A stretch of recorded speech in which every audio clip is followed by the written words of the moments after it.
No, that was only better, Conrad. Mm-hmm.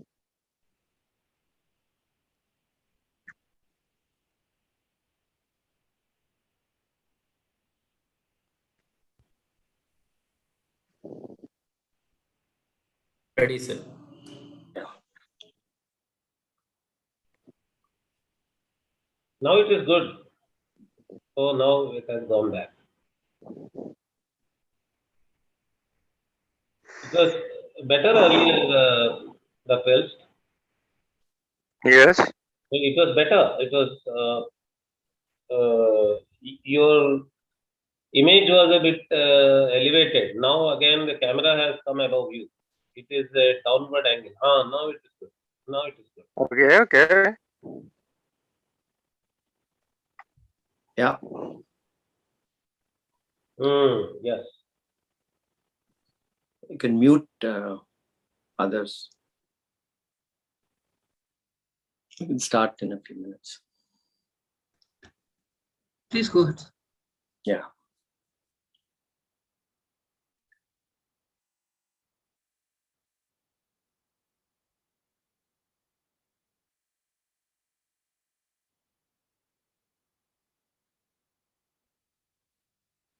Sri Guru Bhyonama.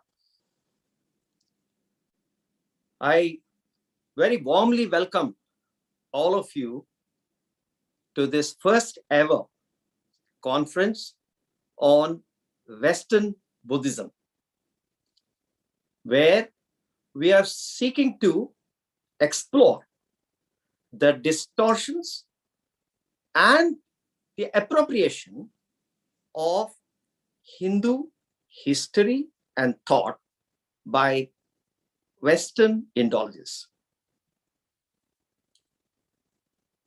Before we start this program, I was in London recently, and I was visiting my favorite bookstore, Watkins, in Leicester Square, and Waterstones and the Piccadilly.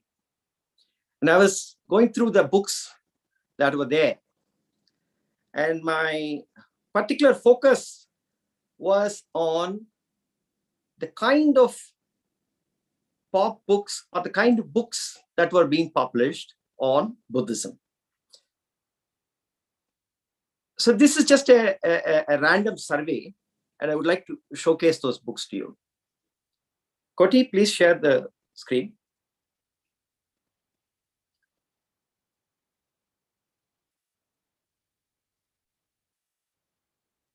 Yeah. So this book is American Dharma, Buddhism Beyond Modernity. And you have a book on Black and Buddhists. What Buddhism can teach us about race, resilience, transformation, and freedom. Yeah. Next slide, please. Dharma, Color and Culture, Greek Buddha. Next slide. Stoicism and Western Buddhism. One Dharma, the emerging Western Buddhism. Next slide, please. The essence of Jung's psychology and Tibetan Buddhism. Secular Buddhism, Eastern thought for Western minds. Next slide, please.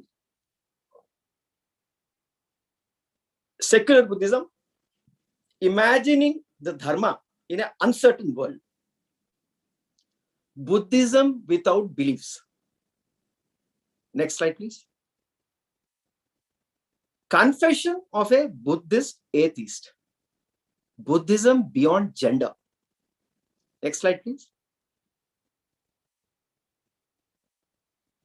Meditation, Buddhism, and science. Why Buddhism is true. Yes. Next slide, please. Sexuality in classical South Asian Buddhism. Secularizing Buddhism. New perspectives on a dynamic tradition. Next slide, please. Dharma matters. Women, race, and Tantra. The second one is the woman who raised the Buddha. So this is a sample of, thank you, Cody. This is a Buddhist Bible. This is a sample of the kind of literature that is coming out in the West. So this conference is titled Western Buddhism. And I want to tell you the background. A couple of years ago, a public intellectual, an Indian settled in US, in New York, he and I were friends on Twitter. And he knows that, and he knows from my, when I was on Twitter, when I was sharing, he knows that I'm an Advaitin. And we were generally chatting, and on DM, a direct message, we were generally chatting. And I was curious to know his philosophical, because he writes very philosophically, and I was curious to know what his spiritual perspective was. Then I asked him. He replied saying that I'm a Buddhist. Immediately, instinctively, and immediately I asked him, which form of Buddhism? There was no reply. For a long time, there was no reply, and that was my last conversation with him. And that set me thinking as to why there was no reply.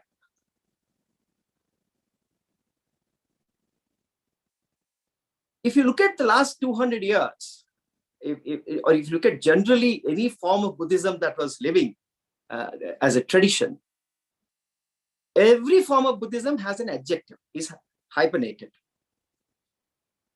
Every form. Theravada, Vajrayana, Mahayana, Tibetan, whatever, all these forms, they have an adjective to the word Buddhism. But on the other hand, you have a number of people who are talking about Buddhism, and I'm saying, claiming themselves to be Buddhists. So it set me thinking as to who are these people? Why are they not putting the adjective? That is when I realized that this concept of Western Buddhism is prevalent. At that time, I didn't even realize that there were books also on Western Buddhism. If you actually look at it, last 200 years, post this thing, there's non-hyphenated, non-adjective Buddhists. The scholars have to tell us, were there any such living beings? But now if you see, you can see a number of people who claim themselves as Buddhists. And if you ask them perhaps what form, they will say, they will not refuse. Now, of course, they're openly saying they're Western Buddhists or secular Buddhists or Buddhists without beliefs or any of those things. So this is one interesting phenomenon called Western Buddhism, which is a title that we have thought of 2 years ago when we asked for fellowships. But apparently it's a title that the number of scholars already have published books, and they have given one title called Western Buddhist. So we have to assume that a Western Buddhist is a Buddhist who has, perhaps he has evaluated the different streams, or he's too lazy, he or she is too lazy for that, and he simply calls himself Buddhist, picks up a few things and drops off a few things, and we'll see how that has emerged. Now the thing is, why are we doing this and how it affects the Hindu history and thought is the question we are faced with today. There are two things we are talking about: distortion and appropriation. So history has been distorted and the cultural practices have been appropriated. They're two different things. So when we talk about distortion, the scholars, Vishwa, Joydeep, and all these scholars who have done immense research in that and whom you will hear today, started with the colonizer for his own motive. we talk about Protestant Buddhism. So the Protestant Buddhism as a colonizer for his own motive, and we will know about the motives in detail with Joy's presentation, started the distortion. And then you have the appropriation. And who is that? It's a consumer. So Protestant Buddhism has become Western Buddhism. The scholar has become the practitioner. Now, the colonizer has become the consumer. Now we have to understand, why did this happen? Why is this phenomena happening? We need to understand a little bit of psychology and like a little bit of cognitive behavior to understand what is cognitive dissonance. As you're aware, cognitive dissonance is something which is, you have a belief, you have an attitude, and there's a behavior. When there is a disconnect between your belief and your attitude and your behavior, there's a dissonance. This dissonance is very uneasy. It's very uneasy. So you're constantly striving for consonance. And this strive for consonance will make you change what? Not your behavior, but your belief. You will invent new theories. This is cognitive dissonance. So I posit to you, why this global growing religion, the fastest growing religion according to the Pew Research, is this Neo-Buddhism or Western Buddhism. Why is this happening? We must, if you just look at it. There could be multiple reasons. We'll just evaluate a few. I posit to you that when the scholar has become the consumer, when a scholar who has posited a theory of anti-Brahminical theory, now he becomes a consumer. What do I mean by consumer? There are 5 aspects to this consumption. One is the physical aspect, which is the yoga. The second is the mind aspect, calming the mind, which is the meditation and mindfulness. Third is the attitude, daily attitude towards work, which is karma yoga. Fourth, your well-being, your lifestyle diseases which cannot be cured with Western medicine, your well-being, which is Ayurveda. And the last one, which is an inquiry into the meaning of life, into the meaning of existence, into the pursuit of reality, which is non-dualism. So these 5 aspects that are there, that we talked about just now, if a scholar has posited a theory against Vedic, Brahminical, or any such thing, now he has arthritis and he has to get the treatment done in Kerala, or he wants to practice meditation, he wants to do yoga, he wants to develop a better attitude towards work, he wants to inquire into the existence and reality, then he has to come into the timeless wisdom of this country, the great Bharatiya language, Bharatiya. So now you have put a belief that there is certain evil, certain systems, certain these things there, and then you are practicing. So your behavior and belief. So therefore, there's a dissonance. The strive for consonance leads you to a path which constructs a concept called Western Buddhism. Rajiv talked about U-turn theory. It's a very profound theory. I want to extend that theory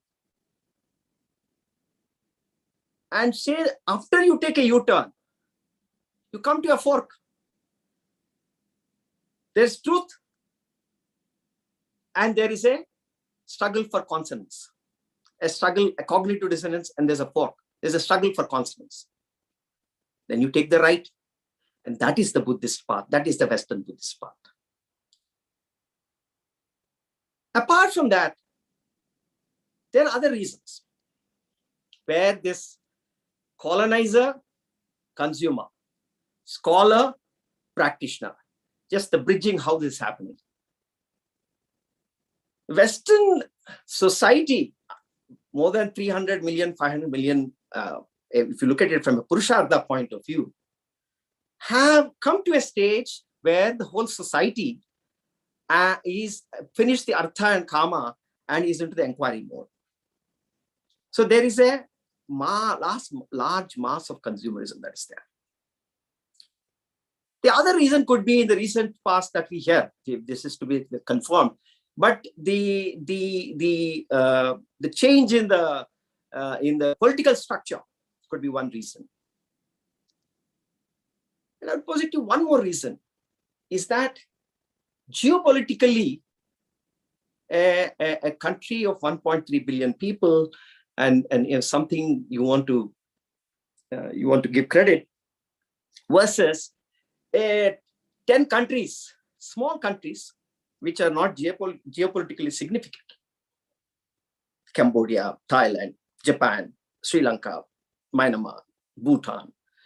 Small countries, geopolitically not so not so strong. So you would say, okay, this is an easier pick.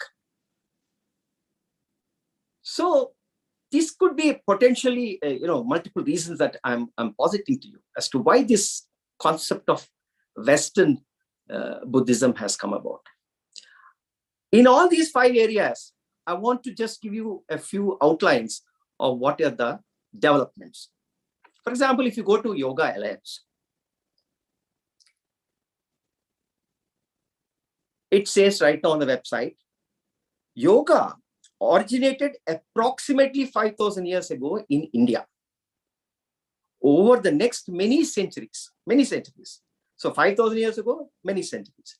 This system for well-being on all levels, physical, mental, emotional, and spiritual, spread throughout both Eastern and Western cultures. Yoga's evolution and growth eventually shaped the Yoga Alliance standards. Now, there is an interesting article that is there now beginning to talk about the Buddhist roots of Hatha Yoga. I must thank my friend Manish who has highlighted me to this. I'll just read some extracts from the article. You can check that article, Google Buddhist roots of Hatha Yoga in tricycle.org. It was tweeted by Mallinson also. Basically, the sum and substance of that article talks about, this is Hatha Yoga. Amrita Siddhi, which lists the physical practices called bandhas. Those 3 bandhas, long thought indigenous to the Hindu tantric tradition, have been traced to Amrita Siddhi, which actually contains the first example of using the physical body like this to influence the subtle energy body that we are aware of, Mallinson says. Mallinson and others say there's mounting evidence that they actually originated in the Indian Buddhist Tantra or Vajrayana.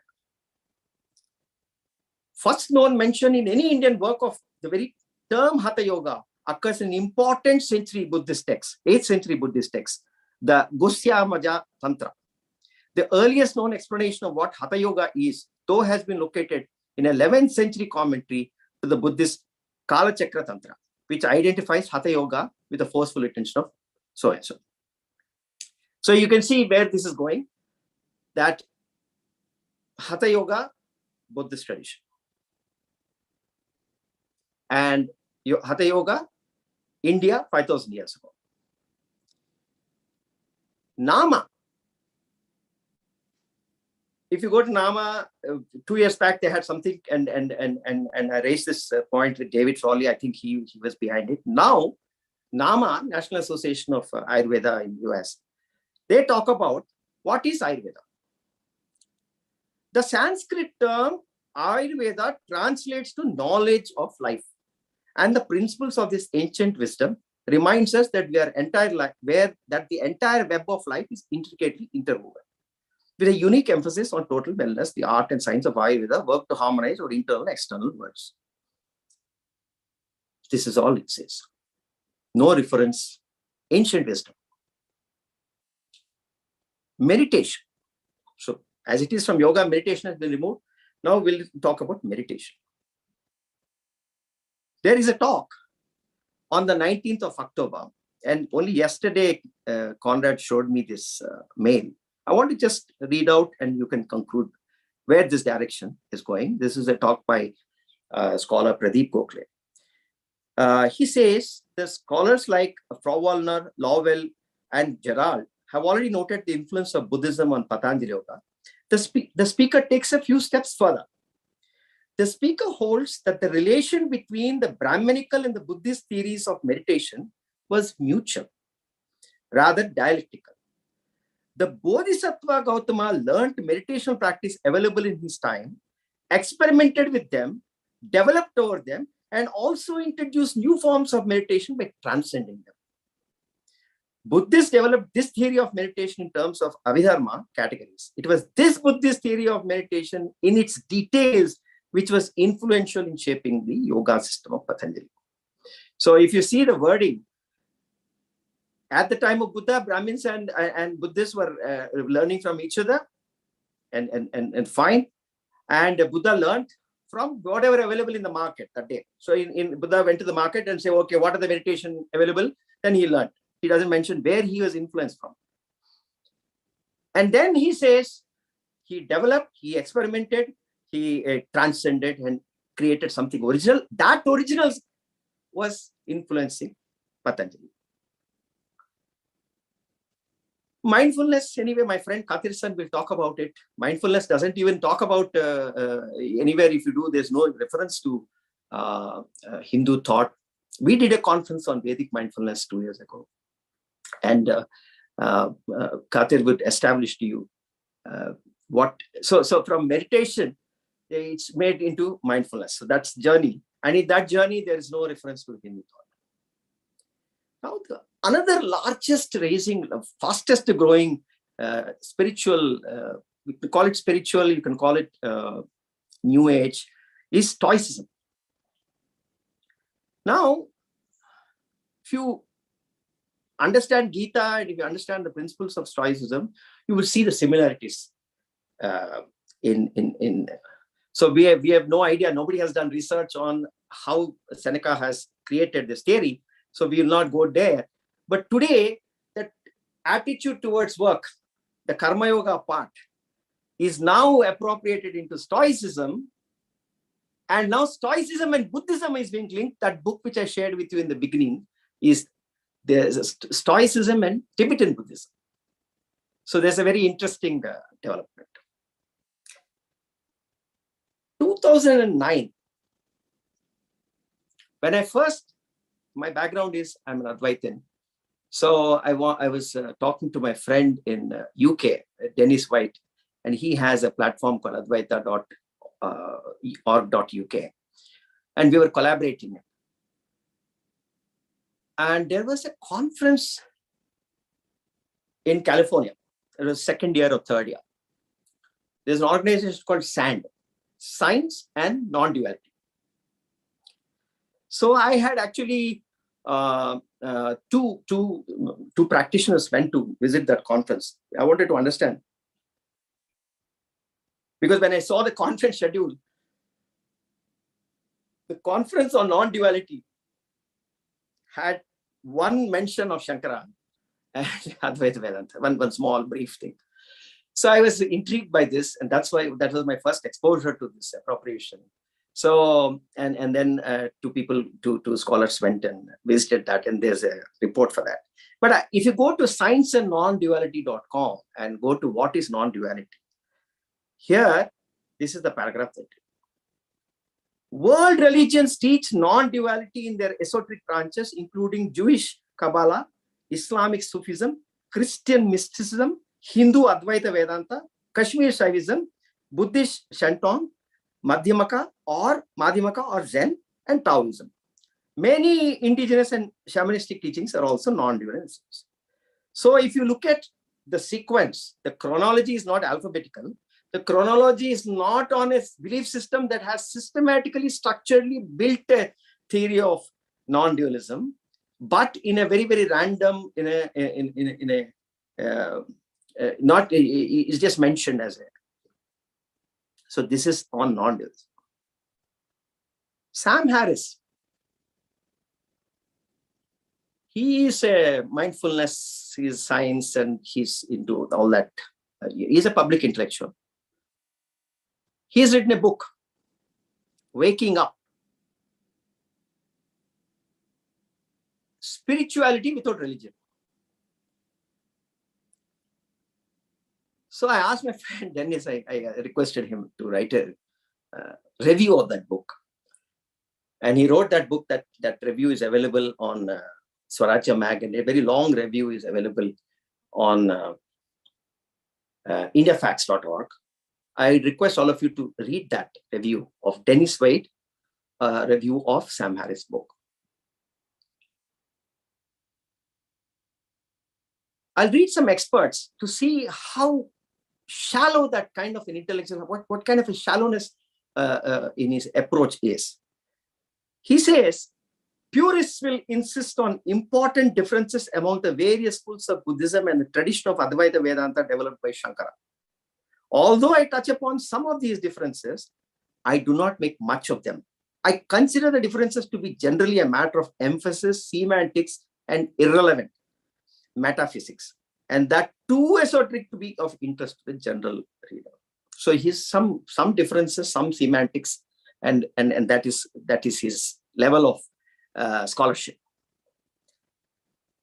So Dennis Rice writes further. He says, he clearly has little respect for either Buddhism or Advaita when he says that his purpose in writing the book is to encourage contemplative insights without accepting the metaphysical ideas that they inspired in ignorant and isolated peoples of the past. See the contempt, see the arrogance.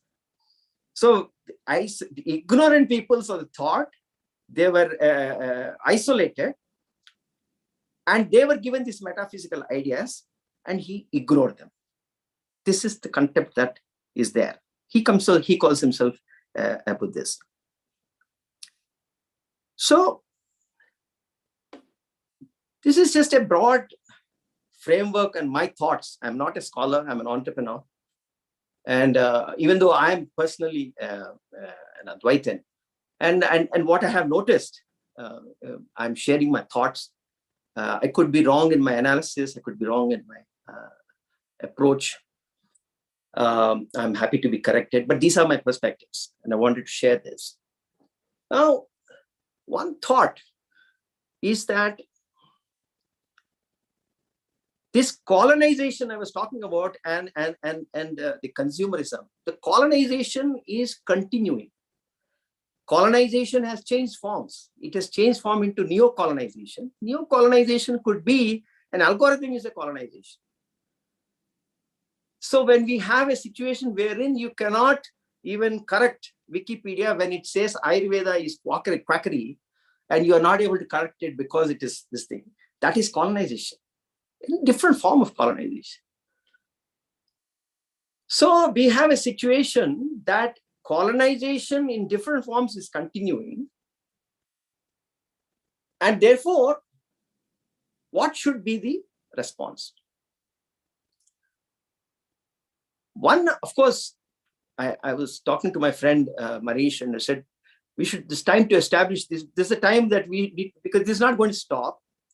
maybe it's time to establish a center for cultural appropriation, because cultural appropriation is now from a different angle, it is coming into being, and there is a certain sense of guilt about it, and they are very mindful about it. So therefore, when there is an internal change that is happening, a catharsis of sorts that's happening about cultural appropriation, then perhaps these kind of things would not occur. That could be one hope that we can have. But I feel that scholarship and response is fine, the center is fine, being aware of what is happening is fine.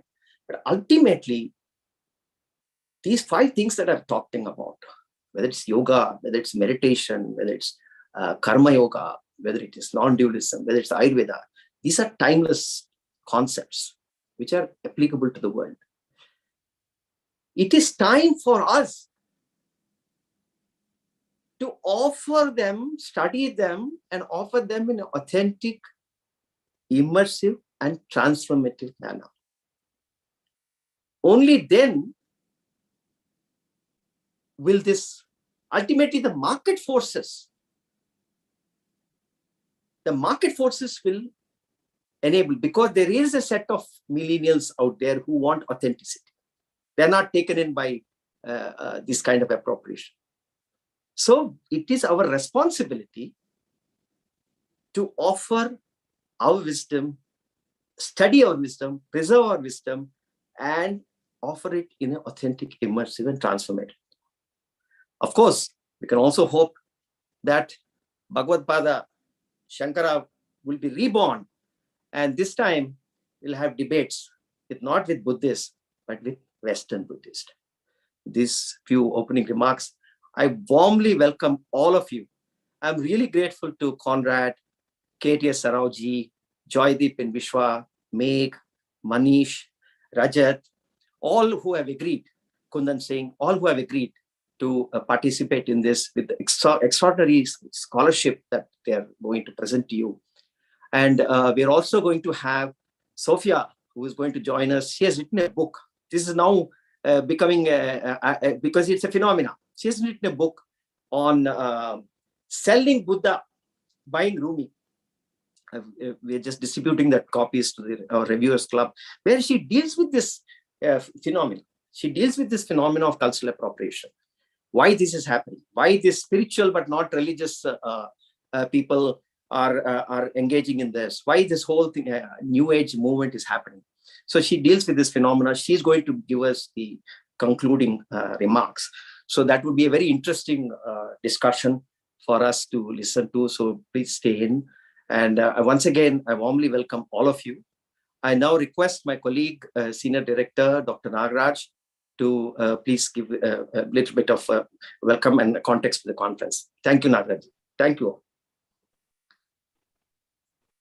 Thank you, Harikiran Garu. That was quite eloquent, and unlike your earlier welcome talks to earlier conferences, this was passionate, long, and dense. That shows your very special interest in the topic of the conference. And I know through my personal conversations also with you how passionate you are with regard to this topic. Because I come from a field that is rightly or wrongly called academics, let me focus on that aspect of the conference. We today have 2 papers, one by Sri Manish Maheshwari ji, the other by Sri Meg Kalyana Sundaram ji, on Greater Magadha, which is a thesis that came from Professor Bronkhorst. And recently there was a conference also on Greater Magadha thesis, and there was a protest by Western origin Professor Jean Hoben in that conference. with regard to the venomously anti-Brahmin statements uh, by Professor Broncost, comparing Brahmins with Nazis and so on. There is definitely such a great significance to this greater Magadha thesis among Indologists. Many contemporary Indologists that we are focusing on with regard to appropriation and distortion in connection with Hinduism, they're all taking this thesis as a watershed thesis. And it is very much appropriate on our part that we have these two papers by Manish ji and Meg ji. And these two papers are going to be very, very rigorous. I've gone through both the papers with great interest. They have very powerfully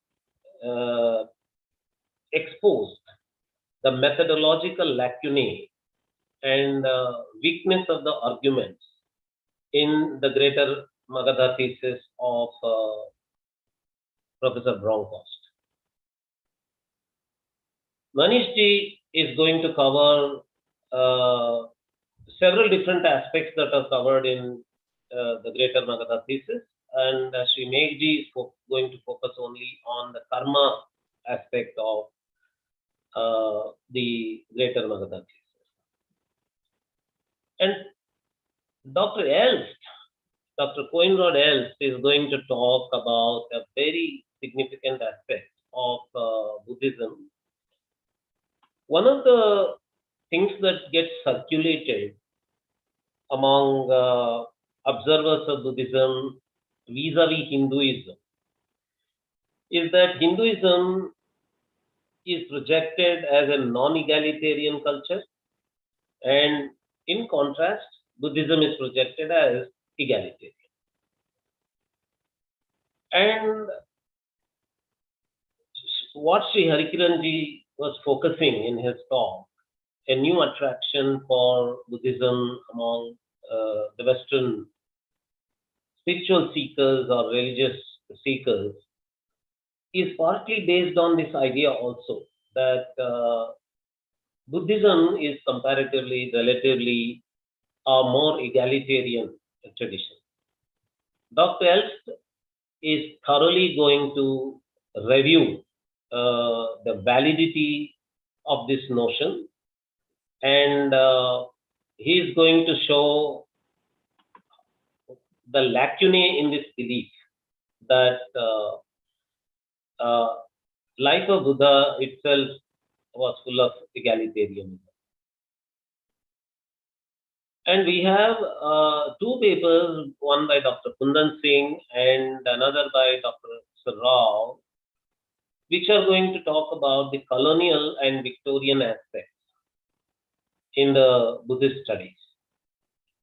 Dr. Sir Rao is going to talk about what he calls Victorian Indologists, and as we all know, there was this whole Mahabodhi temple controversy, and why Victorian Indologists had to take a position that they took during that controversy. And Dr. Kundan Singh is going to talk about colonial discourse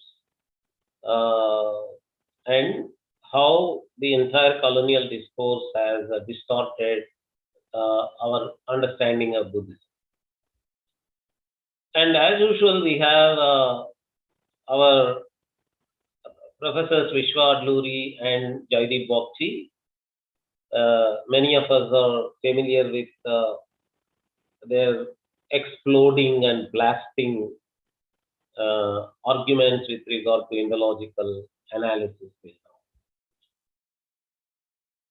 Particularly, Professor Jaideep Bokchi, who is going to present the paper in behalf of the two authors, is going to focus on the epics, Sanskrit epics, like Mahabharata, and in their analysis, in the Western Indological analysis of these epics, how there is an influence of what is called as Protestant Buddhism is going to be focused on by these two authors. When we were conducting our Vedic mindfulness seminar, when before COVID, it was conducted in Indira Gandhi National Center for Arts, IGNCA. Dr. Kathirasan from Singapore, he presented a paper on how mindfulness is in fact a Vedic idea, and to project mindfulness as a Buddhist idea alone is fraught with academic methodological lacunae. And let me tell you that if you search on academia.edu, there are numerous articles on mindfulness in which appropriation of mindfulness to what is called as a secular wellness industry itself has been protested by what I would like to call traditional Buddhists. There was a question in the question and answer box from Geeta Roy on the validity of this word itself, Western Buddhism itself. She was asking whether it is valid to call Western and Eastern. Buddhism is Buddhism, after all. And Sri Harikiranji amply and powerfully established the rationale behind such categorization of Buddhism, and he has also shown how that category is not being created by us. It is already there. There are books on Western Buddhism, on modern Buddhism, and so on. But we have what is called as, I would like to distinguish between a Western Indologist focusing on Buddhism and Hinduism, Buddhism vis-a-vis Hinduism, and a Western Buddhist himself who claims to be a Buddhist, but a non-traditional Buddhist. He says mine is a secular Buddhism, scientific Buddhism, that Buddhism, this Buddhism. It gives a totally different appendage of adjectives to that. And this whole mindfulness thing is no longer even Buddhist. If you see publications on mindfulness, they very clearly say that they consciously secularized it. They brought scientific rigor to it. And in the process, according to the articles that we see on academia.edu by Western scholars themselves, it is an unjustified appropriation from Buddhism itself. So if you see that there is a secular appropriation from Buddhism, and there is another appropriation of it from Hinduism without acknowledging from Hinduism, we can see this whole activity that is going on. My hunch is that the whole attitude has a political agenda behind it. The political reasons for this, or I think Sri Harikiranji mentioned that reason, they are able to see a particular nation and the state of that nation having a potential to talk in behalf of what is called as Hinduism. Take a defense of Hinduism. But with regard to Buddhism, they are not threatened by any such potential political entity, a state, which is going to say things against appropriation. And for them, because there is this potential danger that they are perceiving from a particular state in the whole world, they want to set aside Hinduism from the whole debate and put everything into the basket of Buddhism, so that there is no defending person that comes and says anything against what they are doing. these articles were appropriation from Buddhism, appropriation of mindfulness from Buddhism,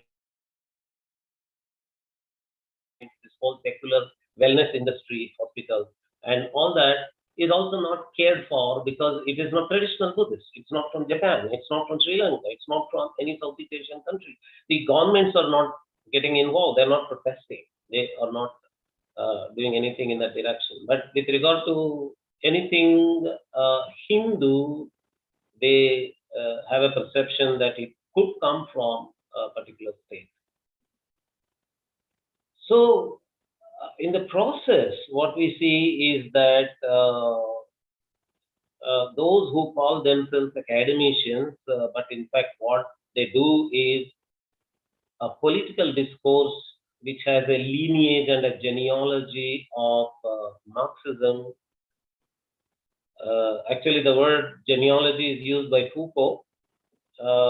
He talks of archaeology of knowledge and genealogy and these things. And we can apply the same word to Foucault himself and show that he belongs to the genealogy of Marxism, basically. The entire postmodern discourse, we can trace its origin to this. And what we call critical theory and what they call cultural studies, all these are being projected as academics inside the university system. But obviously, cultural studies, critical theory, everything, if you go and see what's happening there, they're all new avatars of Marxist political activity on the university campuses. But funny thing is that these people, whenever you defend a particular culture from the political attack of these political scholars who call themselves academics, they immediately use the word political. You're doing politics. You're talking politics. But as we all know, we are only academically reacting to the political activity that is happening in the name of academics. If our academic activity to counter the political activity in the name of academics looks to be politics, so be it. Absolutely no problem. That's what we want to do. And we are able to do it in a very powerful way. You're going to see how powerfully, how rigorously, how methodologically, strongly the rebuttal of the Western scholarship about Hinduism vis-a-vis Buddhism or Buddhism vis-a-vis Hinduism has been done. And really, really, we are proud of all the paper presenters today. The amount of rigor and scholarship they have put into these papers. And this is, I'm sure, going to be one of the biggest feathers, powerful feathers in our cap. Thank you very much. And I welcome all the paper presenters of today's conference. Everyone is tall, everyone a big figure. Actually, we are so lucky to have such a galaxy of scholars. I now welcome Dr. Coenrod Ernst to present his paper on egalitarianism in the life. Right. So if everyone can hear me, I am first going to give a little PowerPoint for like 15-20 minutes and then entertain questions. So here we go.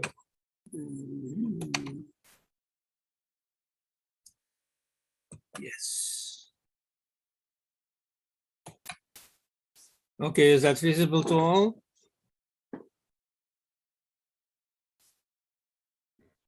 Yes, sir. Kindly make it full screen. Isn't that full screen? No. No, because on my screen it is full screen. Okay, let's check. You can go to slideshow and click beginning from the beginning.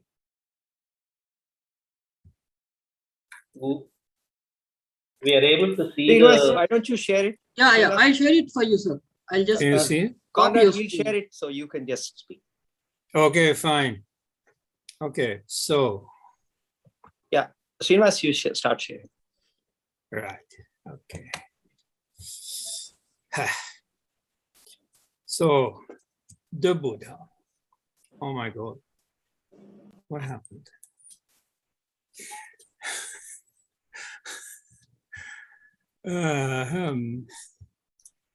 You are viewing Indica's screen. Let's see. Yeah, I have to do this again because some strange things happen here on my screen. We can see you. Yeah, We okay. we can see you and we can see the slides. Okay. But the question is whether you can see the slides. Well, I'm here on slide number 3. I'm Yeah. trying to get back to slide number 2.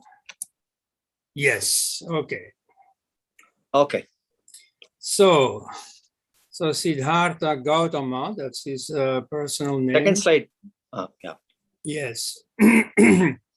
He was, by all accounts, an elitist.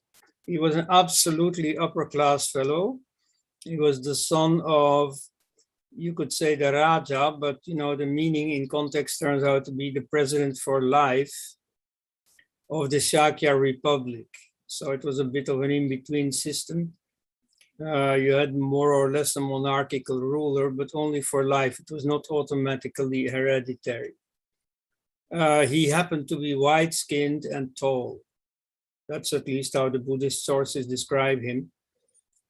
And it may explain why he was very popular among Nazi-leaning scholars at the time.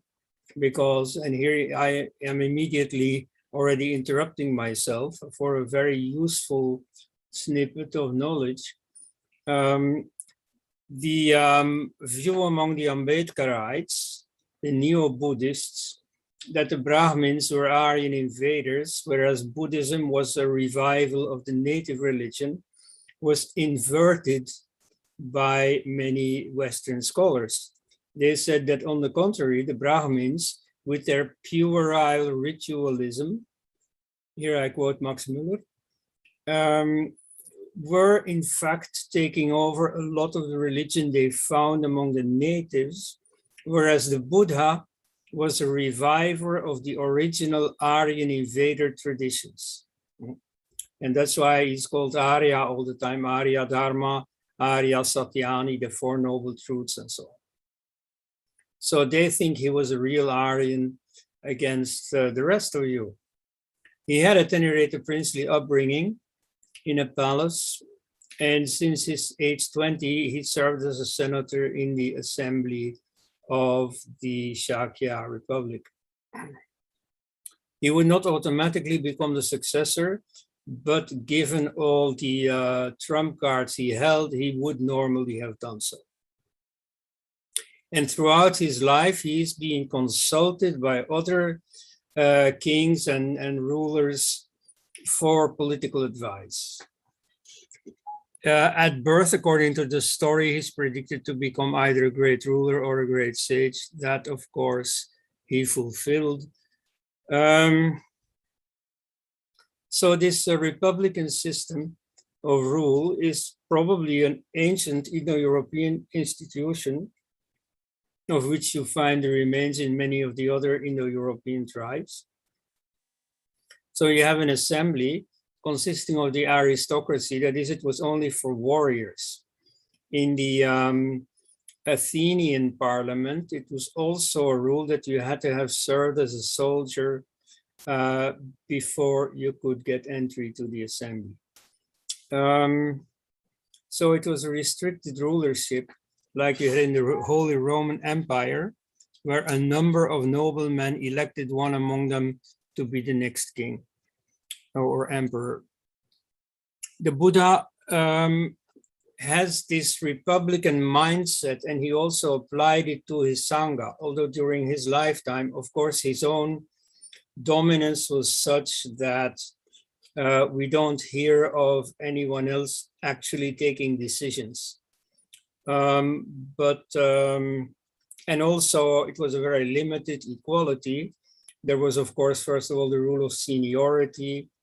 That was very important. And elements of class distinction also remained, although in a monastic order, whether Buddhist or otherwise Hindu, in principle, these caste distinctions disappear upon ordination. In Hindu systems, you actually perform your own death rituals. So all your former distinctions, your name, your family, and so on, disappear. Now let's talk about the term Arya. So the Buddha called his system also Arya. And it is now in modern literature, and especially as Westerners understand it, and as Neo-Ambedkarites understand it, the purely moral or psychological meaning of noble. And indeed, in the Aryan invasion debate, I hear Hindus say all the time, oh, Arya does not mean race, it means noble. Well, I agree that it does not mean race, but I don't agree that it means noble. It has come to mean that, but originally it had a few other meanings. So we have the term noble in the Noble Truths, the Noble Eightfold Path. It's very thoroughly Buddhist, but not only Buddhist. So in the Proto-Indo-European phase, as can be seen still in Iranian and in Hittite, and in the Vedic phase, as can be seen in the Rig Veda, Arya means a fellow tribesman. It means us as against them. And so the Vedas, the Rig Veda was written by sages belonging to the Paurava tribe, and within it mostly to the Bharata clan. And they use it for fellow Pauravas. Even enemies, Pauravas who land in the camp of the enemies are still called Arya. Whereas friends, meritorious friends, whom they are grateful to, are still not called Arya. Now, when the Vedic tradition came to spread to other tribes, when it became prestigious all across India, the term Arya came to mean Vedic. And it's in that sense that you have the South Indian Brahmin names Ayar and Iyengar that come from this Arya. And it would indeed retain this link with Vedic tradition. Like for instance, in the Manusmriti, it is described which parts of the world are beneficial. And so the best of them all is precisely the Vedic territory. And so that's where names like Aryavarta come from. The Arya Samaj also has the explicit meaning of the Vedicist society.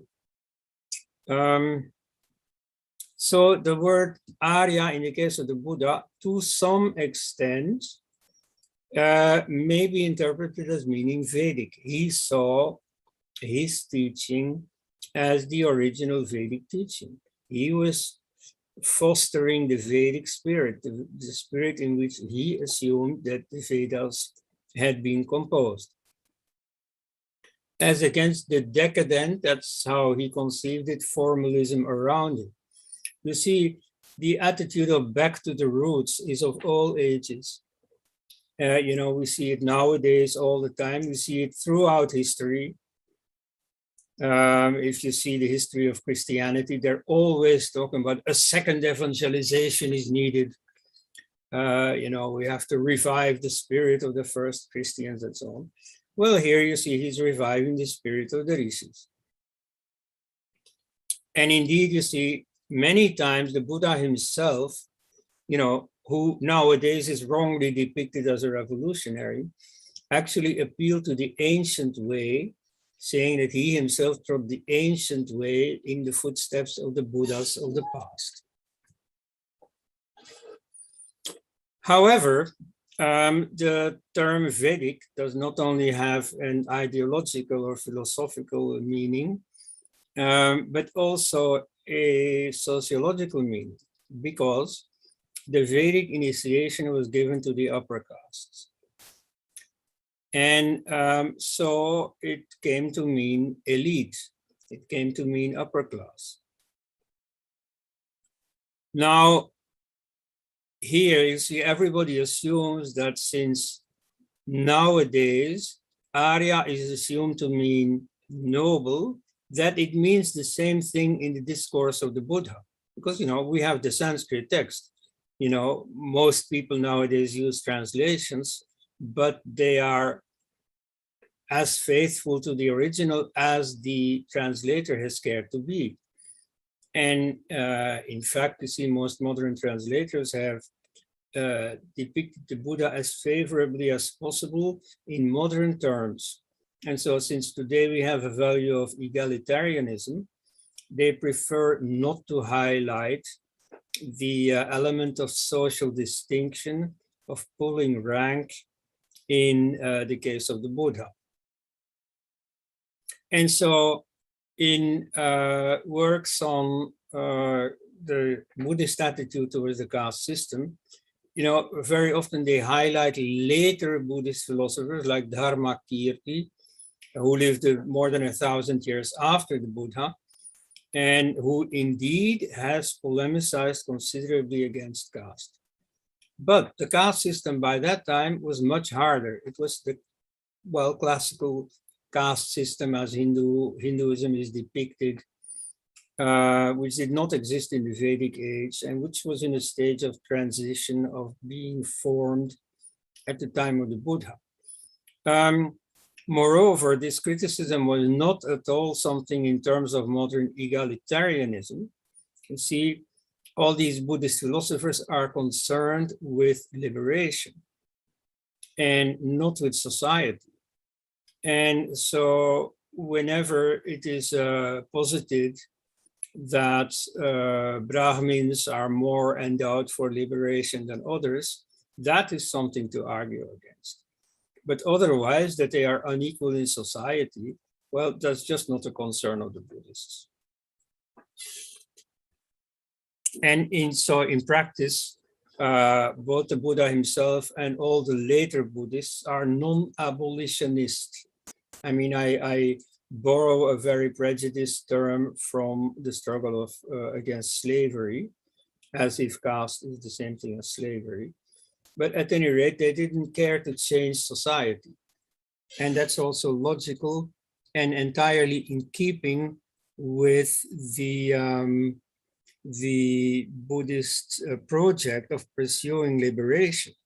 You see, if you want to change society, that is a very demanding task.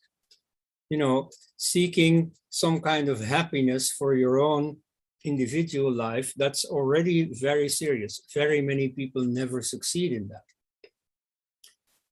Some more or less do, although their happiness, according to the Buddha, is not the real thing.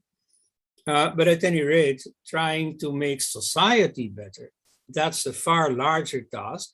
If you want to do that, you're going to spend your whole life on it, and you're never going to reach liberation.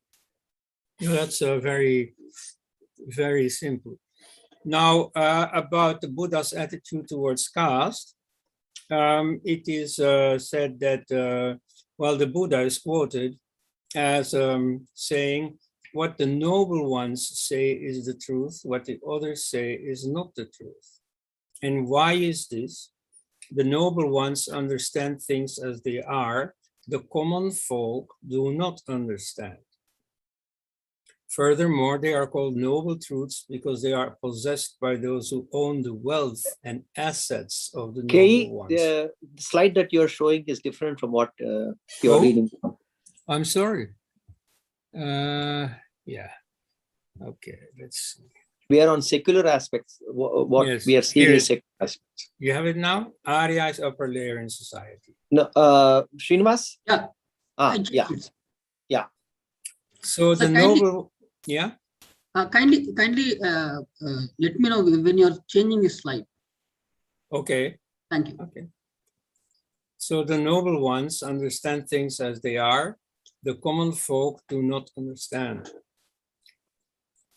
Furthermore, they are called noble truths because they are possessed by those who own the wealth and assets of the noble ones. Furthermore, they are called noble truths because they are possessed by those who are conceived in the womb of a noble person. So here you see there is surprisingly something for Marxists who want to see everything, including religious views, in terms of ownership. And there's also something for traditionalists who insist on caste by birth. You see here, definitely he is thinking of lineage, of heritage, those who are conceived in the womb of a noble person. Well. So this is a very far cry from the egalitarian Buddhism that nowadays people imagine. Ambedkar saw it like that because he had his knowledge of Buddhism mostly from Orientalist works. You see, he didn't know Pali himself, maybe some Sanskrit, but he thought he worked in English. And at that time already there was quite a wealth of Western Orientalist books about Buddhism available. And so in his case, you already see the problem that you still see among Orientalists and among all these Westerners interested in Oriental things, namely that first they read English language introductions, and only then, if they get to that stage at all, they may read some original works, but they read them through the lenses of what they have already learned through the introductory works. Like an example, I once very laboriously translated parts of the Ashoka Avadana about the life of Ashoka, where you see Ashoka actually killing Jain monks. And so in the introduction, the translator says, the editor says that, oh, how is this possible, to attribute such an ugly thing to Ashoka, whom we know to be a noble, lofty, peaceful man, and so on.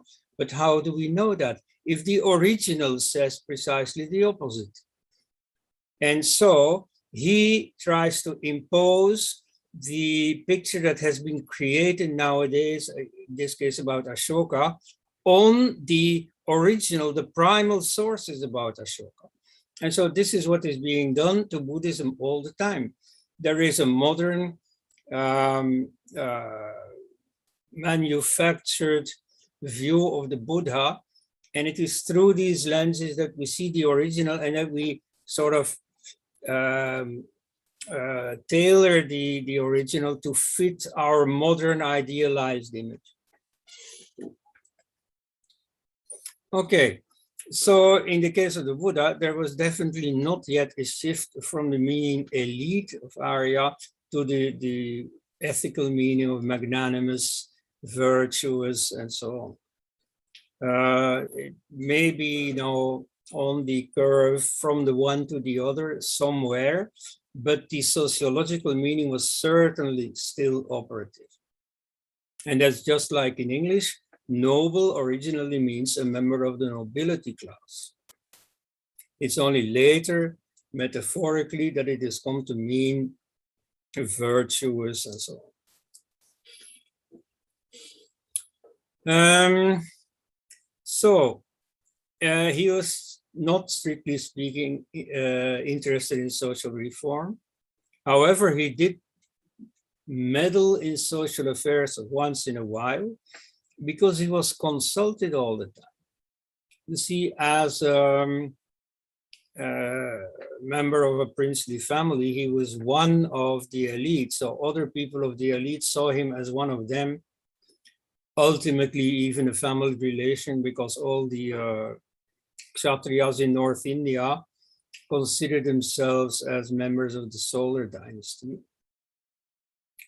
And then he knew many of them personally. It is they who financed his order. You see, the success of Buddhism, as opposed to the many other sects that must have existed at the time, is partly due to his elite position. You see, people finance him, like, for instance, the building of monasteries was largely the work of these patrons. You see, his monks were not even allowed to work. And so to get the ordinary people to come out and do physical labor building these monasteries, well, you needed a royal decree where they said, okay, you see, businessmen pay taxes, and you know, laborers, they can pay taxes through labor. So 1 month every year, you come and do things for me, like building these monasteries of my friend, the Buddha. And so he was a monk. He was no longer in the business of politics. He had no longer any interests to defend. So that made him far more trustworthy. He was neutral, but he was also competent. He knew statecraft. And so it is on these occasions that he gives us a glimpse into his views of society. And these are hardly revolutionary, though they're interesting. And we see him make some serious mistakes on that occasion.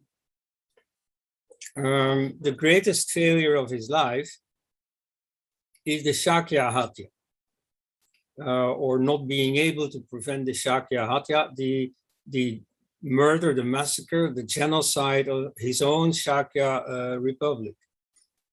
Namely, it happened because of a matter of caste. You see, this King Prasenajit of Kosala, a childhood friend of the Buddha, when he has made it in life, he feels entitled to a Shakya princess, because the Shakyas are a very prestigious tribe.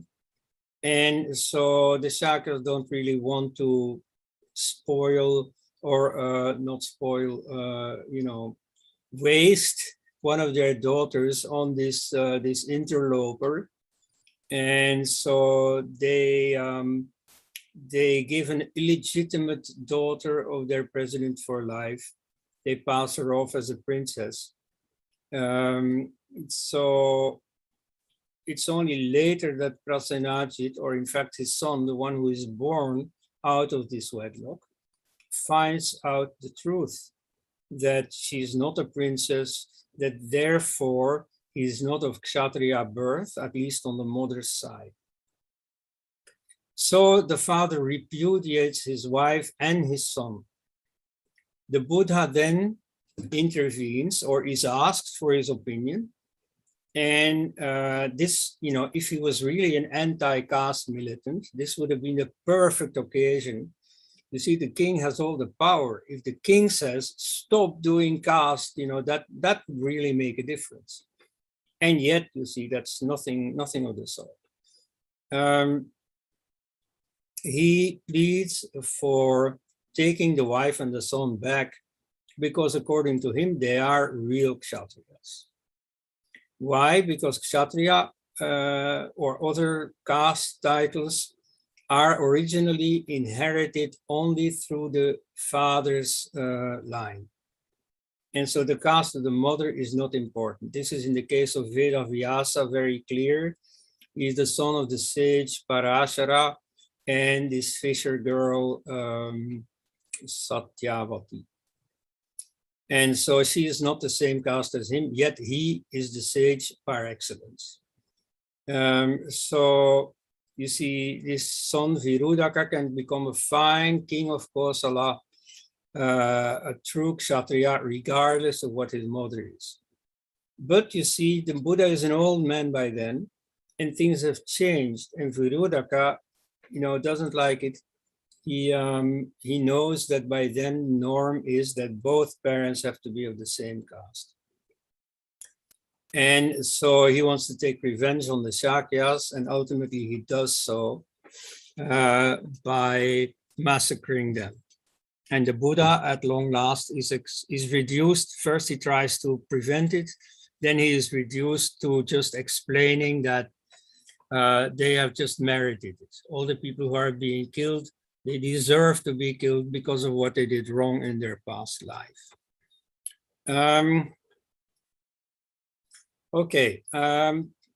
Another failure. This is, I have explained at length in my PowerPoint.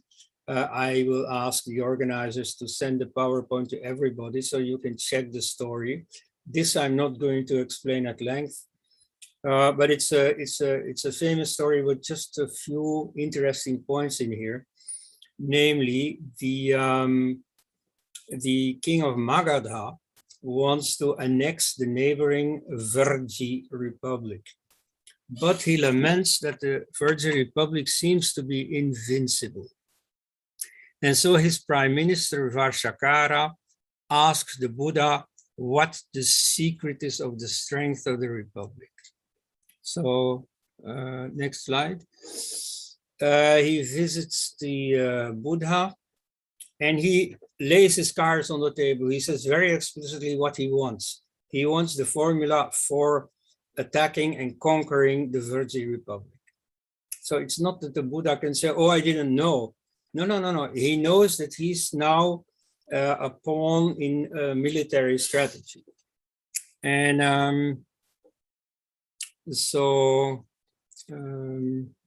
it is on that occasion that he explains that the secret of the strength of the Republic is that they follow the 7 precepts of non-decline. And these are, first of all, unity. You have to take your decisions together. And then several other rules, mutual harmony. You have to follow the laws. You have to respect elders. You have to respect women. And here you see, it's again a very telling little detail. Previous slide, Peter. Okay. Srinivas. And the title is End. You have that? Are we on slide 4, 5, 6, 7? Yes, sir. The 7 precepts of non-decline. The 7 precepts of non-decline. Right, okay, so we take the next slide. You have that? It's titled End. And it has points 4, 5, 6, 7. No, we have visit to Lord Buddha. Okay, well. Next slide. Try the next slide. No, next. Yeah, this unity is the first one. You have to stick together. Okay, next one. Okay, is 2 and 3 is being in harmony and following the law. And then next one.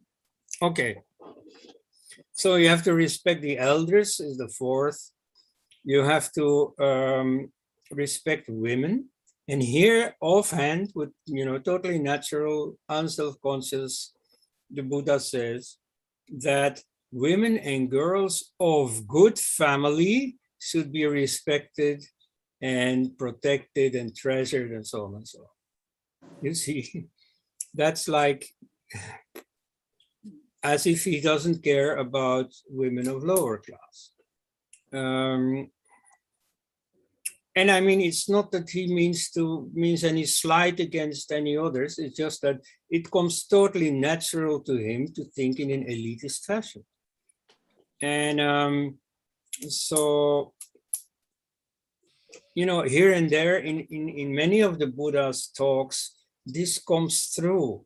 You see, now we have to like scan the whole Buddhist tradition for precisely these little details, these little hints. You see, because they very strongly establish the picture of the Buddha as an elitist. And it's not, it's no big deal. That's just who he was. Then you have to respect holy men. That's number 7. And you have to respect spiritual institutes. Now, that's an interesting point. You see, he says that the temples and so on that are there have to be maintained. The pilgrimages that exist have to be kept alive. And so much of this tradition is, of course, Vedic. You know, if he wanted to be a revolutionary, well, he would have said the opposite. And so, no, you see, he's entirely in the tradition, and, you know, his own teaching does not in any way constitute a break with that tradition. So he says, okay, the strength of this Virtue Republic is that they follow the 7 precepts. And then Varshakara says very explicitly, okay, so this way, now I know what it is. Then he doesn't say, now we're going to conquer them. So, you know, in a way here, Buddhist apologists can say, oh yeah, he didn't connive at the conquest of the Virtue Republic. Nevertheless, Varshakara does then set out a strategy for undermining these 7 precepts and conquering the Republic. So just a bit of detail here. He acts as if he has a quarrel with the other rulers of Magadha. He is thrown out as a prime minister, and then he manages to become the Minister of Education in the Virtue Republic. And here the tradition doesn't say exactly how he does it, but through the students, he somehow contaminates the parents so that they no longer attend the assembly, no longer care for following the laws and so on. So the 7 precepts are in decline.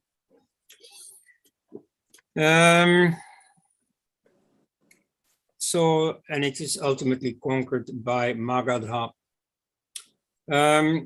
So, you know, this is just a detail in the Buddha's life, but it teaches us quite a few things about his social philosophy. Like he is totally in favor of the harmony model.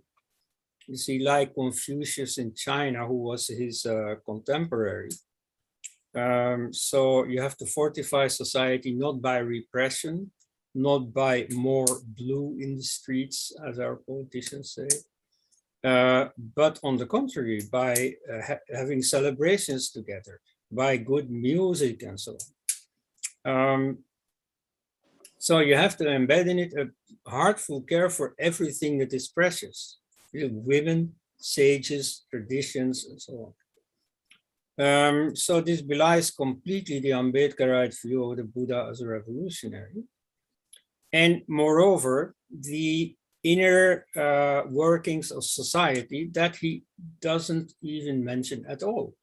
You see, he does not say that the lower classes are oppressed, that they need class struggle and so on. He doesn't really say anything about them. He cares about human attitudes. And so that's what he counts on for bettering society. You see, this talk of social structures and so is not there at all. So you have to have collective decision-making, okay. Nobody can be against that. But the question that we can critically ask here is, does it make society invincible? Yeah, this sounds to me a lot like Mahatma Gandhi, who said that, you know, a satyagraha militant cannot be defeated. Now that's not true. So this soul force has not achieved very much, and goodness does not make invincible. I mean, that's a fact of life. And moreover, it is itself quite vulnerable. People who are good are not incorruptible in the end. So it's more beneficial than an iron hand, but it's certainly not invincible. Anyway, these 7 precepts were also applied to the Sangha. This is also completely described. And so this Sangha is a great success story. It still exists after 2,500 years. You know, its influence. Slide, Kay? The slide called soft power. Okay, just go forward. Sequel. Yeah. Okay, soft power, yes. Yeah. Yeah, that's more or less the last. So yeah, we have just in all his interventions in public life outside his monasteries, when he's not talking about the method for liberation and so on, when he's talking about society, there is just no hint of egalitarian social reform. That's simply not present. That was not a concern for the Buddha.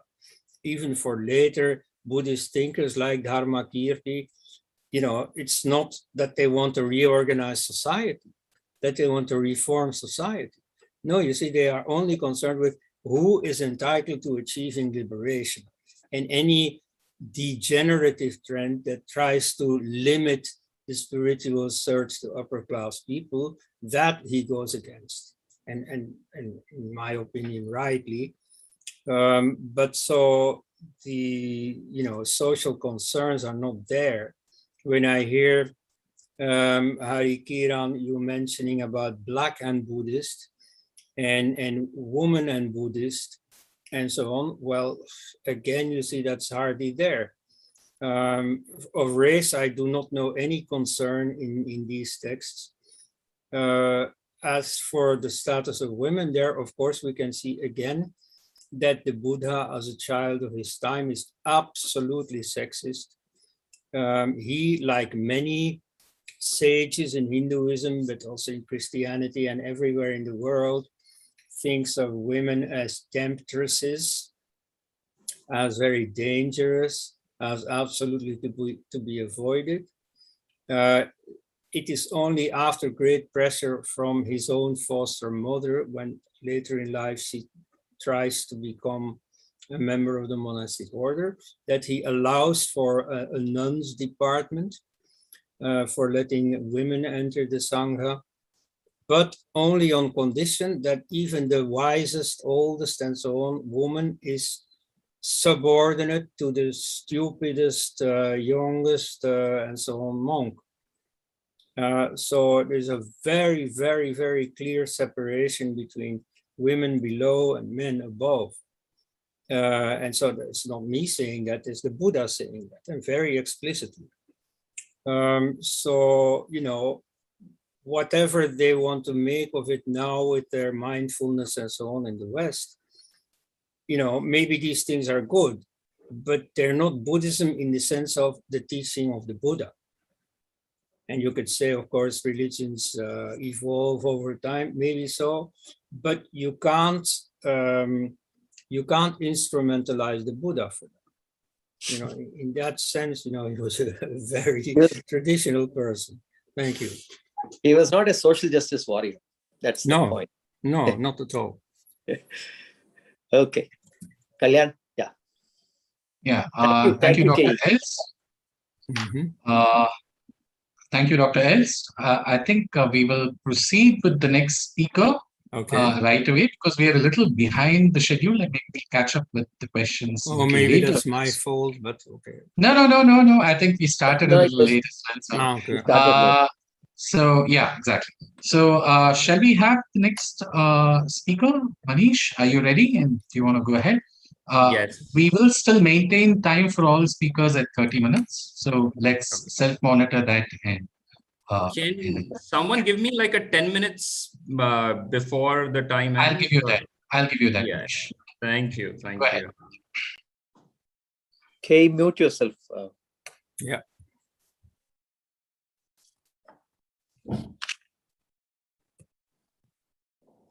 Thank you, Indica. Thank you, Nagaraj-ji. Thank you, Hari-ji, for inviting me to present my paper at this conference.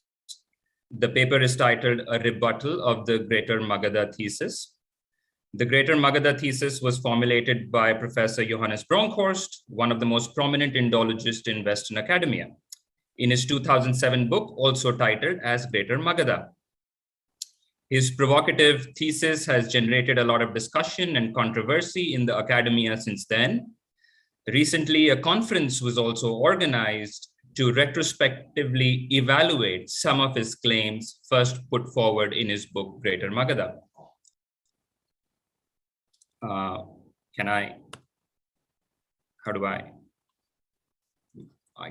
can't move my presentation. Can I?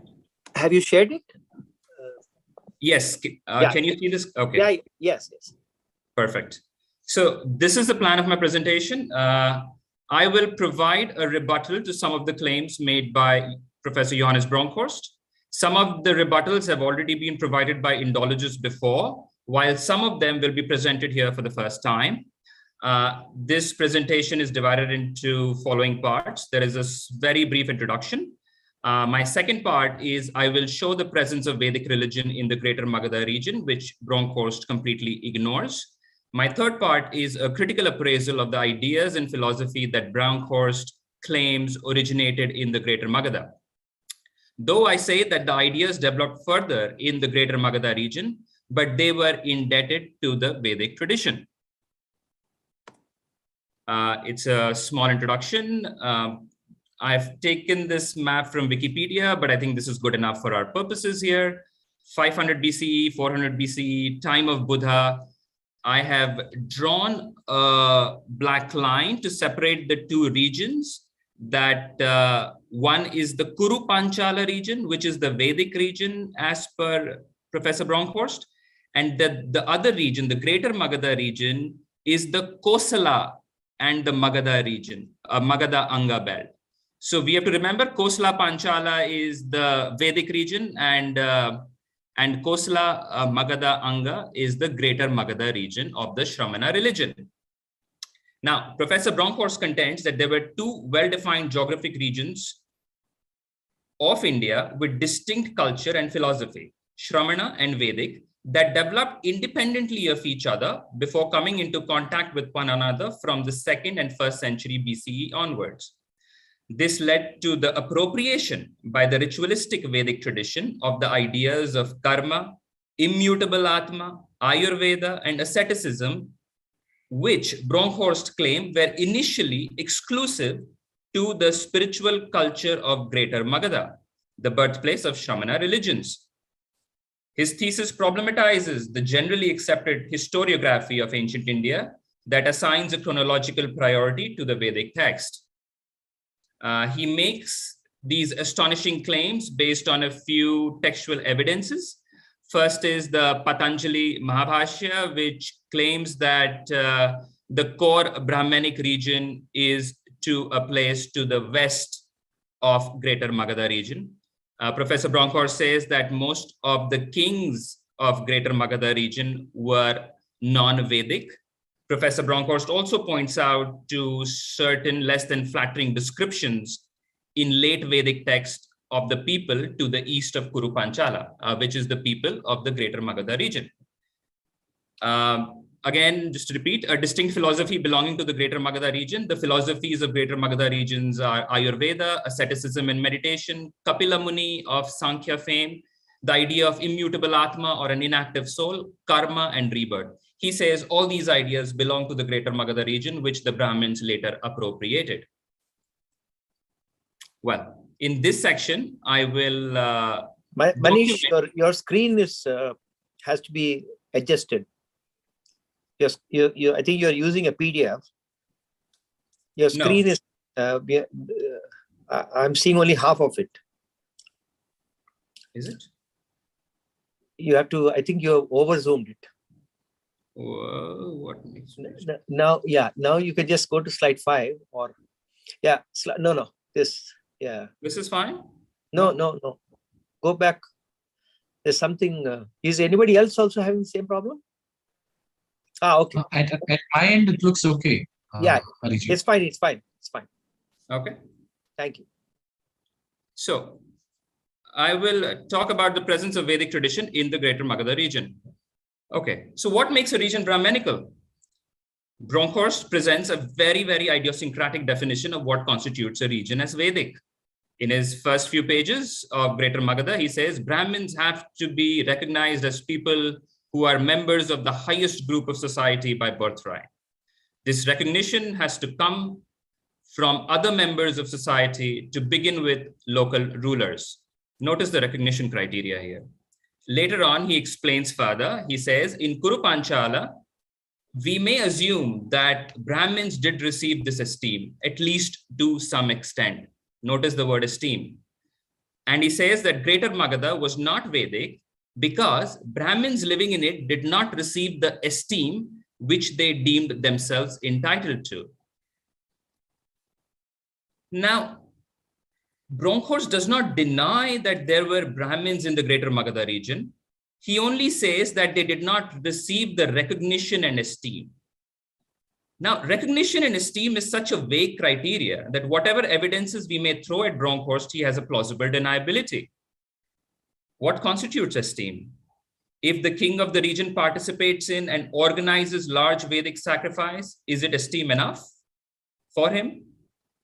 And what does esteem has to do with the culture of the society?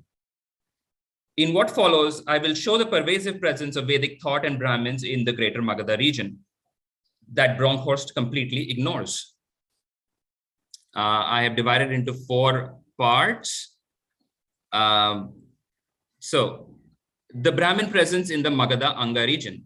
Magadha Anga region is to the easternmost part of the greater Magadha region. Evidently, the Brahmin presence is less here. What I found is there are 5 Brahmin villages. 2 of them have been donated by Bimbisara, the king of Magadha. In one of the villages, there was a large Shrota sacrifice performed. And Champa is actually a capital of the Anga region. Magadha also had a Brahmin chief minister, Vasakara, under the rule of Ajatashatru. Jataka story suggests that Magadhan princes such as Brahmadatta Kumara and Duryodhana were educated in northwestern India in Takshila. Well, this is the evidences that we have, and I would agree, I would give Bronkhorst the benefit of doubt that these are not much of evidences. However, things starts to change and look very interesting once we move to Kosala, at the heart of the greater Magadha region. In this region, I will show that the king Prasanjit of Kosala, the contemporary and a childhood friend of Buddha, was a follower of Vedic religion. He organized and performed large Shrauta sacrifice. He gave large villages to Vedic Brahmins and scholars, and he held Brahmins in high esteem. Notice the word esteem. Out of the 11 Brahmin villages located in Kosala, 4 of them were donated by King Prasanjita.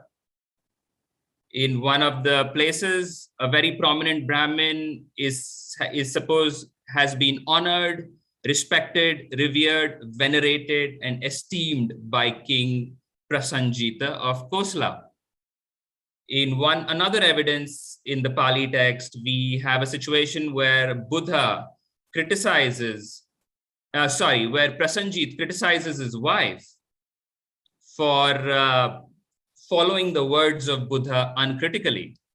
However, for me, the clinching evidence of the religious belief of King Prasanjita comes at Samyutta Nikaya at this passage. It says at Shravasti, now on that occasion, a great sacrifice had been set up for King Prasanjit of Kos. 500 bulls, 500 bullocks, 500 heifers, 500 goats, and 500 rams had been led to the pillars for the sacrifice. Here we have it that the king Prasanjita organized and performed a large Shrauta sacrifice. Buddha criticizes him. However, Buddhist text is silent if he accepted his advice. Only someone who follows the Vedic religion will organize and participate in such large Shrauta sacrifice. We'll go to the evidence from Vedic text. The Sankhya Shrauta Sutra mentions King Para, son of Anar, as a ruler of both Kosala and Videha.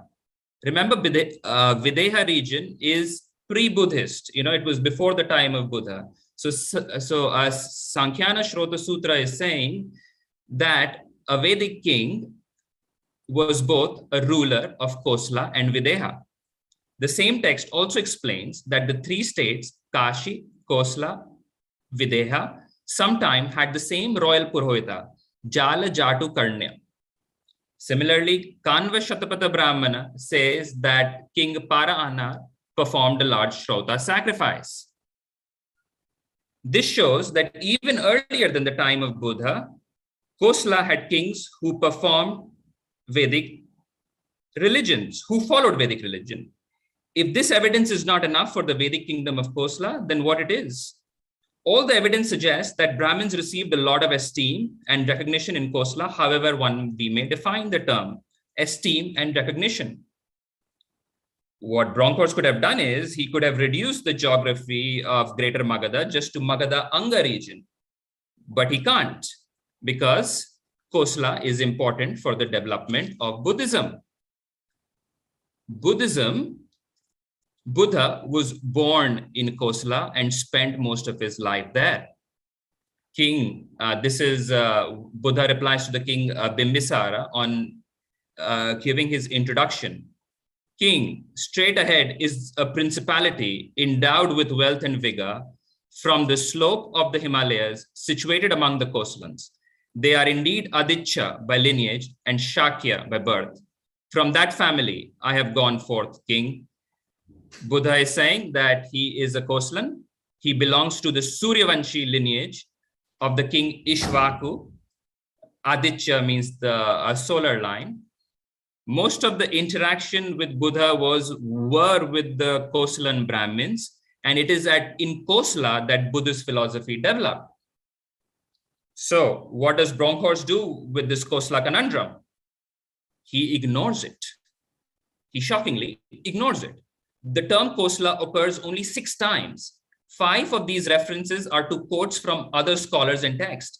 The only time Bronkhorst uses the term Kosala himself is when he describes the geography of Greater Magadha. There is no discussion of Kosala and King Prasenjita in his 400-page tome Greater Magadha. You cannot have a Greater Magadha without Kosala in it. Recently, in a conference, he says that he does not mind changing his book from Greater Magadha to Greater Kosala. As we have seen, our professor is obviously bluffing here. The evidences from Kosala will problematize his thesis. So tactfully, he ignores it. But we are not done yet. There is a Vedic school in Greater Magadha. According to the work of Michael Witzel, Madhyandina and the Kanva branches of the White Yajurveda were located in the Videha Kosala region, respectively. What does Bronkhorst do? He ignores it. In a footnote, he expresses surprise that the Yagnavalkya Kanda of the Brihadaranyaka Upanishad is set in the pre-Buddhist Videha region during the rule of the ancient king Janaka. Brahmins and Vedic thought in early Buddhist texts.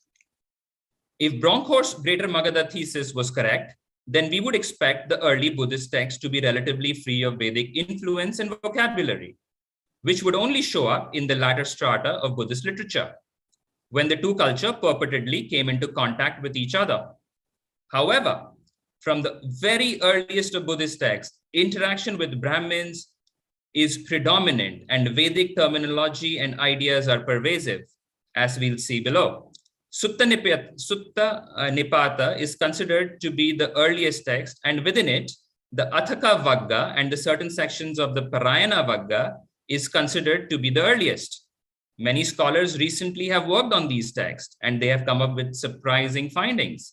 McGovern, in his 2018 monograph Snake and the Mongoose, says, based on his analysis of Athaka and Parayana Vagga, the earliest identity we find articulated by the Buddhist and Jains is a self-consciously Brahmanical identity. Similarly, Lauren Bosch says, there is a very close relationship and perhaps even a shared identity between some of the Kanava Brahmins and Buddhists in Kosala. This is all based on the earliest Buddhist text. As we go further in Sutta Nipata, we find that Buddha is addressed as a Brahmin. Buddha seems very well versed in Vedic religion. I will just give one example. Sutta Nipata 4.457, on being asked if he is a Brahmin, Buddha first says that he has crossed over any such identity. But later, he says that he knows the Savitri in the Gayatri meter. Brett Schultz has worked on this specific passage, and it's a very revealing passage because during the Vedic time, the Savitri mantra was secretive and was only given to Vedic Brahmins who were initiated. And the Gayatri mantra was only given to the Brahmins. Even the Brihadaranyaka Upanishad says that Savitri mantra should not be recited in any other meter, but one should recite the Savitri only as a Gayatri verse. Later, Buddha again says that Savitri is the best of mantras. I mean, from this, the fact that Buddha knows the Savitri in the Gayatri meter, was he initiated as a Vedic student? And was he reborn as a Brahmana? It's a question to ponder over. Vedic vocabulary. Again, in the earliest Buddhist texts, we find plethora of Vedic vocabulary. It's filled with it. Terms like dharma, karma, tapas, pragya, dana, brahma, dhyana. They're all present in the earliest of Vedic texts. So, to conclude this section, in the discussion above, I've tried to show that the idea that there was a separate geography called Greater Magadha, where Shramana religion grew in splendid isolation from the ancient Vedic tradition, is a fiction. There is a pervasive presence of Vedic thought and Vedic Brahmins in the Greater Magadha region, especially the region of Kosala. So instead of isolated development, the earliest Buddhist text presents a religious milieu in which it is hard to isolate a specific non-Vedic stream. Bronkhorst does not take into account the counter evidences. As we noticed, the entire early Buddhist literature is missing in his thesis. His thesis is based on selective citation of selective text. And just to repeat again, there cannot be a Greater Magadha without a role of Kosala in it, which Johannes Bronkhorst ignores. This is the third part of my presentation. Origins of certain ideas and philosophies. There are certain ideas and philosophies which Bronkhorst claimed originated only in the Greater Magadha region, which was later appropriated by the Brahmins. 10 minutes to go, Manish. Okay. Ayurveda, he says, Bronkhorst says that Ayurveda it has been taken over by Brahmins from the Greater Magadha region. Bronkhorst relies exclusively on Zayas scholarship, asceticism and healing in ancient India, in which he states that empirico-rational medicine first emerged in Shramana tradition. And this is the only source that Bronkhorst gave to present his thesis of Ayurveda as a Greater Magadha product. There are a lot of problems with his thesis, with Zayas thesis. First of all, he blanks out the entire Vedic literature from the Atharva Veda onwards as not being relevant, because in the Vedic text, the purpose of learning the bodily parts was religious rather than scientific. So using this religious rather than scientific argument, he just blanks out the entire Vedic material from Atharva Veda onwards. But while Buddhist text is purportedly scientific, and therefore it is made to be the precursor to Ayurveda. Then he interprets medical information in early Buddhist text based on 5th century commentary by Buddha Ghosha. He does not take into account that Buddha explicitly warns his monks against practicing medicine. He does not take into account that the three humor etiology, bile, wind, and phlegm, central to Ayurveda, crops up in the later Pali textual corpus without any theoretical reflection on human body and disease. There are other problems with his thesis, but I'll not go there. I'll just stick to point number one. He ignores the sophisticated development of medicine in earlier Vedic text. Vedic texts haven't been mined for Ayurveda material for some reason. The only text that I know of is by Mridula Shah, who has mined medical information in the Shatapatha Brahmana. She says that there are 39 healing medical plants and herbs used to combat about 30 diseases. There are application of healing balms. There are ways how to cure pus formation in the eyes. Terms like Vata, Pitta, and Kapha are mentioned separately. And she says that the term Kapha is mentioned for the first time in the Shatapatha Brahmana. If you go to the Panini Sutra, he gives sophisticated grammatical rules to derive the name of the disease. Vataki from Vata, Atisaraki from Atisara. You know, there are different grammatical rules. For example, he gives grammatical rules to classify disease based on time, cause, effects, toxicity. And the first datable mention in Indian literature of three bodily humors together, Vata, Pitta, and Kapha, occurs in Katyayana's Vartika, 300 to 250 BCE. So what I'm trying to show is there has been a gradual development in Vedic thought of Ayurveda. However, Bronkhorst might come back and say that, oh, all these texts are later to Buddha. So they must have all copied their work, their medical information from the region of Greater Magadha. However, there is a problem. Takshila was the center of medical learning during the time of Buddha. Kenneth Zayas built his case for the Shramana Buddhist origin of Ayurveda based on the medicinal technique of the Magadhan physician, Jivaka. All the Buddhist records available suggest that Jivaka was trained in Takshila from the famous master Atreya Purnavasu, a Brahmin sage often considered as a founder of Ayurveda. If all the Buddhist texts are unanimous that the greatest physician of Magadha got his medical training in Takshila, then what does it say about the Greater Magadha thesis and the thesis that Ayurveda emerged in Greater Magadha?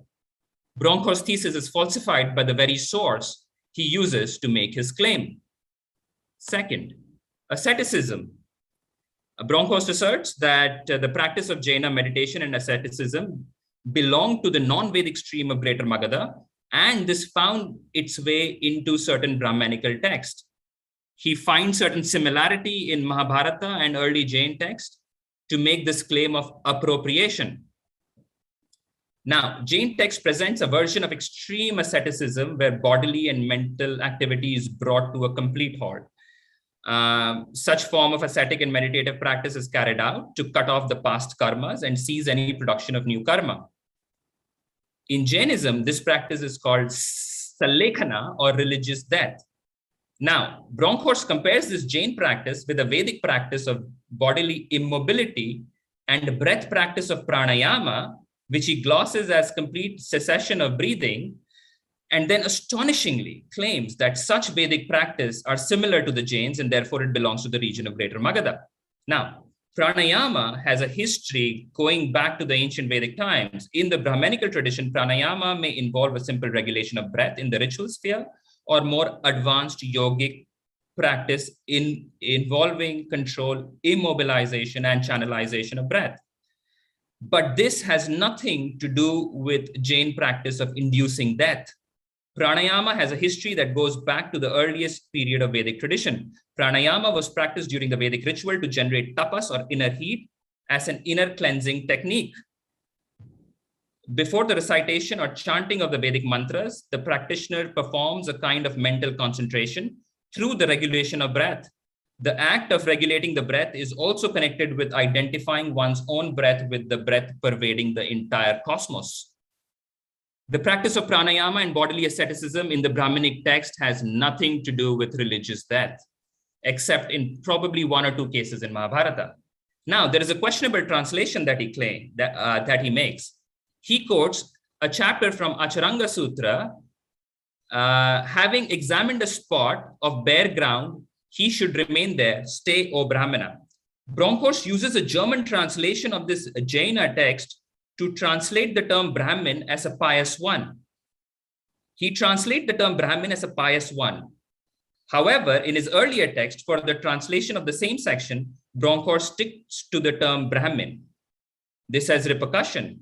The appearance of the term Brahmin as an epithet for Mahavira in the earliest of Jain texts puts a question mark on his thesis of some radical separation between Vedic and Shramana cultures. What is even more damning is that there are 8 other references to Brahmin in this text, and all of them refer to Mahavira. So you have it, earliest Jain text, and all the description of the term Brahmin refers to Mahavira. However, Bronkhorst translates it as pious one for some reason. To conclude, Bronkhorst, in order to prove the non-Vedic origin of Vedic meditation and asceticism, has selectively quoted from selective texts, hidden certain terms in the guise of translation, and interpreted the text only in a way that suits his thesis. And the idea of immobility meditation is as old, and it was already practiced in Takshila during the time of Alexander. Here is a quote from a Greek account.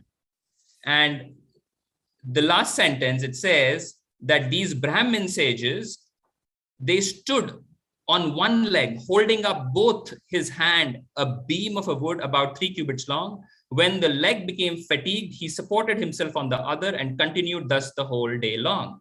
So immobility body asceticism has a history going back to Takshila in northwestern India during the time of Alexander. And in the Buddhist Sachi Stupa, we again have Brahmins raising their hand up in the Urdhva Bahu Mudra. And this is the earliest graphical account of immobility meditation in our archaeological record. Immutable soul. Bronkhorst reconstructs a few isolated fragments of the Ajivika literature preserved in the Pali canon to argue that the Vedic idea of an immutable or an inactive soul untouched by karma is similar to that of the Ajivikas. He quotes a certain sentence, from the Samanaphala Sutta, picks up a little snippet and says that this snippet is actually equivalent to the inactive soul of the Brahmanic tradition. Reading this passage, we can speculate that the Ajivikas perhaps believed in a self that had no agency, but it is not at all clear if this is the same definition of the immutable soul as found in the Upanishad and the Bhagavad Gita. The Ajivikas believed that the soul is limited in time and space, and that it has an octagonal or circular shape that occupies an area of 500 yognas. I mean, for Ajivikas, the soul is limited by time and space, which is very radically different from the Vedic idea. However, based on just a small snippet, he claims that the Brahmin copied a small snippet of idea and not the other ideas of soul from the Ajivikas. However, we have an entire prehistory of the idea of immutable soul. This is from the Atharva Veda, which is for the first time talks about the idea of immutable soul. Desireless, wise, immortal, self-existent, satiated with enjoyment, not deficient in any respect. He fears not death, who knows this same Atma, which is wise, ageless, and young. Again, in the Taittiriya Brahmana, the idea of immutable soul, the Nasadiya Sukta says that the world is divided into manifest and the unmanifest aspect. The unmanifest aspect is the secret and the immortal part of Atma, untouched by the visible reality, while the manifest aspect of Atma includes the entire visible world. So the idea of an immutable soul has a long history. There is an evolution that I've shown here. I would say that the Ajivikas were influenced by the Vedic ideas rather than the other way around. Ajivikas believed in a very Brahmanical idea of Brahmaloka found in the early Upanishad. Ajivika penance just before death involves the drinking of a concoction made from cows and lying on the sacred darbha grass, all reminiscent of a Vedic tradition, which just tells you which side, the tradition flowed. This is this is Kapila Muni. He says that the Kapila Muni of the Sankhya fame is from the greater Magadha region. I won't go into the details. There is a reason why Kapila is called Asura in one of the texts. I won't go there because of lack of time. But in the Buddhist text, or the Jain texts, I have searched, there is no mention of Kapila as somebody from greater Magadha. In fact, Buddha Ghosha, in his canonical commentary on Digha Nikaya, calls Kapila a Brahmin. Mahavatsu portrays Kapila as a Brahmin sage. And in the entire Mahabharata, which also Bronkhorst also agrees, Kapila is called a supreme among the sages. He is the avatar of Vishnu, and he is called a Vasudeva. The reason why he was called Asura is very technical, and it is about hermeneutics of a certain Vedic text but that has nothing to do with any outside tradition. Anyways, I will conclude. My conclusion is that bronchourses use selective citation of the available text, inconsistent argument, ignoring counter evidences, and a scholarship that is informed by a remarkable suspicion and hostility towards Brahmins and their texts. In bronchourse reading of Vedic text, early Brahmanism has been reduced to a homogenized, ritualistic religion without any internal tensions or contradictions. This allows him to make a very simplistic and an untenable division of ancient India into binary buckets: Vedic, non-Vedic, ritualistic, and spiritual, Brahmin, Shramana. Once these above assumptions are bracketed off, I think a very fertile religious environment of innovation and change emerges in ancient India, where it is impossible to separate in any meaningful way the Vedic from the non-Vedic. But of course, this makes it harder for 21st century Indologists to theorize on ancient Indian culture. Thank you. Thank you so much, Manish. Manish is an independent researcher on Indology, and he's also worked as a financial analyst at investment management firms in New York. That was a fantastic presentation, Manish.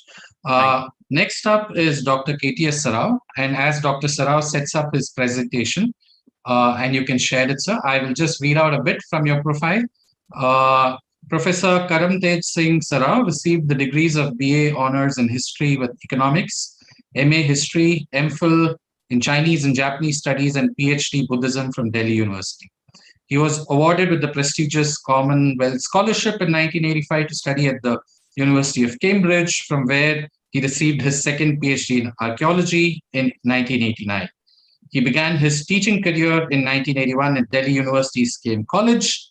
In 1993, he joined the Department of Buddhist Studies, Delhi University, as a reader, where in 1995 he was selected to occupy a professorial chair.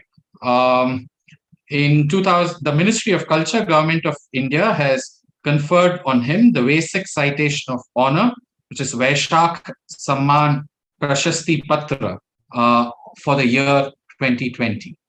So with that, I will request you, Dr. Sarao, to start. Thank you. Thank you so much. Thank you very much for a very liberal introduction. So you can see my screen, right? Yes, I can see your screen. Right. I am basically going to talk about the controversy that partly still exists with regard to the ownership of Mahabodhi. The story starts actually with the arrival of the Buddha on the eve of his attainment of Bodhi under this tree, which is known as the Bodhi tree, Mahabodhi Vriksha. As you know, the dawn of civilization, Hindus have been worshipping the people tree. And this specific people tree under which the Buddha came and sat was already being worshipped by the Hindus.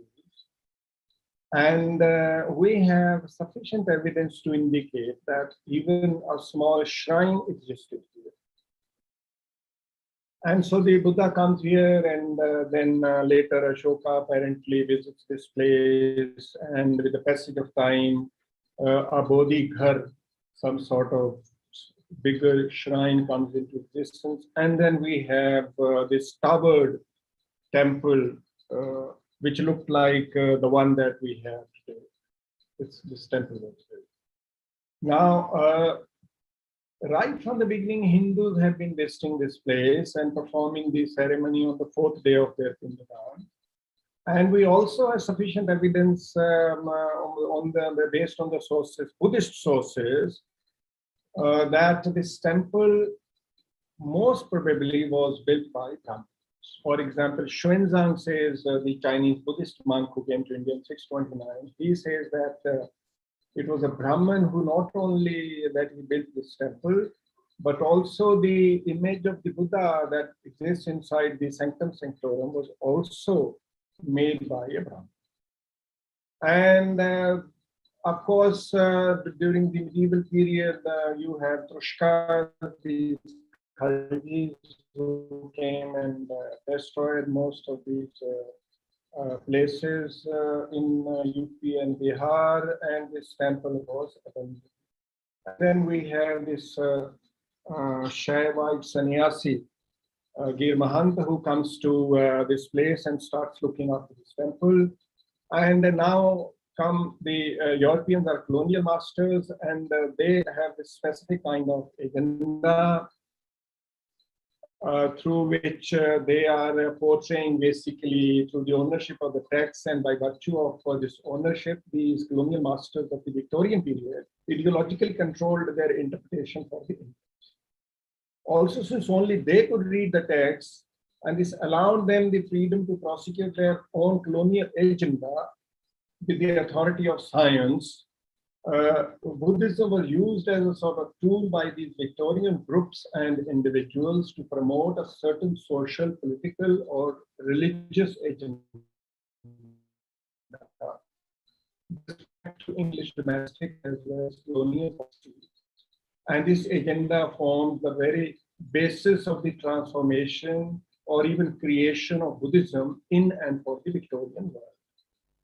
Now, when you look at the Victorian depiction of Hinduism and Buddhism, you see the Buddha on the one hand being kind of projected as a sort of a person who like a gentleman from Africa with thick lips and curly hair, and it was the grandest and the purest religion, with the exception of Christianity. Of course, Christianity was the best religion, and apart from Christianity, Buddhism is the best religion. This is one very interesting thing that the Victorian Indologists are now sort of portraying. And so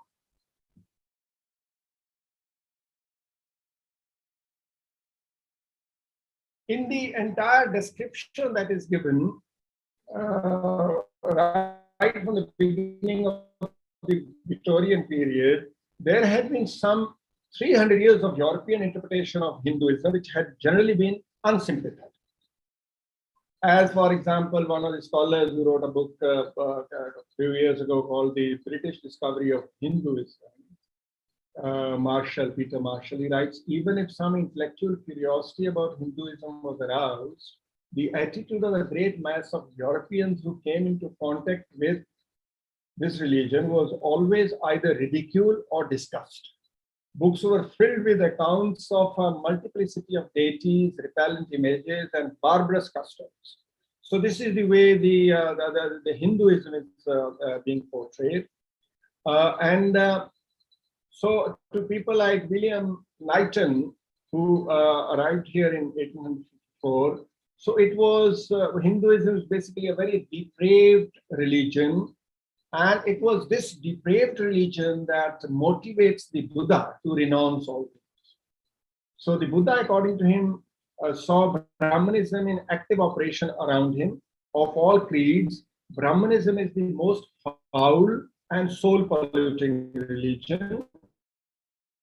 The frenzied widow shrieking on the funeral pile of her husband under the scorching influence of the flames, the devotees crackling beneath the wheels of Jagannath's car, their dying groans drowned in the horrid music of the Brahmins. Gautam saw all this and 1,000 times more than European public could be told or would believe.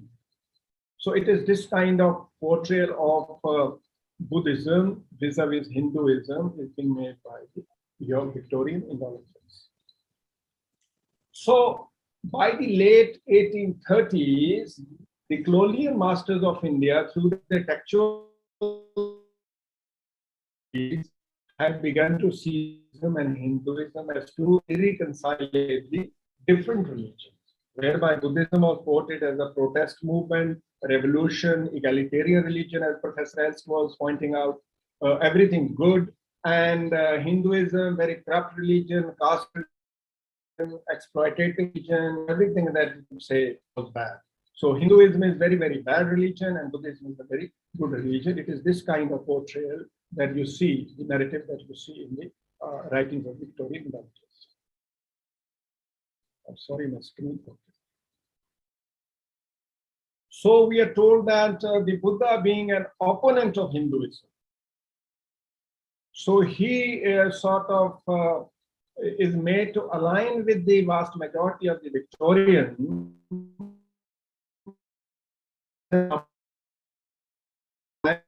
Within a colonial context, it was mainly as a counter to the predominant Hindu system in India that the Buddha could be of use.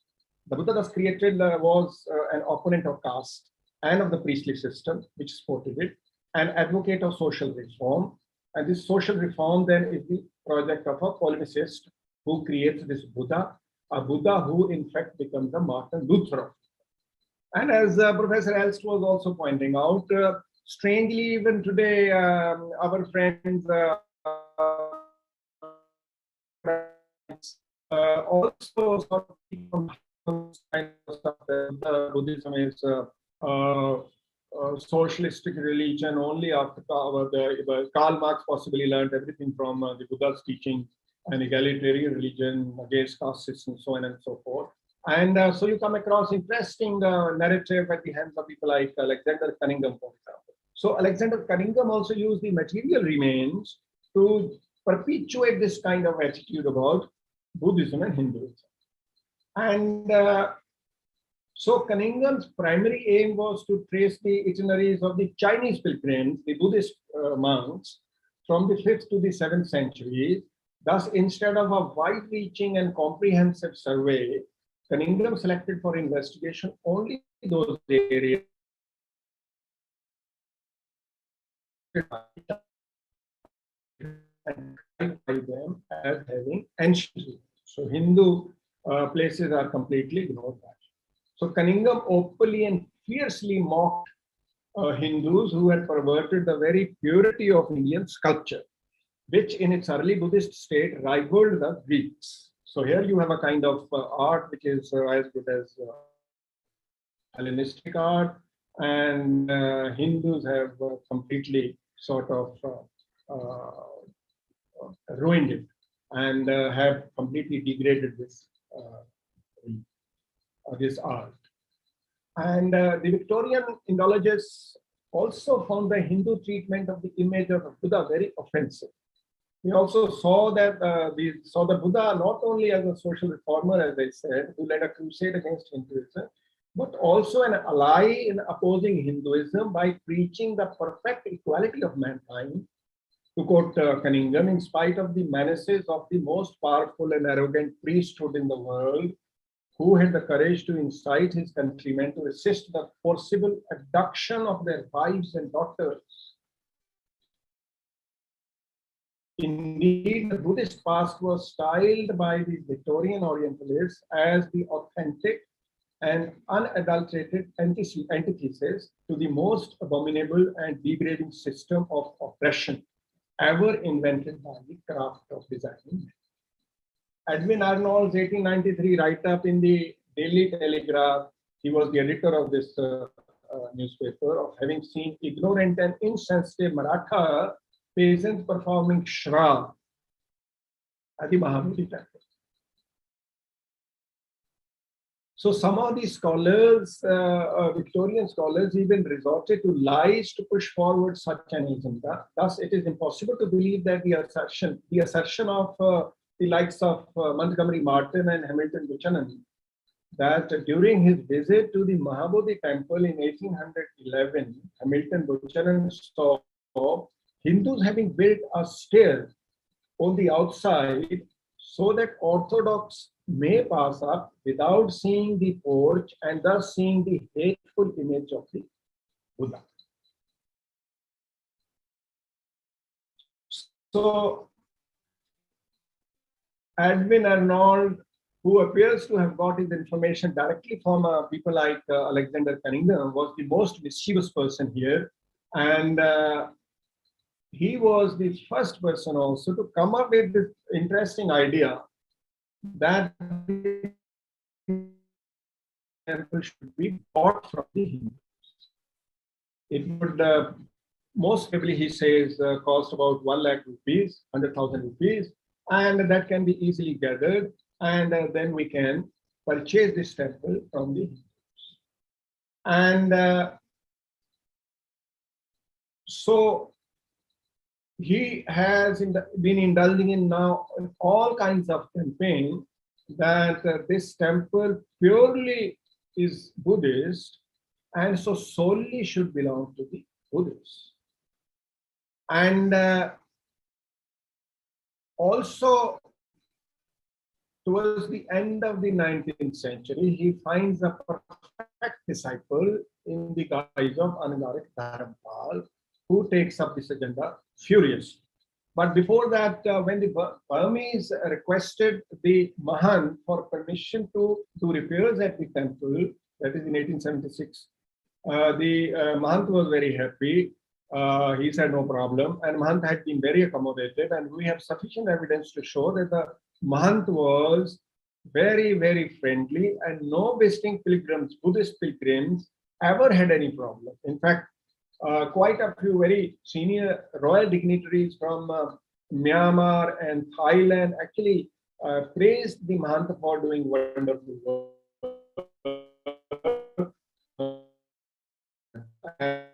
And hospitality to these worshippers who came here. So when permission was granted to the Burmese to repair this temple, Alexander Cunningham and a couple of other scholars started raising all kinds of questions that this temple is being destroyed and vandalized and something should be done to stop this. And so in 1883, Alexander Cunningham, along with J.D. Beglar and Rajinder Lal Mitra, they were given the permission and they excavated the site, and the temple was rebuilt at a cost of 100,000 rupees. And most of this money, by the way, was contributed by the Bharati. And now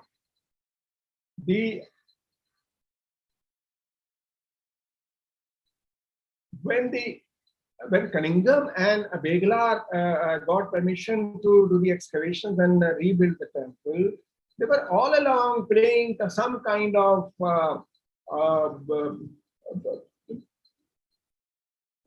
dirty game that somehow this temple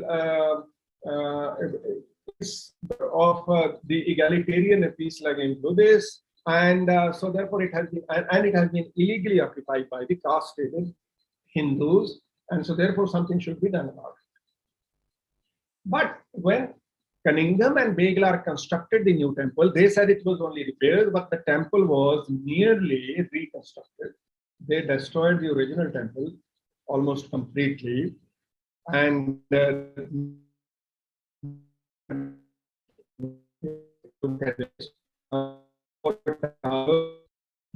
initially these 4 towers were added, and then there is a porch in front. Those of you who've been to the temple, there are big porches in front here. None of these things existed in the earlier temple. So the temple was built like this by Alexander Cunningham and Beglar. And the two were actually criticized by some scholars that this is almost vandalism. And now our friend Anagarik Dharampal comes in, and to the Indians, Anagarik Dharampal is primarily known as having laid the foundations of an aggressive campaign whose singular agenda was the Mahabodhi temple is purely a Buddhist shrine, only a Buddhist shrine, and hence its ownership must be restored to the Buddhists, led by it. So he basically, to some extent, the seeds of communal discord around monuments in India were sown in the late 19th century when this reformer Anagarik Dharampal began to pressurize the British government, British Indian government, to put Buddhist monuments under the exclusive Buddhist control, and his most important success story was at Bodh Gaya. He had founded already the Mahabodhi Society in May 1891, whose rhetoric was also in line with the anti-Hindu propaganda of the Victorian indulgence. In his writings in the Mahabodhi journal that he started, as well as his speeches, which are available, one could see that he unequivocally began to contest not only Buddhism's roots in Hinduism, but also the multi-religious history of the Mahabodhi temple.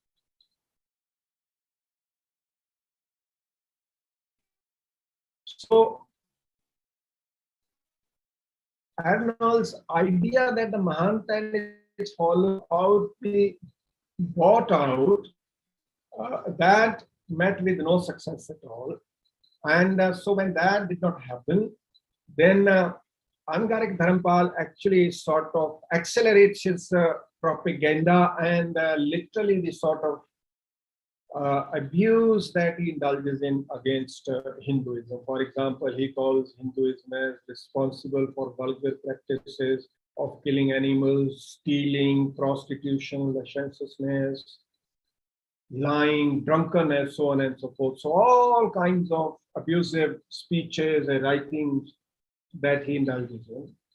And he also openly and shamelessly declares that he has basically learned all this from Edwin Arnold, the author of The Light of Vision. And so from his perspective, the worship rituals such as painting and clothing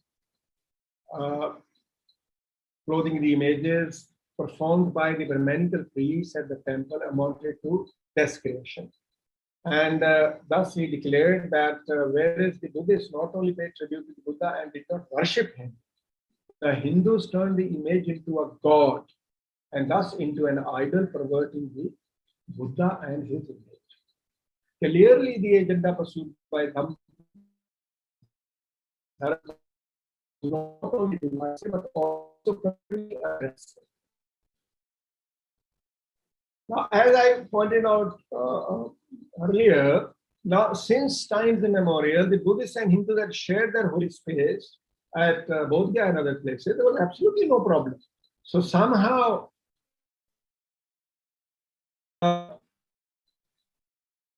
it was the Victorian indologists like Cunningham and Edwin Arnold, and at their behest people like Angaric Dharampal.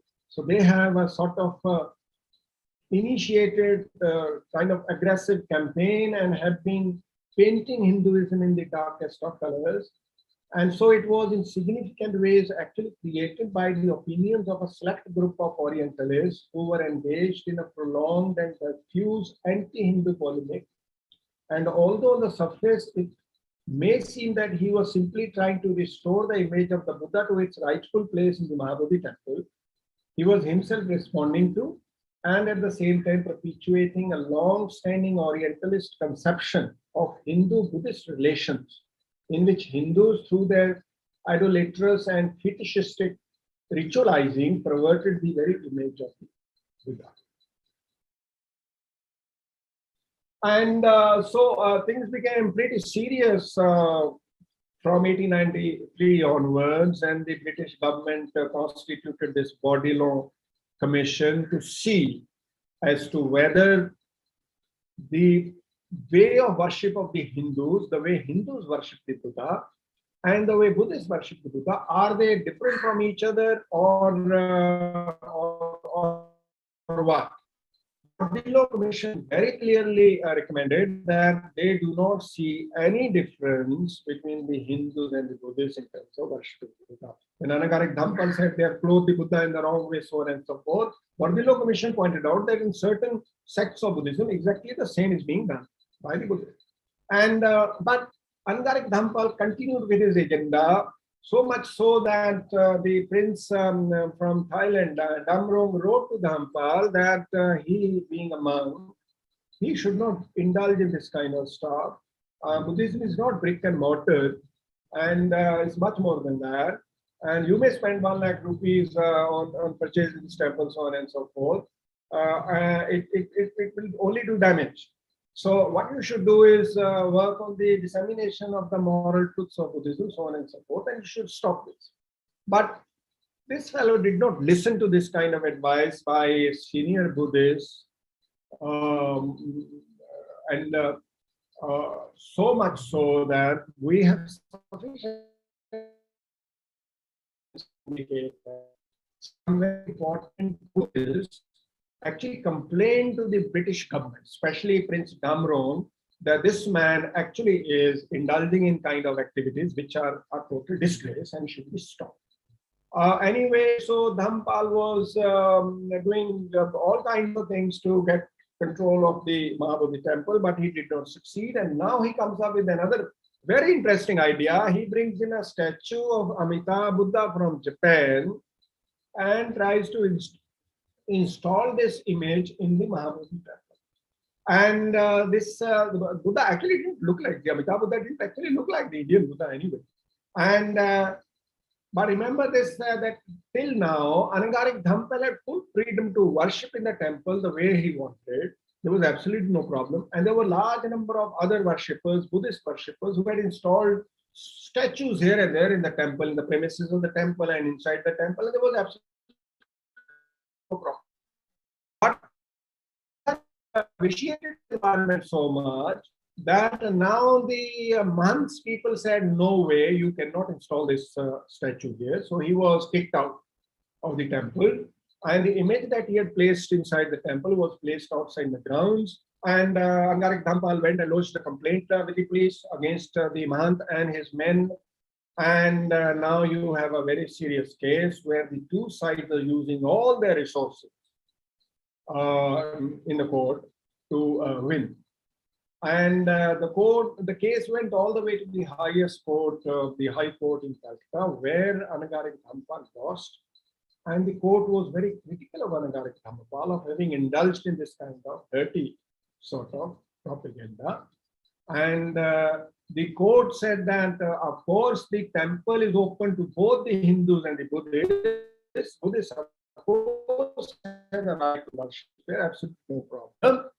But it is a pluralistic temple, multi-billion temple. Hindus have been worshipping here too. So there is no way that Hindus could be seen as some kind of encroachers. And so Angarik Dhampal is completely.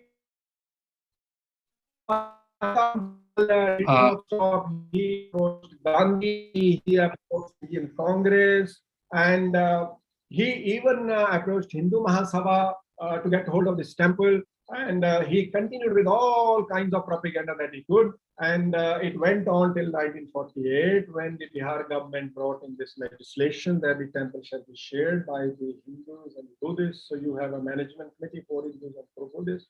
The local DM would be the chairperson, but the DM must be a Hindu. And then around 5 o'clock. So 15 years ago, 15 years ago. Dr. Saraf, sorry to interrupt, 5 minutes prompt. Yeah. So when Nitish Kumar had become the Chief Minister of Bihar for the first time, Nitish Kumar had some problems with the BJP, and then he brought in this legislation that the DM doesn't have to be necessarily a Hindu. He could be anybody, even a Muslim. So that was done. And also to make things worse, a terrible thing was done by the UPA, the government under Dr. Manmohan Singh, when the Indian government made a recommendation to UNESCO for having this status of heritage monument for the Mahabodhi temple. Shockingly, in the application, absolutely no mention is made of Hindus. No mention is made that some portions of the temple actually are Hindus, and that Hindus actually perform the ceremony on the fourth day of the Pindadan.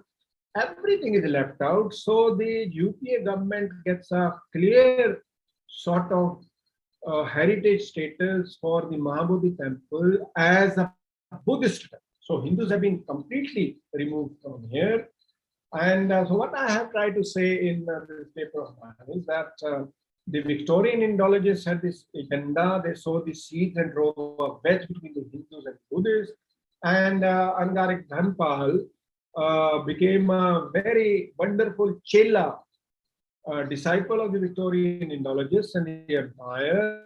And he did all that was done by him. And it's quite possible that this poor fellow did not even understand the kind of landmines that he was walking through. when he jumped into this whole politics about the ownership of the Mahabodhi temple. So the role of, in my humble opinion, is, of Angarik Dhampal is that all the issues, problems that we see around, including today the Ambedkarites and so on and so forth, all these issues that you see with regard to Mahabodhi temple or Buddhism in general, as Professor Elst was saying that even today there are a large number of people who believe Buddha opposed caste system, Buddha was a revolutionary, Buddha was a communist, Buddha was a socialist, Buddha was against Hindu, Buddha was against Brahmins, Buddha opposed this, Buddha opposed that. No such thing actually happened. Disciple Angarik Dhampal was actually responsible for all the kind of dirty politics that is still going on with regard to Mahabodhi. Thank you so much. Thank you, Dr. Saraf. Also, thank you for sticking to the time and giving us your view on this important topic. To move forward from here, next we have, in the interest of time, we're moving on to the next presentation right away. We'll have Rajat Vasudeva Murthy, who's going to present next. Rajat, while you set up your PowerPoint, I'll just quickly introduce you. Dr. Vasudeva Murthy is an electronics engineer by training and is passionate about Indian knowledge systems with a keen interest in language, philosophy, and history of science. He has obtained his BE from RV College of Engineering and PhD from Indian Institute of Science, Bengaluru. He's also worked as a researcher at Pennsylvania State University, State College, USA for a year, and also at the KTH Royal Institute of Technology, Stockholm, Sweden for about 6 months. He's currently serving as an assistant professor in the Department of Electronics and Communication Engineering at BMS College of Engineering, Bengaluru, and takes special interest in propagating Indian intellectual heritage among engineering students through the AICTE Student Induction Program. So Rajat is today going to talk to us about, present to us, his topic is Buddhism as a Revolutionary Movement, a Critique of Western Indology. Over to you, Rajat. Thank you so much, Meg, for the wonderful introduction, and thanks to Hariji and Nagraji for this opportunity. And good evening to all the participants. I hope my screen is visible. Your screen is visible. If you would, yeah, it is visible. Go ahead. Should I make it bigger or anything? Looks good. Looks good. Okay.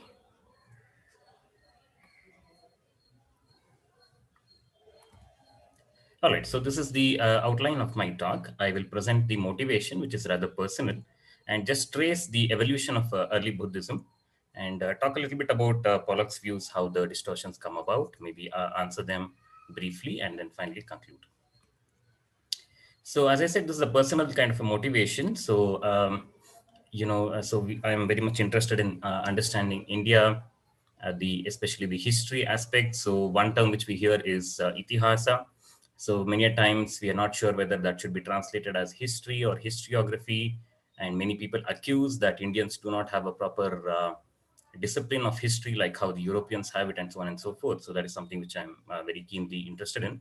And another thing, like Hariji mentioned in the introduction to this conference, with all the Western Indologists coming in, they're messing up and distorting the history, the way it is presented, and also the chronology as well. So that is something which I'm kind of interested in. And there is a lot of contribution which has been done to various branches of science and philosophy from this land, which has a very long history and tradition. And that is somehow not very well represented, is my feeling. And therefore, we want to really understand it. And here is one quote I picked up from Max Muller in his book, History of Ancient Sanskrit Literature. He says that the inward life of the soul has so completely absorbed all the practical faculties of a whole people, so much so that India has no place in the political history of the world. But looking at what Pollock has been writing, he's trying to, present everything, mainly in the Sanskrit literature, from a political lens. So this is where I feel there is a stark contrast from something like, the statement from Max Muller. Okay, so quickly, a brief description of how Buddhism evolved in the early days post-Buddha.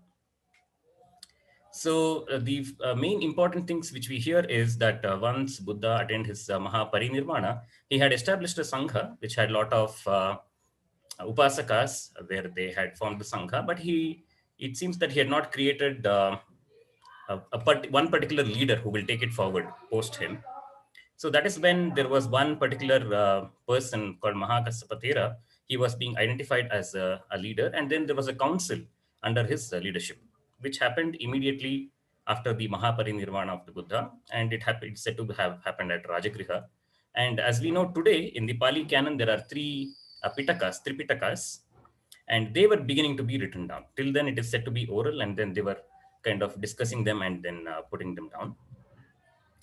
And about 100 years after the first council, the second Buddhist council is going to be held, and this is during the reign of Kalashoka.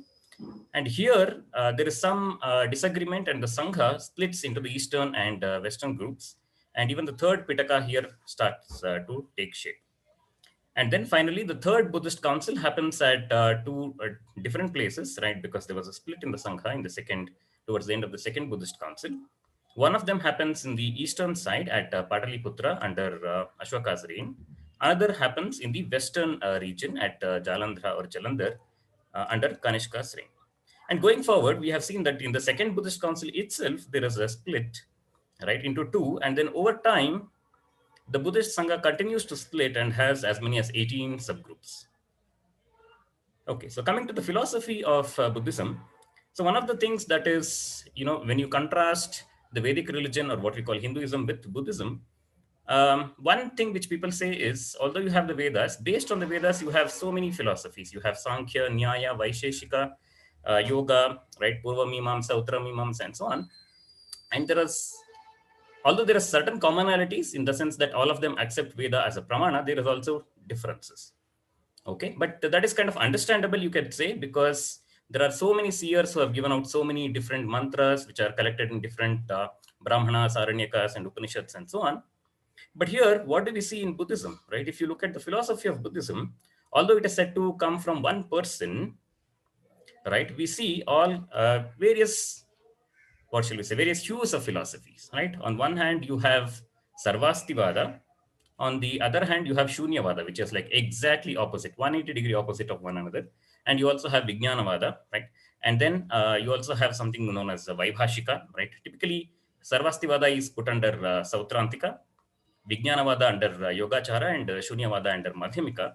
But here, what I'm trying to stress upon is, although this, shall we say, religion called Buddhism comes from one person, or is said to come from one person, we see that there is a huge spectrum of philosophies, right, which are completely, opposite to one another, coming from that same person or same, tradition. So this makes us ask the question: what did the Buddha really say then, right? So one thing which everybody agrees is that he spoke about the Four Noble Truths and the Eightfold Path, and he also propagated the middle path between extreme self-indulgence in sense pleasures and extreme self-mortification or extreme asceticism, which he did, in fact, in his earlier life as well. Okay, but are these really unique to Buddhism, something revolutionary, right? So these things, if you just look at the Bhagavad Gita or the Upanishads, you will find that these things are already there. And I just get the question, was this, how could Buddha not have known this, or how could he not have come across this, right? He could be just paraphrasing whatever he had already come across, which was already probably mainstream, at least in the case of Buddha himself being an elite person. And in this context, Mysore Hiriyana opines that in the Buddhist canonical literature, which is available today, right, what we call as the Tripitakas, although it is said to be uttered by the Buddha, but there is no real means of knowing which portions were uttered by Buddha and which portions, got accreted later on. Because just now we discussed that the Tripitakas were actually settled a few hundred years, maybe 100 to 200 to 300 years after the Mahaparinirvana of the Buddha. And Mukherjee opines that Buddha kind of presented a path to salvation. He preached it unto all, but he left the nature of ultimate reality an open question. And that is one of the reasons why they argue that you see this whole gamut of philosophies which is ranging from all hues to go under the name of Buddhism. All right, so just another quick discussion comparing the Buddhism and the Vedic religion. So like I said, the main difference is that, the Veda did not have one particular person as a founder or one who propagated the Veda, right? We have hundreds of rishis, right? Starting all the way from the Samhita, Aranyaka, Brahmana, and Upanishad, we come across various rishis as mantra drashtaras. That is the main difference. But then there are a lot of commonalities, right? So there is the karma niyati, which is a Vedic concept, which is also accepted in Buddhism, and which is, of course, closely tied with the concept of punarjanma. And there is also this criticism of blind ritualism. If you look at the Upanishads, even in the Bhagavad Gita, right, this blind ritualism is heavily criticized. Okay, so that is why I call it as a commonality, although I'm comparing with Veda. And yeah, so the differences will be that many people say that, Buddhists, we don't know whether Buddha, in fact, decried the validity of Veda as a Shabda Pramana, but at least it is said that at least the later Buddhists, they were not ready to accept Veda as a Pramana. And so that I call as a difference between Vedic religion and Buddhism. And while Upanishadic learning, it is said that it was not given to all, but the message of the Buddha is said to be given in plain language and is said to be available to all. Okay. But we see also, if you look at it a little historically, we find that there are a few limitations of Buddhism, as was already pointed to by some of the earlier speakers. Buddhism happened to thrive under royal patronage and wealthy merchants, right? Even though the poor people who wanted to, they were, given the opportunity to serve. At least in that way, they were able to, serve the Buddhist Sangha. But it turned out that looks like they had a weak hold on the masses, right? So we can maybe look at this point that once the invasions happened from the western side, the places which we today call as Afghanistan and Pakistan, where the concentration of Buddhists was larger, en masse conversions happened there. Okay, so therefore, I say that Buddhism had a weaker hold on the masses, so that it could not withstand that invasion from foreign invasions. And also, Buddhism, there is a sense that once you, follow the Buddha, join the Sangha, you are kind of divorced from this family life and you live in this Sangha, right? So therefore, there is, I feel, an absence of reconciliation between the life of a householder and that of a spiritual aspirant, whereas this is very well brought out in the Gita and also in the Upanishads. Although the Upanishads highlight the other spiritual aspirants, at least in the Gita, this is brought out very, very well. Okay, so with that brief introduction, now I will step into what is known as axial theory. It's a very kind of, shall we say, old and very crude theory, but somehow Pollock still continues to use them. And it is said to be propounded by Jaspers, right, almost 70 years ago. He says that this axial age occurs at certain points in history where there is a capacity of human beings to reflect upon and to give expression to an image of the world as having the potential of being different from what it was perceived to be here and now. But it's very, very interesting and for me unfulfilling in the sense that they do not even talk about the epistemological reasons for such a scenario, right? So that is very much lacking here. And another point here is that there is going to be a genesis of people who feel themselves a unity with a common language, common culture, common body of myths. Okay, and then Jasper says that in this period, there will be a transition from mythos or mythology, what you can say, to logos, which is more logical. And they say that here it's going to be a reflexive phenomenon, and also there is going to be historical consciousness. So note this word historical. Okay, and Jaspers locates it in the middle of first millennium BC. Okay, so what Pollock does is he takes some of these points.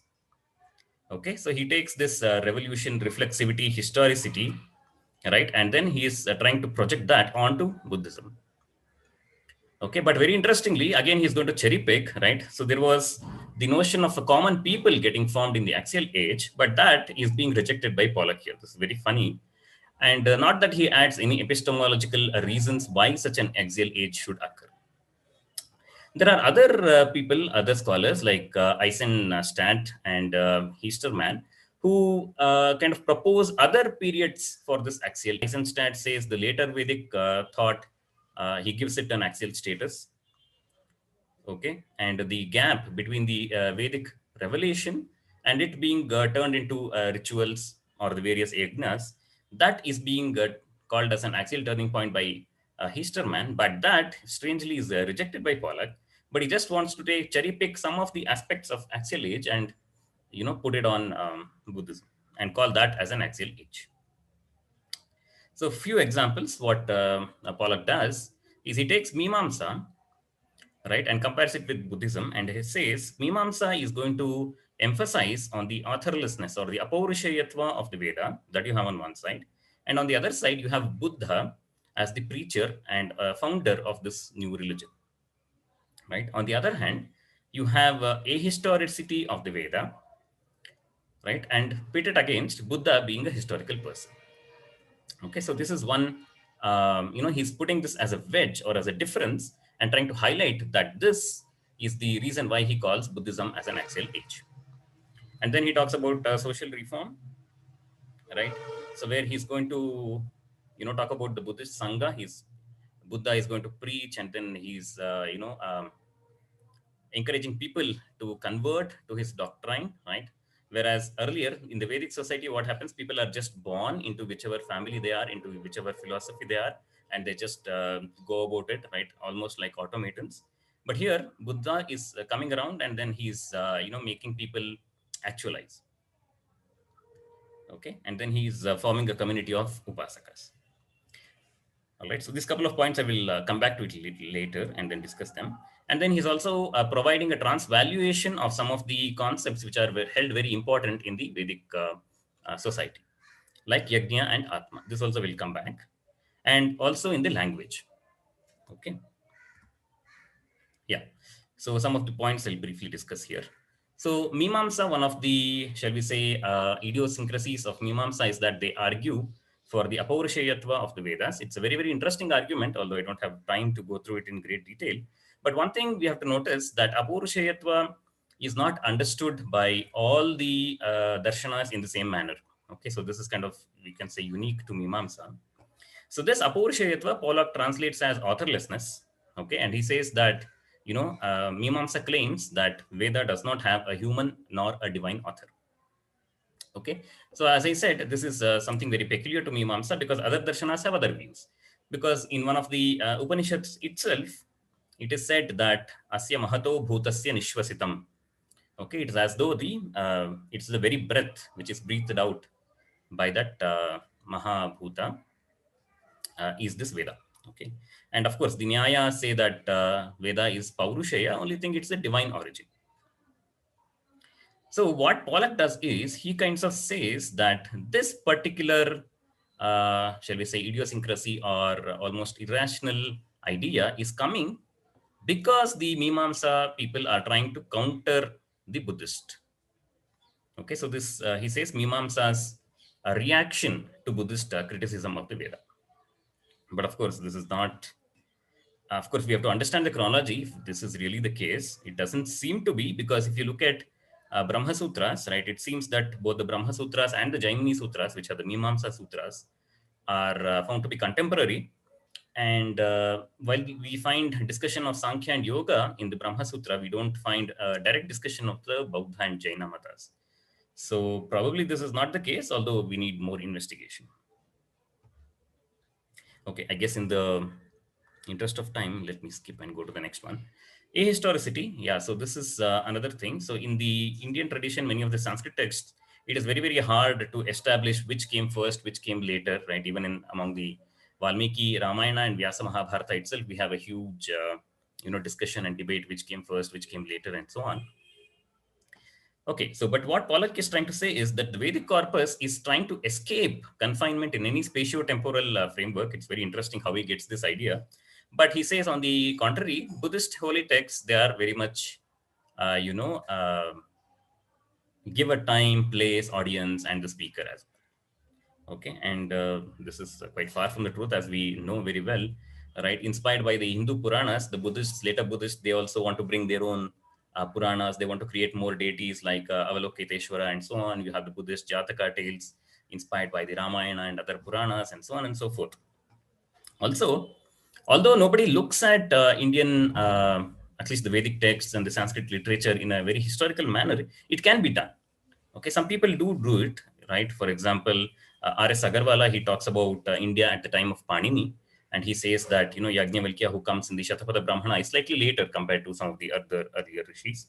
And of course, Talageri has done brilliant work, right? He studies the Rig Veda and establishes that certain mandalas are older than certain other mandalas. Okay. But, and as we just now saw, this assertion by Pollock is not entirely true, because the Tripitakas themselves, are formed only after a few centuries after the parinirvana of the Buddha. Okay. And what explains the divergence in the philosophies of Buddhism, right? Which we just now discussed at the beginning of this presentation, right? All right. So coming to social reform very quickly, Agarwala points out that Panini talks about both the political as well as the religious sangha, right? He talks about Ekadhina, monarchy, Ganadhina, which is a republic, and Nikaya is as a religious sangha. And these are found to be common to all the Shramana sects. And the Shramana itself, the word Shramana and Brahmana both occur in the Panini Sutras themselves. And this Shramana includes Ajivikas, Anuvadins, and as well as the Jainas. All right, so here again, so this revolutionary point about Buddhism is not really true. Also, while these Shramana sects are said to be, very democratic, welcoming everybody, whereas Veda was kind of restricted to certain people, we have one particular adhikarana in the Brahma Sutra, which is called Apashudra Adhikarana, right? Which says that although everybody does not have adhikara for Veda, there is adhikara for everybody for Vedanta. And Shankaracharya, in his Bhashya, in this particular section, he explicitly gives the example of Vidura and Dharmavyadha, who were not supposedly having adhikara for Veda, but they are they had the adhikara for Vedanta, and they are, they preach it very well.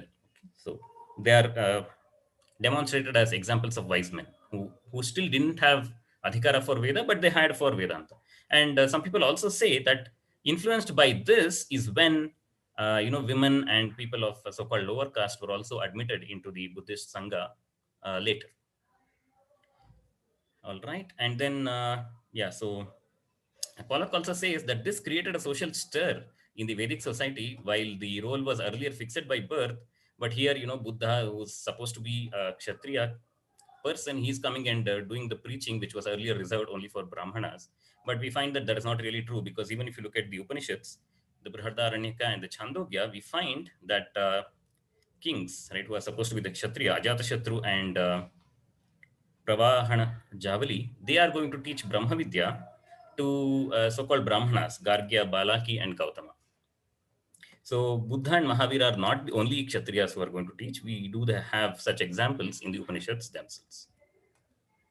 Okay, so very quickly going on to Yajna and Atma, Pollock brings up this Kutadanta Sutta, where a Brahmana is dissuaded from doing a blood sacrifice, right? And he's recommended to go for non-violence in a non-coercion manner. Okay, but such an idea we find in the Mahanarayana Upanishad itself. It says, especially for a person who is in the Aranyaka, right, who is a forest dweller, right, in the Vanaprastha, he says, Tasyaivam vidusho yajnaha, yajnasya atma yajamana shraddha patni, okay, kama ajyam manyush pashu, etc. So the animal, so-called to be sacrificed, is his own anger, okay, manyush pashu. And of course, in the Gita itself, we have the famous shloka, Dravya Yajnastapo Yajna Yoga Yajnastatthapara, etc. And very interestingly, in the case of Atma, so Pollock says that, by saying that there is no Atma, this Buddha is cancelling all the Upanishadic thought. Okay, but Bhattacharya very nicely points out that be it Buddha or be it the Upanishads, their main intention is to root out desire. Okay, so Upanishads, while they say that both the subject, that is the person who is the desirer, and the object of the desire are not separate from Brahman, that is the approach taken by Upanishads. Whereas Buddha takes the opposite approach of saying that neither the subject nor the object of desire really exist. But there, their final objective is the same. But here, in the case of Buddha, the question arises. They also talk about this karma niyati, right? So the karma concept is there, doctrine of karma. So if the subject is also doesn't really exist, then how does this karma operate? So that is one question which I have, and I've not yet found a satisfactory answer for that. 5-minute prompt. Yeah, Rajat. thank you so much. Yeah. Okay, just a quick note on the language. So in most of Indian languages, which is especially true in the case of Tamil, we have this concept of diglossia, right? So there is one language which you use for formal communication, literary communication, and there is another which you use informally for speech. Okay, so if you look at certain Sanskrit literature, right, it could be the place of Bhasa or Shudraka, we find that they use Sanskrit for certain characters which they want to project as educated, and certain other language, right, the Prakrits, for those characters which they want to depict as uneducated. But here, that is turned into a big issue here by Pollack. He's saying that early Buddhists reject the use of Sanskrit due to the language theory which the Mimamsakas give. So, of course, the Mimamsakas have a strange theory, Shabda Nityatvam and so on. But Pollack is saying that Buddhists are going to reject Sanskrit due to that particular esoteric theory, which is not very convincing. But historically, the Buddhists, especially the Mahayana Buddhists, right, they come back to Sanskrit. We have a huge body of literature in Sanskrit about Buddhism.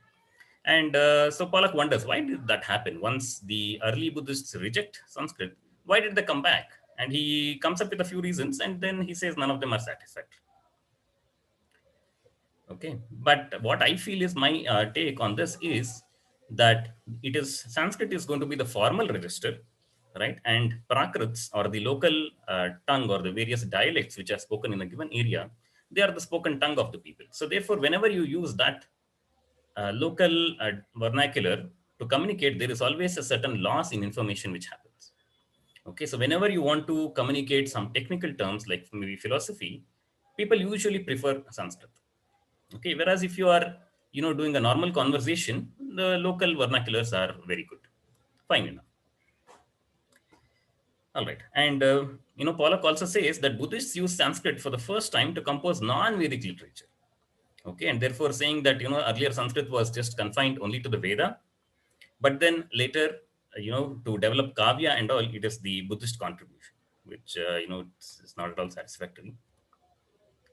Yeah, and then there is this very interesting take on Buddhism by Max Miller. He says that, kind of Buddhism is preparing Indians to,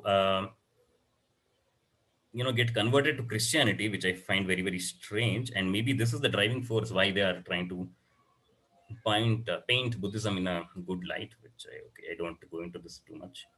Okay, so in conclusion, my main interest is to understand the correct history and at least get a better understanding of the chronology of various important events in the Indian civilization.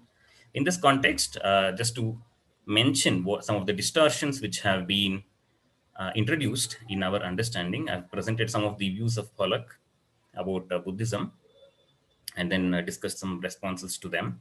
And it seems to me that the views expressed by Pollack are by carefully cherry picking certain points, right, which will only support his materialistic insinuations. He's not paying heed to the chronology, and he does not even take into account that there are so many different darshanas, right, both Vaidika and Avaidika, and he's not even going into many of the epistemological details, right, but just he's trying to, just paint a picture by just carefully cherry picking things. All right, and then acknowledgements. So the understanding out of which this presentation has been prepared is thanks to all these people, my gurus, Shri Phaniraj, Dr. Rama, Swami Paramarthananda, Swami Paramananda Bharati, Swami Paramasukhananda. And thanks to discussions with Krishnamurti, Gokul and Dr. Mohan and Meg as well. Yeah, so with that, thank you so much for this opportunity. Thank you. Thank you, Thank you very Rajat. much, Thank you. Rajat. Thank you very much.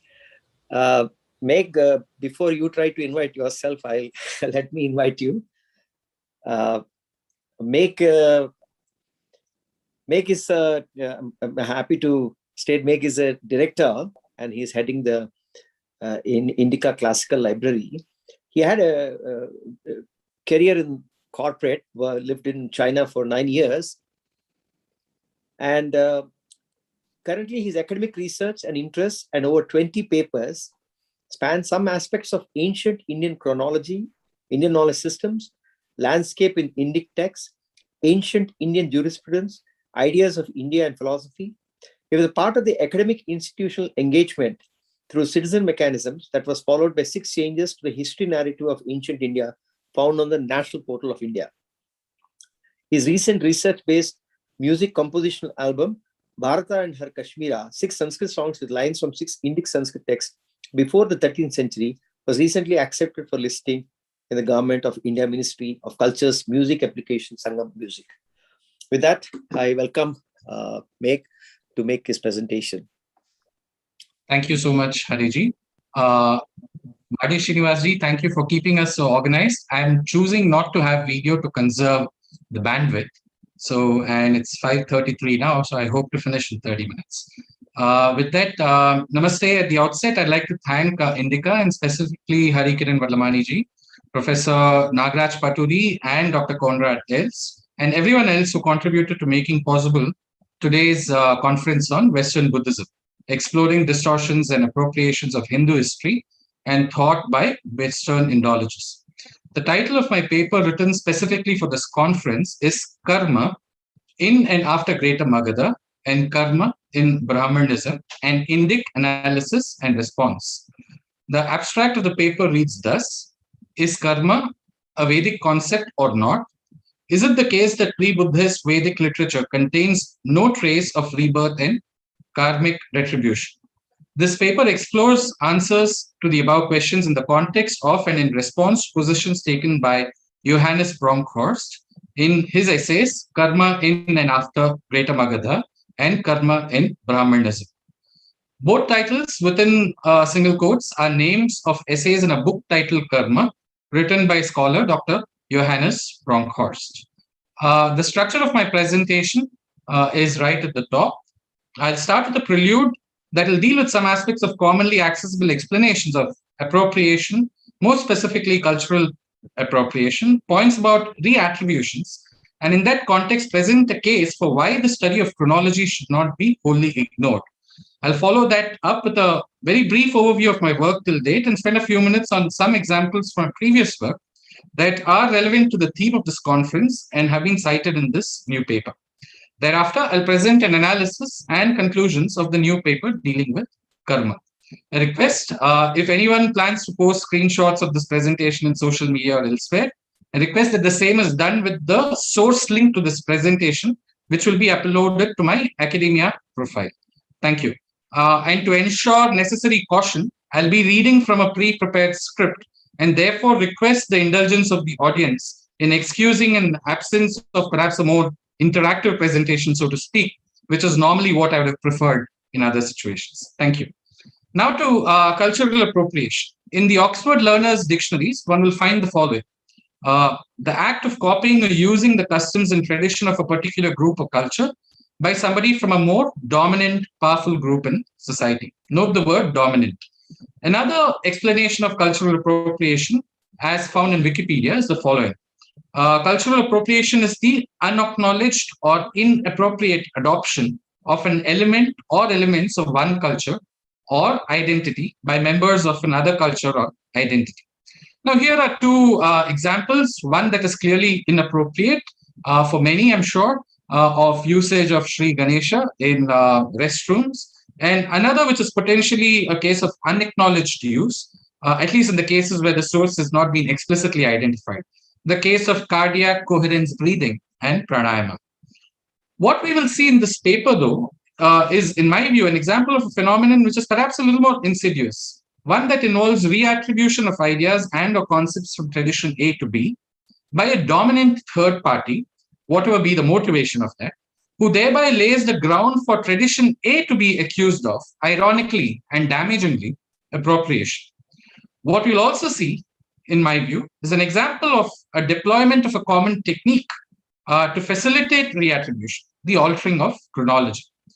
Now, let me add a few words of caution here, and it's important. To reduce the study of the past only to chronology would be clearly reductionist, and such reductionism would do no justice to genres such as itihasa, which are the storehouse for, as scholars have reasoned, far more meaning. For example, Indic notions of ethics, values, governance, etc. Therefore, when some scholars warn about reducing the study of the past, at least the Indic past, to only chronology, that is indeed a warning I find utterly meaningful, very sensible. While every study of the past need not be focused on only chronology or reduced to only chronology, and while everyone studying the past need not focus on, again, only chronology, it can't be too sound a case, in my view, that chronology can be or is to be completely ignored. Even in the ancient Indian context, we did have the Vamshavalis, for instance. Ignoring chronology altogether in current times, however, can lead to inventions of new cause and effects, new ethic comparative histories, and anachronistic distortions, appropriations, with reattributions in some cases, and more. With this case in mind, of not fully ignoring chronology, here's a single slide overview of my papers till date. You don't need to read each title. These are accessible, as I said, in my academia profile, which is at the right-hand bottom corner.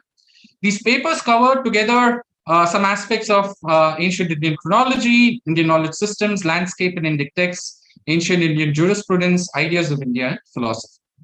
Allow me to briefly mention here that, and I'll come back to this with some details later if time permits, that as part of a citizen mechanisms-based academic institutional engagement in 2017 and 2020, which were followed by changes to the ancient India narrative on the National Portal of India. And these changes related to Aryan invasion and Indo-European. Now, in yellow boxes are the papers that are cited in this new paper, which is part of the presentation today. Now, moving on to a pertinent example from my previous work.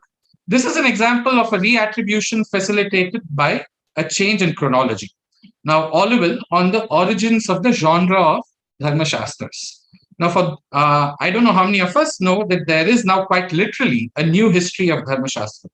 A new history of Dharmashastra being part of the title of this volume that you can see on the screen, published by Oxford in 2018 and edited by Patrick Olival and Donald Davis Jr. This book builds on various works of Olival, in these preceding years, including The Dharma Reader, published in 2016.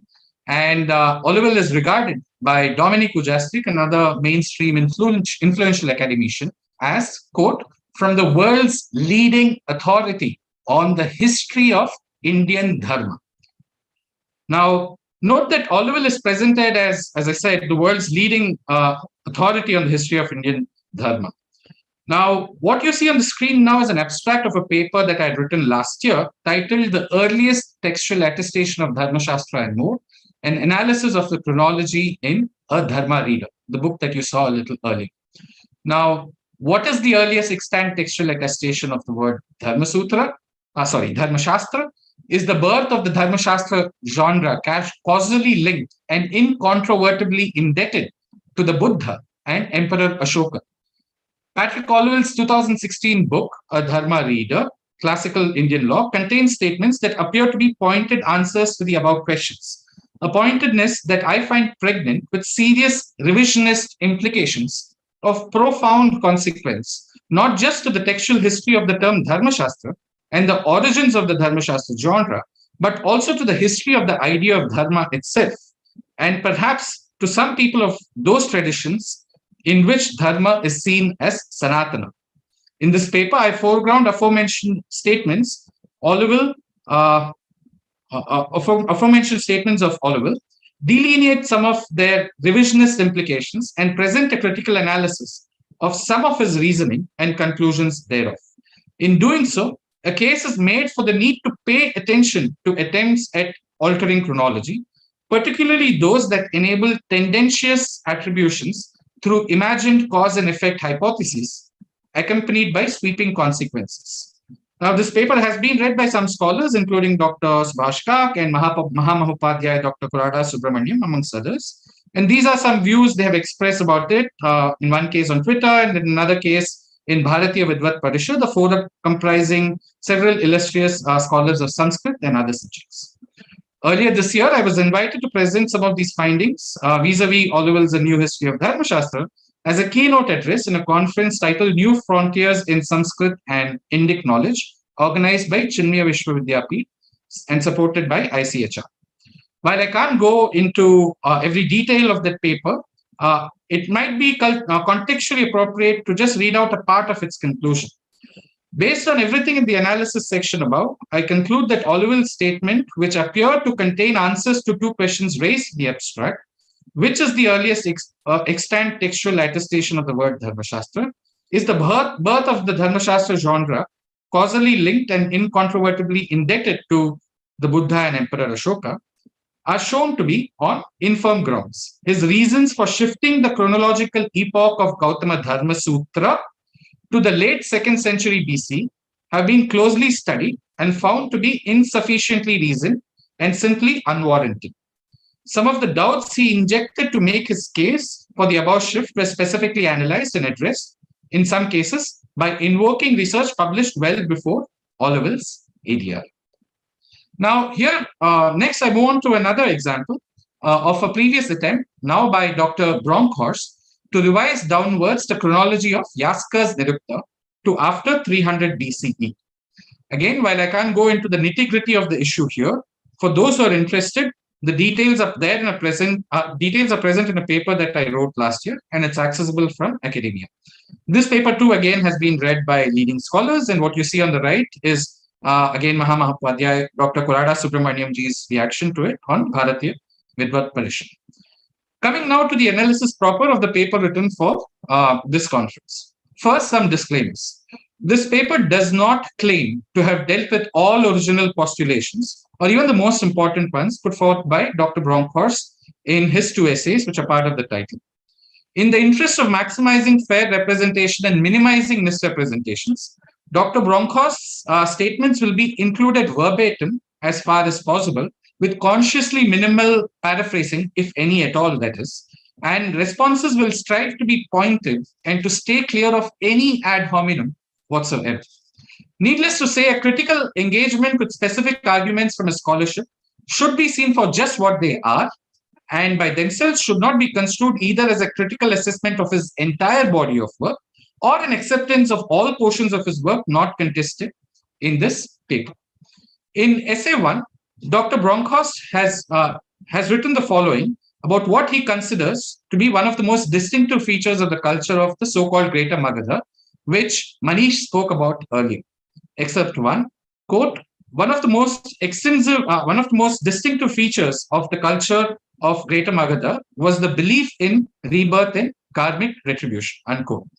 He then goes on to add the following about the so-called Brahmanism, vis-a-vis rebirth and karmic retribution. Quote, Brahmanism absorbs in due time the belief in rebirth and karmic retribution, unquote. On what the so-called Brahmanism had been, its geography and its relationship with the Veda, Dr. Bronkhorst has included the following. Quote, during the period in which Jainism, Buddhism, and Ajivikism rose, Brahmanism belonged primarily to a geographically limited area, with its heartland in the middle and western parts of Ganges Plain. It was in this region that Brahmanism had been a culture of a largely hereditary class of priests, the Brahmins. These same Brahmins memorized and preserved the Veda and a large corpus of literature concerned primarily with their sacrificial activities. See the box text below. Brahmanism has been a priestly religion with heavy emphasis on elaborate sacrifices, unquote. Another excerpt, the Veda constitutes the sacred literary heritage of the Brahmins, unquote. Now, Manish had done a brilliant job of including the geographical aspects. So I'm not going to go into some of the details which I thought of going into. In the boxed text referred to above in bold, which occurs in a subsection titled Absence in Vedic Literature, he includes the following, quote, sometimes in those relatively recent portions known by the name Upanishads, presumably more recent than the founders of Jainism and Buddhism. Then a next quote, it has long been taken for granted, or rather argued on the basis of invalid arguments, that the whole Vedic corpus preceded the time of the Buddha, who appeared to have died soon after 400 BC. This position may now have to be abandoned. It is becoming clear, for example, that a Middle Vedic text such as Aitareya Brahmana is composed in the language closer to the language described by the grammarian Panini, 350 BC or later. This is his date. The two major Upanishads, the Brihadaranyaka and the Chandogya, must be more recent, and this can indeed be supported with strong independent arguments for the former of these two, which may not have reached anything like its present form until after Patanjali, another grammarian who lived in the middle of the 2nd century BCE. Now, outside of the box text and after it, Dr. Bronkhorst has included the following statements vis-a-vis the chronological epochs of the Brihadaranyaka Upanishad and the Chandogya Upanishad in a subsection titled Absorption into Brahmanism. Excerpt 7, quote, about this knowledge, the Brihadaranyaka Upanishad, presumably, note the word, presumably dating from the last 2 centuries BC, states the following.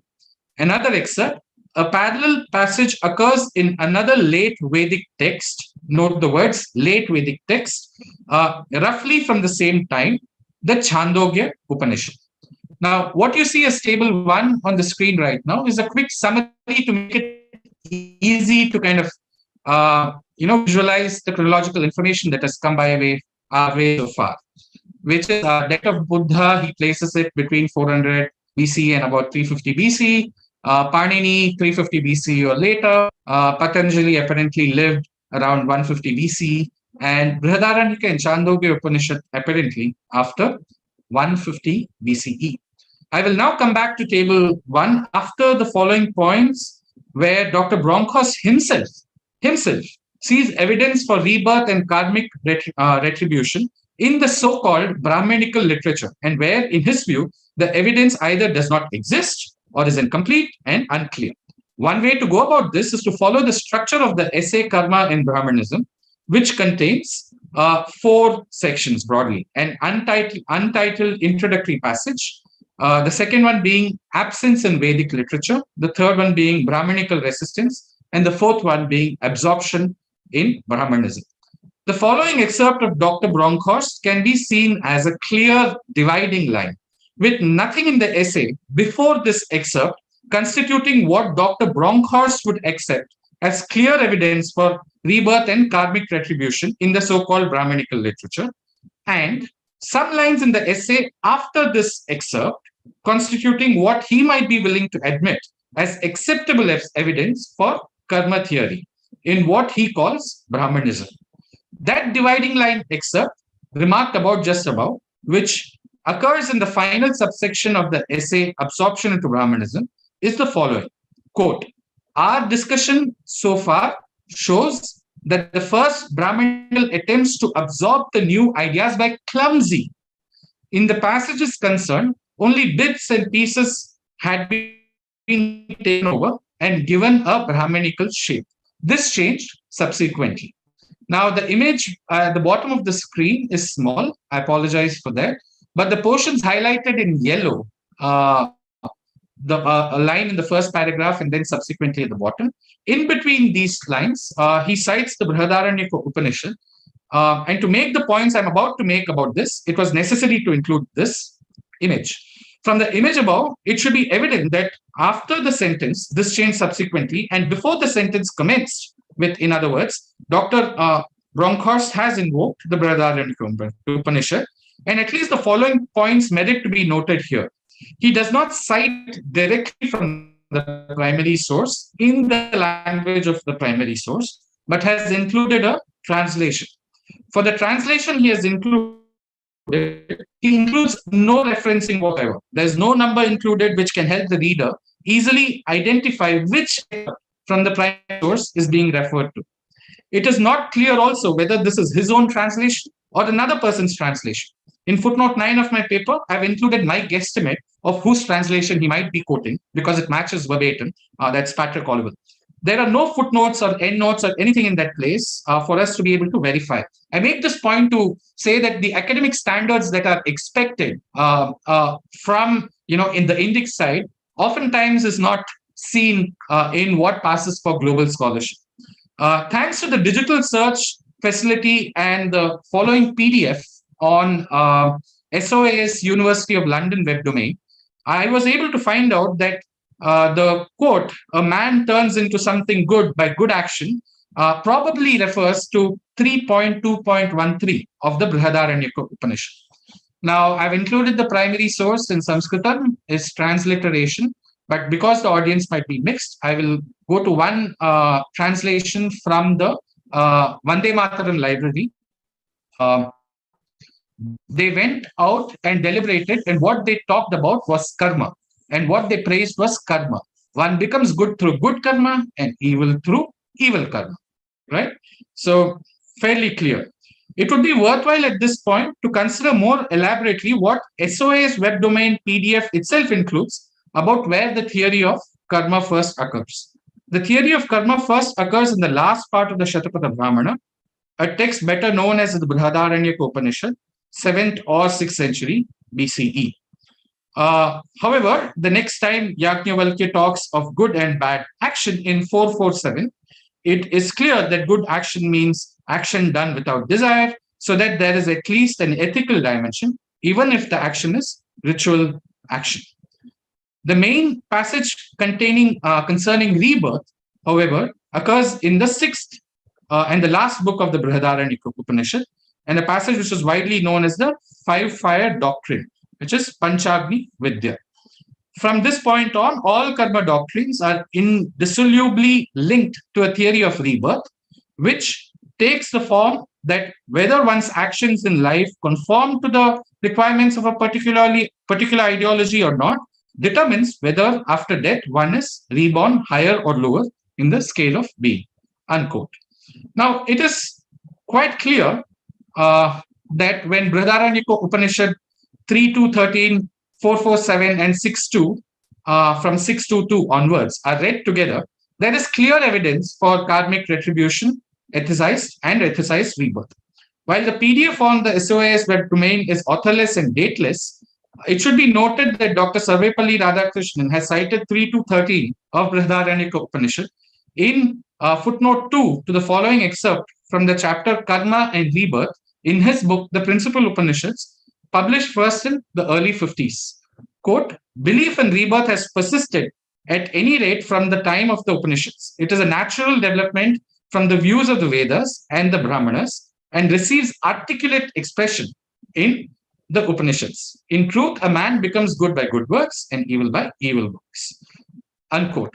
Dr. Radhakrishnan's point in bold above is one way to think about an answer to the first question in the abstract. Is karma a Vedic concept or not? At least insofar as rebirth goes. It therefore merits foregrounding his footnotes 1 and 2, which is there on the screen in the image that you see. Dr. Radhakrishnan is certainly not alone in seeing connections with early Vedic literature, as seen in footnote 1 above. Consider, for instance, all the evidence that precedes the following excerpt from a section titled Conclusion, the Karma Doctrine in the Context of Brahmanic Thought in Hermann Tull's book, The Vedic Origins of Karma.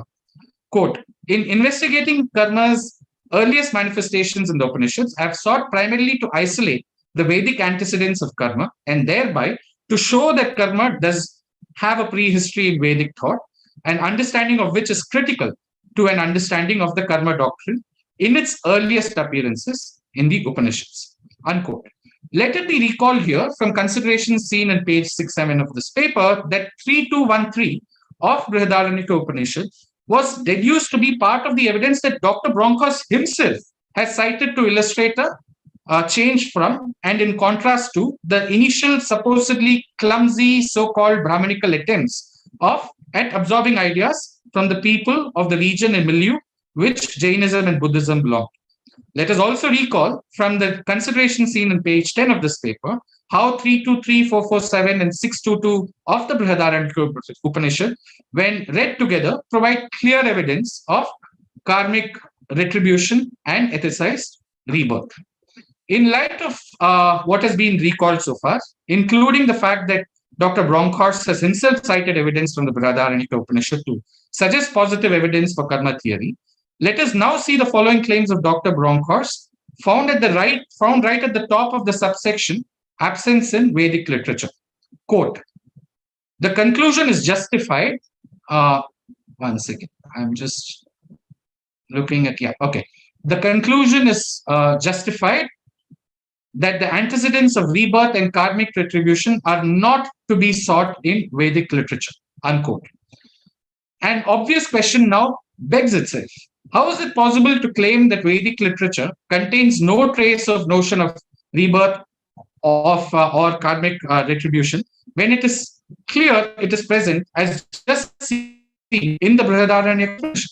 The only way to do so is to declare that the Brihadaranyaka Upanishad itself is not Vedic. As though attempting to almost do so, Dr. Bronkhorst does not include the evidence from the Brihadaranyaka Upanishad in the subsection Vedic literature, but includes it in the subsequent subsection, absorption into Brahmanism, even as he himself uses the terminology later Vedic, which I asked you to characterize another Upanishad, the Chandogya. Over here, it would be rather pertinent to foreground another excerpt from Tul. I have emphasized the continuity of the traditions to counter the pervasive bias against the Brahmanas that stands at the foundation of Western Indology. The result of this bias has been a tendency to remove the Upanishadic tradition from its historical and conceptual context, unquote. Now to the second question in the abstract. Is it the case that the pre-Buddhist Vedic literature contains no trace of rebirth and karmic retribution? Even if one were to limit oneself only to the Brihadaranyaka Upanishad, how can it be the case that there is no trace of rebirth and karmic retribution in pre-Buddhist Vedic literature unless it can be conclusively established that relevant occurrences of karma and portions attesting rebirth in the Brihadaranyaka Upanishad were composed after the life of the Buddha? Now is the time to recall Dr. Bronkhorst's chronology collated in Table 1 and excerpts 5-7 that precede the table. Notice that Dr. Bronkhorst places the Brihadaranyaka Upanishad to a period, presumably his word, from the last 2 centuries BCE, mentions the existence of some supposedly, my word, strong independent arguments that establish why the Brihadaranyaka Upanishad may not have reached anything like its present form until after Patanjali, who lived in the middle of the 2nd century BCE. Now, he neither explicitly mentions those supposedly strong independent arguments, nor does he include a reference to a source where those supposedly strong independent arguments can be accessed. Now, this is unlike his own attempt to revise downwards the chronology of Yaska's Nirukta, in which case he had at least made it possible to access his reasons, which have though subsequently been critiqued and found wanting. I've included the references to those papers.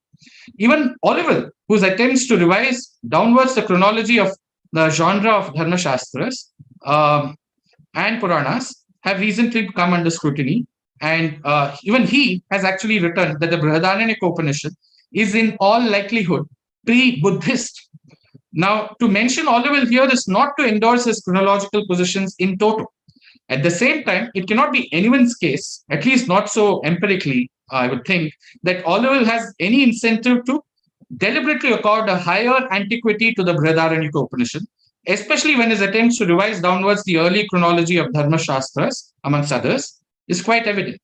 In sum, until and unless Dr. Bronkhorst or anyone else can establish conclusively that the Brihadaranyaka Upanishad, particularly all references of karma and portions attesting rebirth, is definitely post-Buddhist, Dr. Bronkhorst's presumption alone that such is the case cannot be, I reason, a rigorous case to reach sweeping, firm, revisionist conclusions about rebirth and karmic retribution in Vedic sources before the Buddha.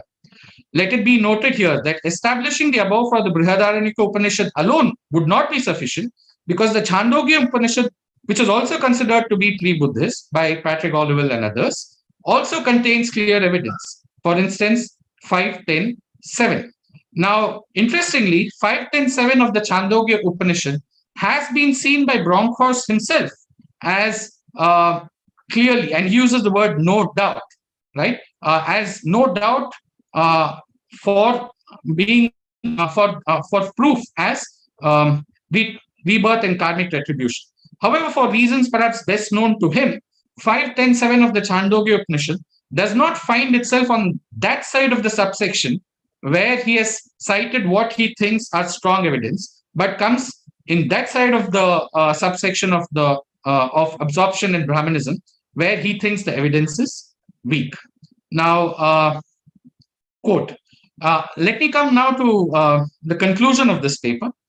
The abstract of this paper commences with two questions. One, is karma a Vedic concept or not? Two, is it the case that pre-Buddhist Vedic literature contains no traces in rebirth and karmic retribution? Premised on all the evidence and reasoning in the analysis section of this paper, I conclude in relation to the first question that one of Dr. Bronkhorst's conclusions, quote, the conclusion is justified that the antecedents of rebirth and karmic retribution combined are not to be sought in Vedic literature, is far from justified on counts more than one, including but and not limited to evidence found in the Brihadaranyaka Upanishad 3.2.13, 4.4.5, 4.4.7, 6.2.2, and in the Chandogya Upanishad 5.10.7. As foregrounded in the analysis section, Dr. Radhakrishnan and Dr. Tull are among scholars who have presented evidence to show more ways in which the karma doctrine can be seen as Vedic, including but not limited to reasons based on connections between Upanishads and the Brahmanas. At least in the essays named in the title of the paper, I neither found any direct engagement by Dr. Bronkhorst with Dr. Radhakrishnan and Dr. Tull's evidence, nor did I find any reference to any previous engagement with their work, which is publicly accessible at least, or in English at least. Finally, this is the last point. Vis-a-vis the second question in the abstract, it was shown in the analysis section, table 1 in page 5, that Bronkhorst has presented no direct evidence or even references to any direct evidence in previous work as to how he has declared Brihadaranyaka Upanishad and the Chandogya Upanishad to be post-Buddhist, in contradistinction to the positions of other scholars, including but not limited to Patrick Oliver. It is perhaps worth repeating here for emphasis that Bronkhorst's attempt to revise downwards the chronological epoch of the Yaskar's Nirukta, this particular attempt of his for the Upanishads is not even as sound as what was the case of the Yaskar's Nirukta, because over there at least his reasons were accessible and people like me could actually verify it.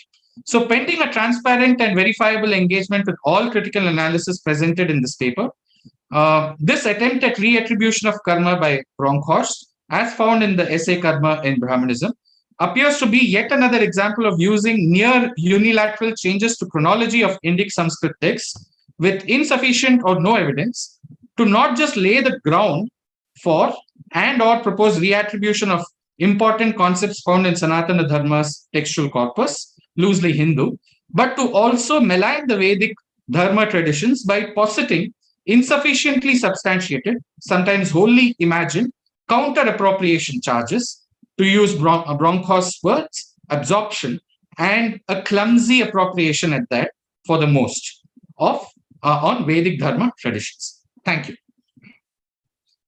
Thank you so much, Meg. That was very good.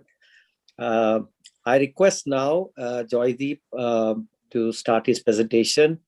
Gentlemen, ladies and gentlemen, we all know Vishwa and Joydeep, so I will, in order to save time, I will not do the introduction.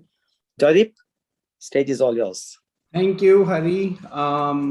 Welcome, everyone. And I want to thank all the panelists for their presentations, which I heard with great interest. And it seems that there's a sort of convergence of research interests and concerns here, which I think should be reflected in the discussion.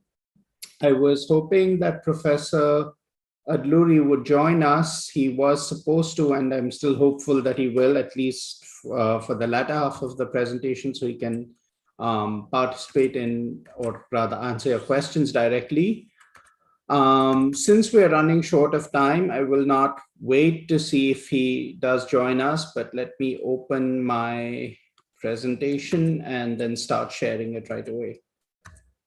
So I will try to keep this going quite smoothly and swiftly because time is of the essence. If there are questions, please feel free to stop me or come back at the end or put them in chat as you prefer. This was the original title of the presentation. And at the background of this was a kind of thinking that Vishwa and I have been engaged in on thinking of the professoriate itself as an object of sociological analysis and seeing what kind of class it is, what are its class interests, how has the professoriate developed. So I just have two books here I want to hold up that I'm planning to teach a course based on these two, which will continue this line of thinking that we have to look at the encounters. Stop sharing. Stop sharing. Stop sharing. Now you show them. Now you show the book. Okay, so it was probably not easy to see when I was sharing. So this is one on the rise of the research university, and this is on the professoriate as a Mandarin class. Both books I greatly recommend. So the encounter between Hinduism or India and the West has to be seen not only in terms of the peculiar features of Hinduism, but in terms of the peculiar features of the class that for the most part was responsible for the reception of this culture, its reception, its translation, and its transmission to wider European audiences. So what Vishwa and I focused in all our books on is the peculiar role of Indology or Indologists as purveyors of the exotic to European audiences for about 2 centuries, and the way the particular interests, religious, political, social, class interests of this group sort of inserted themselves into the dialogue between two cultures and in very significant ways distorted both cultures in the eyes of the other. Okay, so that to set up the presentation. So the woke Buddhas of academia is, of course, the Buddhas are the enlightened professoriate, and it's a play on the word enlightenment, which, as we will see, has 2 very different senses in Buddhism and in the European Enlightenment. Okay, so the presentation is divided into 4 parts. Every time there's a section break, you will see this bright yellow screen, so it'll be very clear moving on to the next section. I want to begin with a small anecdote which is told by Don Lopez in his book on Buddhism. He says when he was teaching at the University of Michigan in 1994, the Dalai Lama made a visit. And as part of this visit, he had 3 graduate students present on the origins of the Mahayana to the Dalai Lama. And they made 2 or 3 claims. The most important ones are listed here. First is that the Mahayana did not begin as a single and self-conscious movement, but instead was a disparate collection of cults of the book centered on new sutras composed around the beginning of the Common Era. Indeed, the first epigraphic use of the term Mahayana occurs only in the 5th century CE, some 500 years after the composition of the first Mahayana sutras. So you see, they are presenting back to the Dalai Lama the history of Buddhism and showing that it is not the simple linear story that it is taken to be, but that there is a sort of composite origin, and these names are retrospectively applied. The Dalai Lama listened very patiently. So this is just Don Lopez's retelling of the story. He listened patiently with a smile on his face. And then he said that a friend, a great Lama of his, had seen each of the past masters of the lineage from previous centuries appear in the air along the ceiling of the temple when he was deep in meditation. What the students had told him was interesting, and it would be good for Buddhists to have some knowledge of Western scholarship on Buddhism. But in the end, Buddhist practice and Buddhist scholarship, at least of the Western variety, are ultimately irreconcilable. These are not my statements. This is Don Lopez's summary of what the Dalai Lama said. And 3 points here are important. If he accepted what they had told him, he would only be able to believe in the Rupakaya, the physical body of the Buddha that appears in the world to teach the Dharma. He could not believe in the Sambhogakaya, the body of enjoyment that appears to advance bodhisattvas, blah, blah, blah. And he could not believe in the Dharmakaya, the Buddha's omniscient mind and its nature of emptiness. And the final is a direct quote that Lopez relates, if I believed what you told me, the Buddha would only be a nice person. So this anecdote that Lopez recounts to show how, say, a traditional approach to Buddhism would look at it and how Western scholarship has framed the approach to Buddhism is an interesting story to begin with, because it shows the enormous epistemic differences that separate the two. It's not so easy to speak of Western Buddhism unless we acknowledge that these are very, very broad and irreconcilable frameworks that are sort of meeting up against each other. I want to now share not my own presentation, but something else, because this view that we may have two irreconcilable systems of thought meeting up against each other is not just mine. It's actually something that the Dalai Lama himself, in an interview with, I think it was PBS or NPR, expressed. It is PBS. So I always slow down when I have to share screens. Here we go. Okay, this is an interview with PBS. I will put the link in chat if anyone is interested in reading the whole thing. But I want to read this section onwards. Are you looking for converts in the West and America? This is the question asked. And the Dalai Lama says, no, never. That's a mistake. I have firm belief the people like Westerners, like Americans, you have Judeo-Christian traditions. So generally your people should keep your own traditions, should not change your faith. Severson, is it possible for me to be a good Christian and still be a good Buddhist? Dalai Lama. Now, already I found some of my Christian brothers, sisters, you see very good Christian, very faithful to the concept of creator, but at the same time taking some Buddhist methods or Buddhist technique, either to increase the spiritual forgiveness or the tolerance and compassion. Then comes the next question. Even though casual Buddhism can complement Christianity, His Holiness says at the core, there is a fundamental difference. I think His Holiness here is reference to the Pope probably. Dalai Lama, if you reach some higher spiritual experience, spiritual state, then I think it is difficult. The Buddhist concept, everything comes and happens due to law of causality, cause and effect, cause and effect, cause and effect. This indicates there's no central absolute cause or creator. So since Buddhism do not have a concept of creator, some scholars say Buddhism is not a religion, but science of mind. So Buddhism also kind of atheism. You see, you unify or mix both, then difficult. Sooner or later, clash. That's as much as we need of this interview. In other interviews that I've read with the Dalai Lama, he has repeatedly expressed this. When he was younger and he met Western people interested in Buddhism, he was very open and welcoming and thought they could be Buddhists like anyone born into Buddhism. Later on, he realized that this leads to a lot of problems, a lot of confusion, and he started advocating a position that it's better to stay in the faith you were raised in. And you can, of course, incorporate some aspects of Buddhism, but he felt that in the interest of the people seeking a new spirituality, they should A, remain grounded in their own tradition, and B, not attempt to sort of fuse the two other than borrowing some elements. Let me now return to where we were. So this is just from the Huntington archive. If you wanted to have a visual representation of the three bodies, the two images I have to show you the three bodies. But the point that interests us is the notion of the historical appearance of the individual within a historical timeline, a space that we call history or world history.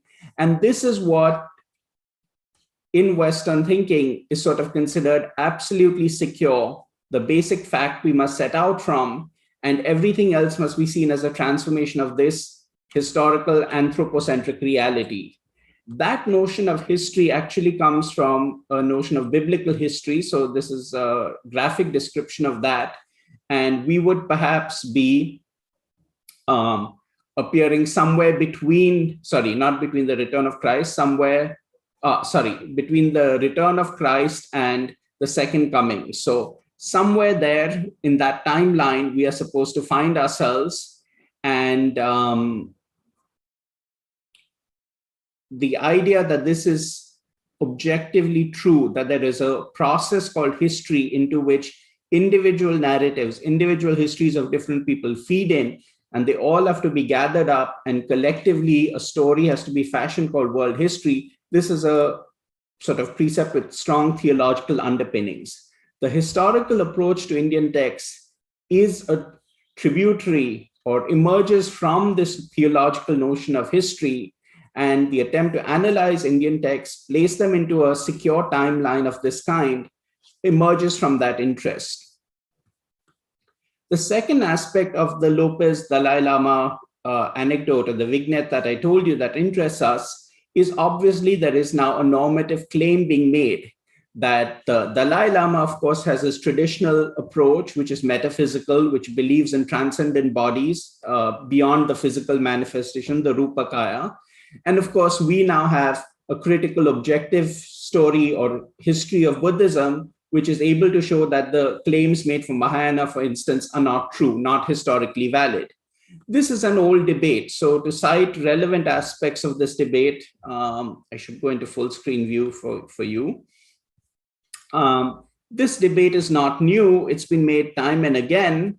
Here you have Jürgen Haneda, who's an Indologist in Marburg. Incidentally, when Marburg's chair was about to be closed, they invited the Dalai Lama to sort of show up and give a talk and lecture, and using him as a kind of proxy, they got that chair renewed. So you see, it's a kind of very complex, tenuous relationship where on the one hand, they want to be overseers over the tradition, critical of the tradition.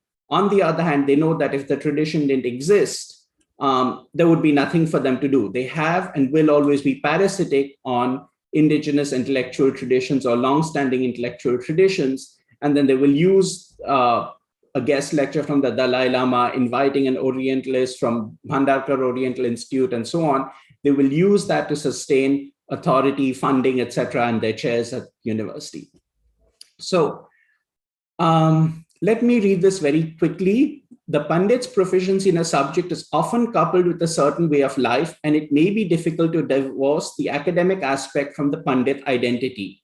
Since he is supposed not only to function as a mere scholar, his view of the culture he embodies through his erudition is necessarily more holistic. At this point, if you take out the word Pandit, Jürgen Haneda could be lecturing to the Dalai Lama. Western Indology, with its specifically historically oriented critical approach, so this is what the students were embodying, this is what they were teaching back to the Dalai Lama, had to make use of the Indian Panditya in order to get as much as possible first-hand information, but it could not accept its theological dimension without compromising its aims as a historical subject. So this would be the implicit conclusion of that encounter, is to say, we can't accept the theological dimensions of what you're saying about Mahayana Buddhism. We cannot accept these transcendent bodies you're talking about. We are a historical subject, and all we know is that this tradition emerged piecemeal at these dates in this order. Since the source of misunderstanding persists until to date, it should be made clear that the Western approach is not to belittle traditional Indian learning, but a methodological necessity. All right. We have a second slide here, similar comments being made, contrasting the analytic thinking of Western interpreters who were schooled in historical philological methods. It stands in contrast to the traditional Indian commentators who not only harmonized and freely downplayed all breaks in the text, but above all sought to read their own philosophical theological concepts out of individual textual passages. I won't read the rest, it's up on the screen if you wish to read. This is Heinrich von Stetenkron. His name is misspelled, I just noticed. And on the left, you see an image of the gentleman himself, and he's being awarded the Distinguished Indologist Award by the President of India. So again, that comment I made about a reciprocal relationship where they are on the one hand critical of and wish to maintain oversight over the Indian tradition. On the other side, they do depend on Indians to confer legitimacy on them, to provide audiences for them. That remains here. But for our purposes, the only interesting thing to note is that the implicit claim is that the Western scholar is more objective.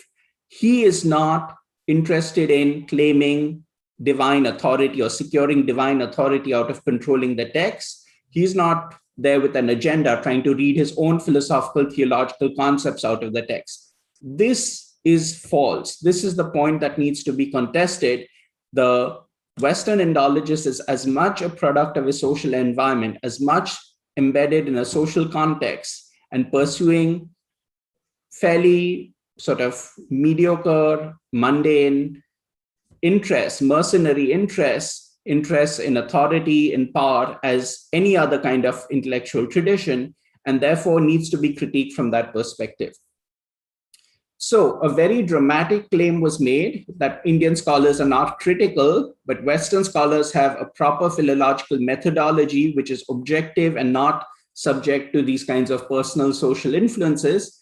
Let's examine the evidence. So on the right, you see a table. This was published in a Brill volume on the history of Hinduism in Europe. So I've extracted it from there. The article is also available on our academia webpage. And you see a history of Gita interpretation where a great game was created called The Search for the Original Gita. And out of the 700 verses of the transmitted text, each scholar then made up an completely arbitrary criterion saying, for example, Holtzman saying only the pantheistic elements are original, and then he removes everything that he doesn't think matches his definition and says the original Gita was these 164 verses, and so on and so forth. The game continues. In the most extreme case, we can look at von Simpson towards the bottom. He removes 991 verses of the text because of very far-fetched logic. So these are massive interventions into the textual tradition, not really based on a secure methodology. So let's look on the left side now. Despite the claim of an objective scientific method, Western scholars failed to arrive at objective knowledge. Each scholar arrived at his own conclusions about the original Gita. There was no method either, so everyone proposed his own subjective, tendentious criteria for identifying layers. Notice now the authority or the power differential that is in play. Indian scholars are blamed for not recognizing breaks that only Western scholars had posited. This would be as though I go to a country and make up a story about its history or about a particular text, and then I demand recognition saying my approach is universal, secular, objective, when in fact it is reflective of my own religious, racial, nationalist concerns. So that's the fifth point. These breaks were the result of the peculiar reception history of the text in Germany. They were not related to anything else, and they were not objective features in the text. So where do these prejudices arise? To understand the prejudices the Gita was subject to, we have to go back to the history of Mahabharata reception. This is a slightly longer section, but I will do it very quickly. And we will see how the text was received in Germany and how those prejudices then became normative for the science of Indology. So let's evaluate the claims of scientificity. This is the start. This gentleman, Christian Lassen from Norway, although he settled in Germany and lived his entire life in Germany, except for a brief childhood in Norway, he proposed a racial interpretation of the Mahabharata based simply on two names, Pandu and Krishna, white and black. And he said these names clearly must refer to the two races that fought in ancient Indian history. And so the Mahabharata must be a historical account of a true battle, a real battle that was fought in ancient prehistory. The same interpretive scheme was also applied to the Ramayana. So by way of comparison, I have it up here. This is Albrecht Weber, who is a little younger than Christian Lassen. And he says that the Ramayana also must be based on a true historical battle. And that battle must be between the Aboriginals and the Aryans, because the Aryans have represented them as demons and giants and even as apes. And this is not meant to be a flattering comparison. So this is the historical interpretation or the historical truth. It's not even claiming to be an interpretation. It is the truth about Indian epics. The racial interpretation is also simultaneously the historical prejudice. Actually, no such racial battle exists, and Indologists have not been able to prove it. It is assumed that such a conflict must have been the basis. Although this conflict is hypothetical, indeed fictional, it is assumed to be the historical truth at the heart of the epic. Henceforth, any interpretation that does not invoke race will be considered mythological or religious, whereas the racial approach will appear scientific and historical. Let me pause there. I want to quickly send something.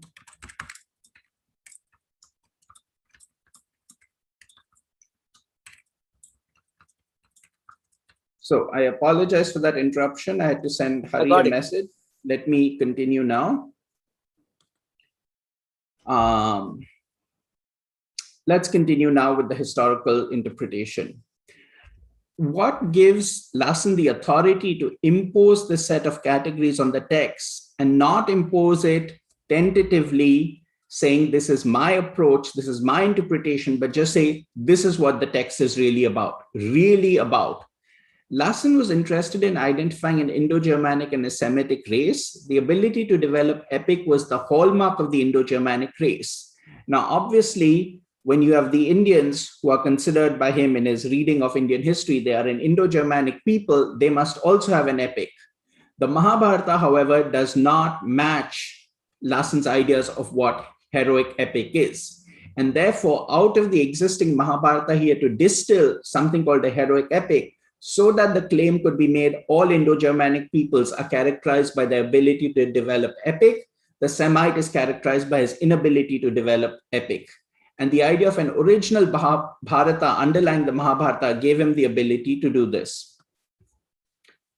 So here is the quote I alluded to, where he says, he, the Semite as a type, is unsuccessful at creating epic because here the eye of the poet steps back before the object. The Indo-Germans alone have brought forth the great heroic poems that reflect the great deeds of antiquity, etc., etc.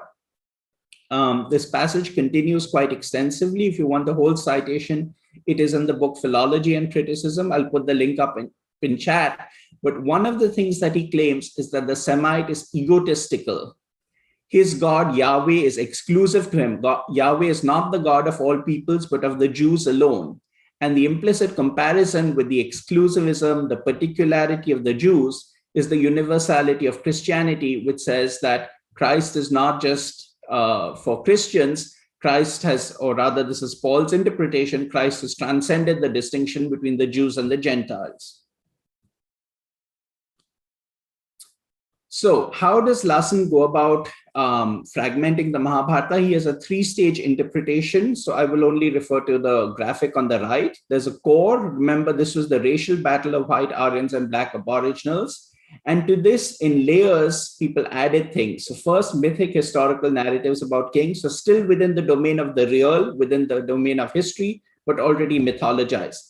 Then cosmology and stories about gods. Finally, didactic discourses, description of the earth and other worlds. So increasingly moving away from the real into the sphere of the fantastic. This difference, this development in Hinduism is correlated with the decline of the Aryan influence and the racial miscegenation that takes place as the Aryans advance into India. So whites, Aryans, Indo-Germans, call them what you will, they are able to see the real. They are able to recognize that history is the basic reality. All other peoples, particularly the blacks, the aboriginals, they are somehow, as an indication of their less developed intellectual capacity, they cannot recognize the real and flee into domains of myth and legend. We have Also, by the way. All right, so we have now set up a very broad interpretive scheme to understand what is going on. Now we can look more specifically at the contrast between Buddhism and Brahmanism. I will not read these longer quotes. All they're saying is that the arrival of Buddhism in Europe, so there are two extensive books on which I've drawn. One is Magetchen, which is right here, which is an excellent book that I recommend. Anyone who's interested in the history of Indology beyond the Nescience. And Myers, which is not as good a book. It's a bit dissertation-y, but he's gathered some material about the German reception of Buddhism. So that's a useful source. And both are basically saying that the reception of Buddhism occurred in the context of a certain Christian anxiety. There were two anxieties. One, in the Enlightenment, Christianity itself had come under attack. So although Europe was at the peak of its civilizational or military power, Christianity itself was on the defensive.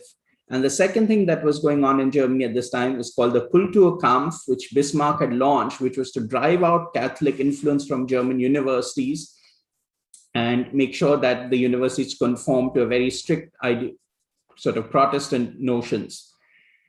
This is the context in which Buddhism is received. And as Myers' book shows, Protestants and Catholics started fashioning Buddhism in different ways. We won't go into the details of that, but I want to take up Albrecht Weber, whom we already met, as the leading figure. And you see how closely this extremely intensely Protestant figure, he used to edit something called the Protestantisch Zeitschrift, if I remember. He was the editor. He made appeals to the Prussian Minister of Education saying, support Indology, we will complete the work of Christianity, we will go to India and edit that text, and we will bring about a reformation, just as Martin Luther brought about a reformation here. We will do the same for Indians. I will give you all these quotes later in a handout. I'll put it up on academia. But this is important to note that Albrecht Weber was deeply Protestant, and he saw Indology's role as Protestantizing or reforming Hinduism. And here are 5 quotes from him. You can read them all. I'll summarize them quickly. In the first one, the Buddha is called, the Buddha is, the awakened one is called, he says that he achieves a reformation upon a stupendous scale. In the second one, he says the greatest enemy of Brahmanism ever is Buddhism. Buddhism might actually have been able to suppress Brahmanism for a time, but like Catholicism and the Reformation, Brahmanism underwent purification and consequently also consolidation thanks to Buddhism. Finally, because of a dogged fanaticism arising out of self-interest, Brahmanism succeeded in reasserting itself and finally in driving Buddhism out from all of India. Next one, in its origins, Buddhism is one of the greatest, most radical reactions in favor of the universal human rights of the individual against the oppressive tyranny of so-called divine privileges based on birth and caste. Amidst the unrelenting distortion of all human feelings, which the Brahmanic caste system and government entailed, appeared that man with his gospel of the equal rights of all men without difference of birth, class, caste, or class, or even gender. So I didn't put in gender there because I thought I'll cut the quote short. But today, as we heard from Conrad Els, this claim that Buddhism was sort of gender neutral or gender positive is completely false. So now I realize the significance of putting that word back, and I will put it back before I send you these quotes. Incidentally, these quotes are from several sources. I went through a couple of his articles and essays on Buddhism, so they're not all from one place, but I collected the most important ones of them. Next page, I will give you a summary. The Buddha was a reformer like Luther. So this is not just Albrecht Weber. I gave you the quotes as textual support, but these are very widespread views. The Buddha was a reformer like Luther. Buddhism started life as a reformation of Brahmanism. The Buddha brought a new gospel. So that word is explicitly used by Albrecht Weber in a couple of places, and other scholars use it too. It is called Evangelium. So that is gospel, the good news. What is this good news? He preaches equality and brotherhood of man in place of the caste system. Again, today we heard already in a presentation, this is a modern interpretation. He was not a social reformer. Weber even compares the Buddhist missionaries the Buddha dispatched in their devout religious zeal, their self-sacrifice, being not afraid of death, to Christian martyrs and missionaries. So a lot of projection onto Buddhism is going on here. His thesis that Buddhism with its anti-Brahmanical tendencies must have been flourishing in Magadha anticipates newer attempts by scholars to revive the trope of a rationalistic worldview, Buddhism, confronting the ritualistic worldview of Brahmanism, Bronkhorst. So we had 2 fantastic papers today on Bronkhorst's thesis showing the problems with it. And I want you to simply note that this is an old trope, this idea of Buddhism as enlightened, rational, scientific, progressive. All these things have been done before. They're coming out of 19th century scholarship. By way of apology for the 19th century Indologists, you can say, look, this was all new to them. They were unfamiliar with the materials coming out of India. Of course, they would use their own interpretive categories. Of course, they would apply their own experience of history to it. The interesting thing is that in the 20th century, when we live in a time of globalization, when we live in a time of cultural exchange, when Indian scholars are writing and correcting Western scholars, you have someone like Bronkhorst reviving these old anti-Brahmanic tendencies in scholarship on a very thin basis, as we heard from the paper just before. There is not much textual support. So something is going wrong in the academic approach to Hinduism at a very broad level when theses that are A, old, B, discarded and critiqued. In the next slide, I will show you that it's not a matter of opposing India to the West. Western Indologists themselves have critiqued these theories, yet they come back every so often, every 30 years, they are revived, either because of a lack of originality in the Western academy or because it is easy to make up a provocative, though meaningless thesis and then get a lot of attention. So as I said, we have to look at the sociological factors in the background. These are the criticisms I mentioned. So Oldenburg, in his very large book on the Buddha, says people are accustomed to speak of Buddhism as opposed to Brahmanism, somewhat in the way that it is allowable to speak of Lutheranism as an opponent of the papacy. Then he continues, but if they mean to picture to themselves a kind of Brahmanical church which is assailed by Buddha, which opposed its resistance to its operations like the resistance of the party in possession to an upstart, they are mistaken. Buddha did not find himself in the presence of a Brahmanical hierarchy, embracing the whole people, overshadowing the whole popular life. So way back in 1881, I think, is Oldenburg's book on Buddha. This parallel of a reformator has already been rejected. Now, remember that in the background, as I showed you when I cited Myers and McKechnie, in the background was a kind of peculiar anxiety. On the one hand, people like Albrecht Weber wanted to force the Catholicism Protestant comparison onto Hinduism and say Hinduism is like Catholicism, Buddhism is like its Reformation, or at least an enlightened religion. On the other hand, there was also enormous anxiety because Buddhism was arriving in ever larger textual numbers to Western shores, and people were actually adopting Buddhism. You saw what the Dalai Lama had to say about that, but this is an old phenomenon. Starting in the 19th century, people were mixing up ideas of Christianity and Buddhism. And so Oldenburg, at the same time that he says this Reformation approach is not correct, wants to separate the Buddha and the Christ. So he says, all these narratives are absolutely wanting an individuality. We seek in vain to gather something therefrom as to how Buddha penetrated and operated on the private personal life of the individual among his disciples.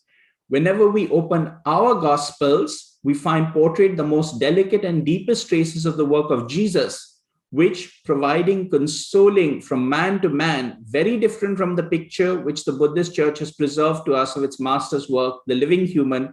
The personal hides itself behind the system, the formula, etc., etc. No one to seek out and to console the suffering and the sorrowing. You're probably thinking, who the hell translated this? Oldenburg was a very popular author. He was one of the German Indologists most frequently translated into English. Trust me, the translator has done a brilliant job. I mean, I have translated extensive sections of Oldenburg. On the next pages, you'll see some of my own translations. It is not easy to make that man even passingly intelligible. Okay, let's come to the Mahabharata. The Buddhist Brahmanic approach was massively imported into the Mahabharata. It continues even today in scholarship with people like James L. Fitzgerald, who's translating the Chicago edition of... 5 more minutes, Joy. 5 more minutes? Okay. Is that okay? I will then go very fast now. Yeah. Towards my conclusion. So Holtzman has this thesis of an Ur-epos, and this original epic is composed by the Indo-Germans, and finally it is compiled by a Buddhist poet into glorification of Ashoka. By the way, Duryodhana is supposed to be Ashoka, and Ashwatthama is supposed to be the Buddha. Go figure. Buddhism is associated with Indian rationality, so all the development of Indian science and culture and grammar is attributed to Buddhism. There are 5 features of Buddhism: national solidarity, patriotic feeling, national progress, growing prosperity, art and poetry, scientific development of grammar, vital artistic and scientific life, most vital scientific consciousness. So Buddhism is associated, it is made in the mold, or the Ashokan period is made in the mold of 19th century, the Second Reich, I suppose, roughly at that time. And here you have a contrast of Buddhism compared with Brahmanism. So the only important things we'll focus on, the first two is, one is enlightened, the other is unenlightened, one is tolerant, the other is prone to fundamentalist violence. We will skip the rest, but I will put this up so all of you can read it in detail. We will not look at the complex textual surgery that is done to make Indian history parallel Western history, or rather German history, where Catholicism has to be removed. Somehow position on the German tradition. Joy. Yes. Yeah, Vishwa also has joined, so he said 5 more minutes. So you can take 7 or 8 minutes. Okay, wonderful. Let me Vishwa. then I only have, so I went through very fast on the surgery done to the Mahabharata because that is spelled out in great detail in the Ney Science. And those of you who are interested, if you've not already read the Ney Science, you can trace that history in detail. I want to come to the idea of racial contamination because someone pointed out at the University of Alberta conference, which I also attended online, there was an attempt to prove the Greater Magadha hypothesis by using genetics. This also is not a new move because at the bottom of that Buddhist Brahmanic distinction, there was always a notion of racial contamination, that Brahmanism begins at the moment when the Aryan element in India declines, and what you start seeing is the native aboriginal element with its obscene gods, its many armed gods, etc., coming to the fore. So this is from Oldenburg's Literature of Ancient India. I will only read 2 lines of it because we have no time. Our consideration must now turn from Buddhism back to the poetic creations of the old faith. So the old faith being the Vedic faith, the Aryan faith. Naturally, this faith has not remained the same in the meantime. The Aryan gods with their human and humane forms, who were still inspired by a last breath of bracing northern air, have faded or disappeared. In their place, a new generation of gods has entered on stage. They are the Hindu gods, many-headed and many-armed, ranked with snakes, resting on lotuses, enveloped by an atmosphere of mysticism, lasciviousness, and cruelty. Mahabharata, of course, is the summary of this period, just as Rig Veda was the noblest work of Indian Aryanhood. Don't worry if you haven't been able to grasp the whole quote. I will put up a list of readings or a list of a handout with the quotes on academia. The Mahabharata, this is repeated in his book on the Mahabharata, is the powerful connecting link between old and new India, between the India of the Aryan and the India of the Hindu. And then he repeats his comments about Hindu gods in another text and says, this is a transformation that affects the innermost core of the people's soul. Mixing with the dark-skinned aboriginals changes the invaders, turns the Aryans into Hindus. So you see how in the background of that thesis, there was always a racial component. Let us skip the purification of the epic. This is Richard Garber saying similar things about the rise of the aboriginal element. I will skip this also and come to a conclusion. Higher criticism freely sought contradictions. You remember he said Western scholars are objective. They found the objective breaks in the text. Indian scholars were not able to do this. No proof was required. Indeed, there was no method and no skill involved. Indologist arguments were based on explicitly racial or racist, anti-Semitic and Christian evangelical agendas. Their aim was to displace the indigenous tradition and concentrate authority over texts in their hands. Let's return to the story we began with. Don Lopez, who portrayed the debate with the Dalai Lama as one between a scientific, objective, and historical approach and the Dalai Lama's traditional metaphysical views. The Ney Science, however, destroyed Indology's claims of scientificity.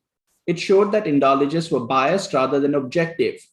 The idea of historical reality as absolutely, unconditionally real is itself a metaphysical prejudice. Historicism arose from debates internal to Christian theology and biblical exegesis. Its attendant phenomenon, historical criticism, which is the method that von Stiekenkron calls philology, chiefly served to delegitimate Jewish scripture. And finally, the Indologists were not self-reflexive themselves. At this point, someone might say, this is just the old Orientalist critique, or rather the Saidian critique of Orientalism, and these accusations have been made about Vishwa and me that we are resentful, that we are diasporic Indians, we haven't been given the respect we feel is due to us. So let's answer these questions. Are these criticisms too general?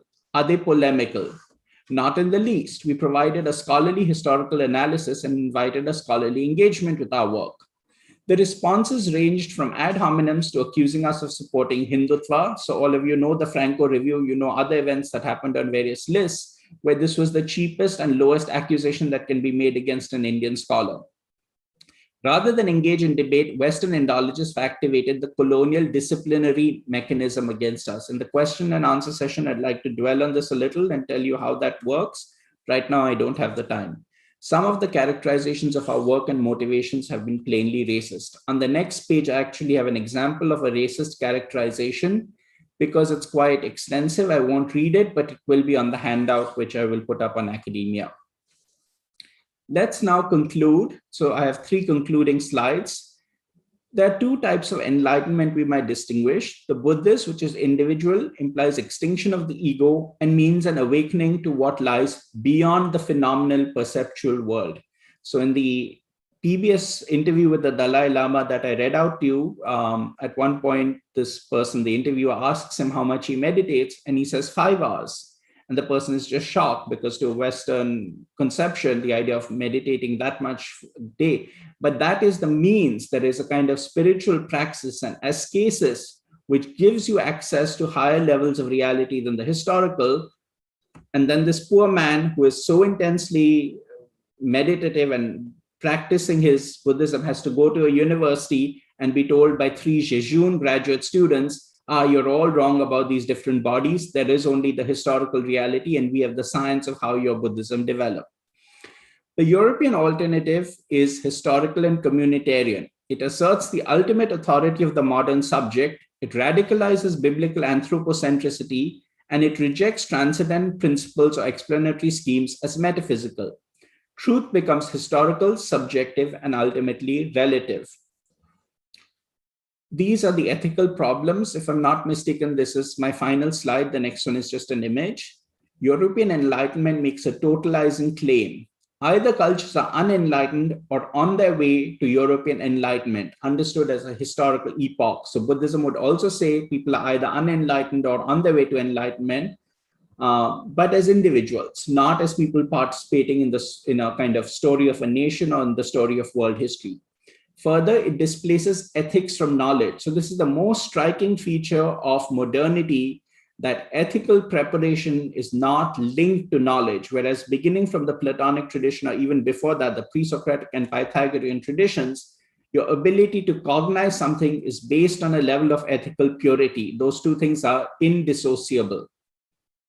The contemporary phenomenon of woke ideology, so I apologize, there's a typo there, of woke ideology does not address anthropocentricity and historical relativism.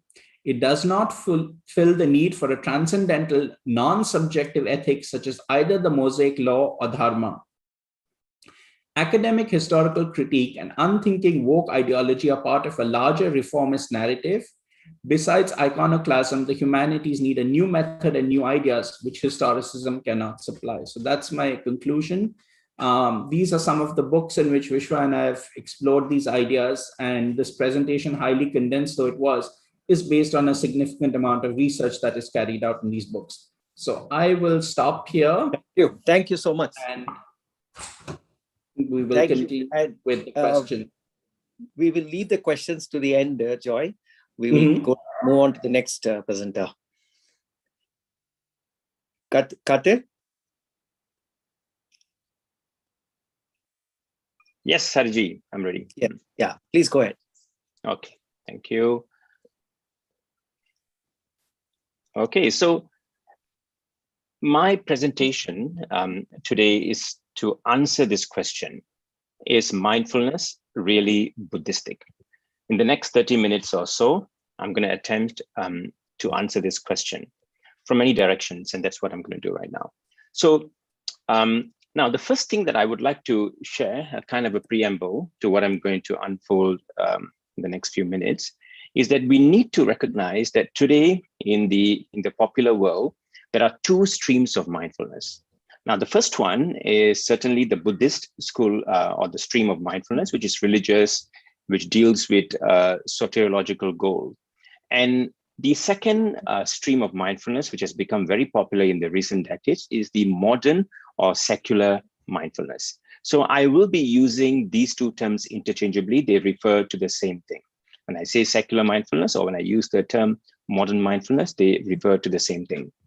So now I'm going to identify my sources in terms of how did I gather the information that I'm going to present in the next few minutes. Now, I have primarily used a very interesting source, at least in my opinion, because I've confined myself to the works of the inventor or the founder or the innovator of modern mindfulness or secular mindfulness, Dr. Jon Kabat-Zinn, as well as other secondary sources.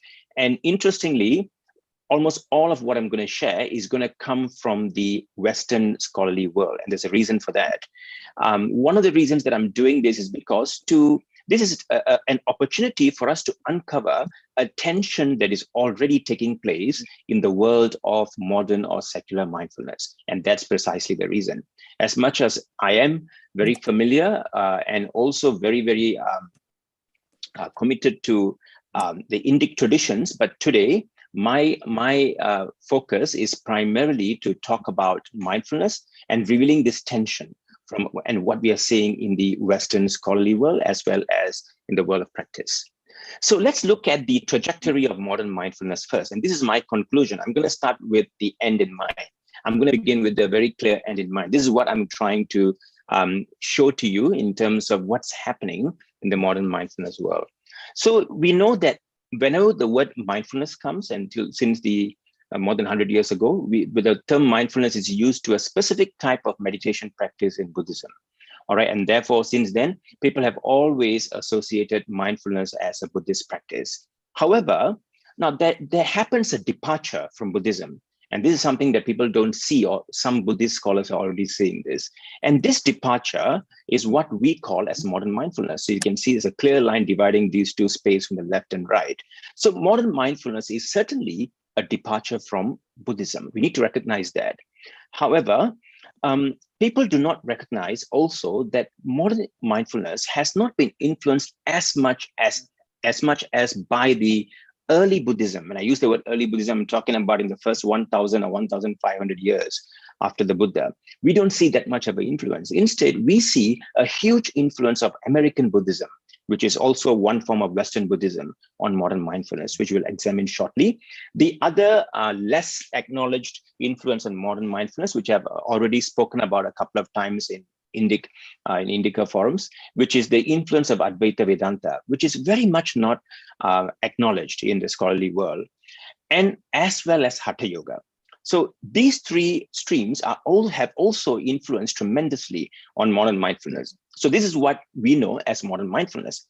And then in the last 10 years or maybe slightly lesser than that, we see another thing that's happening, another phenomenon, which is a return.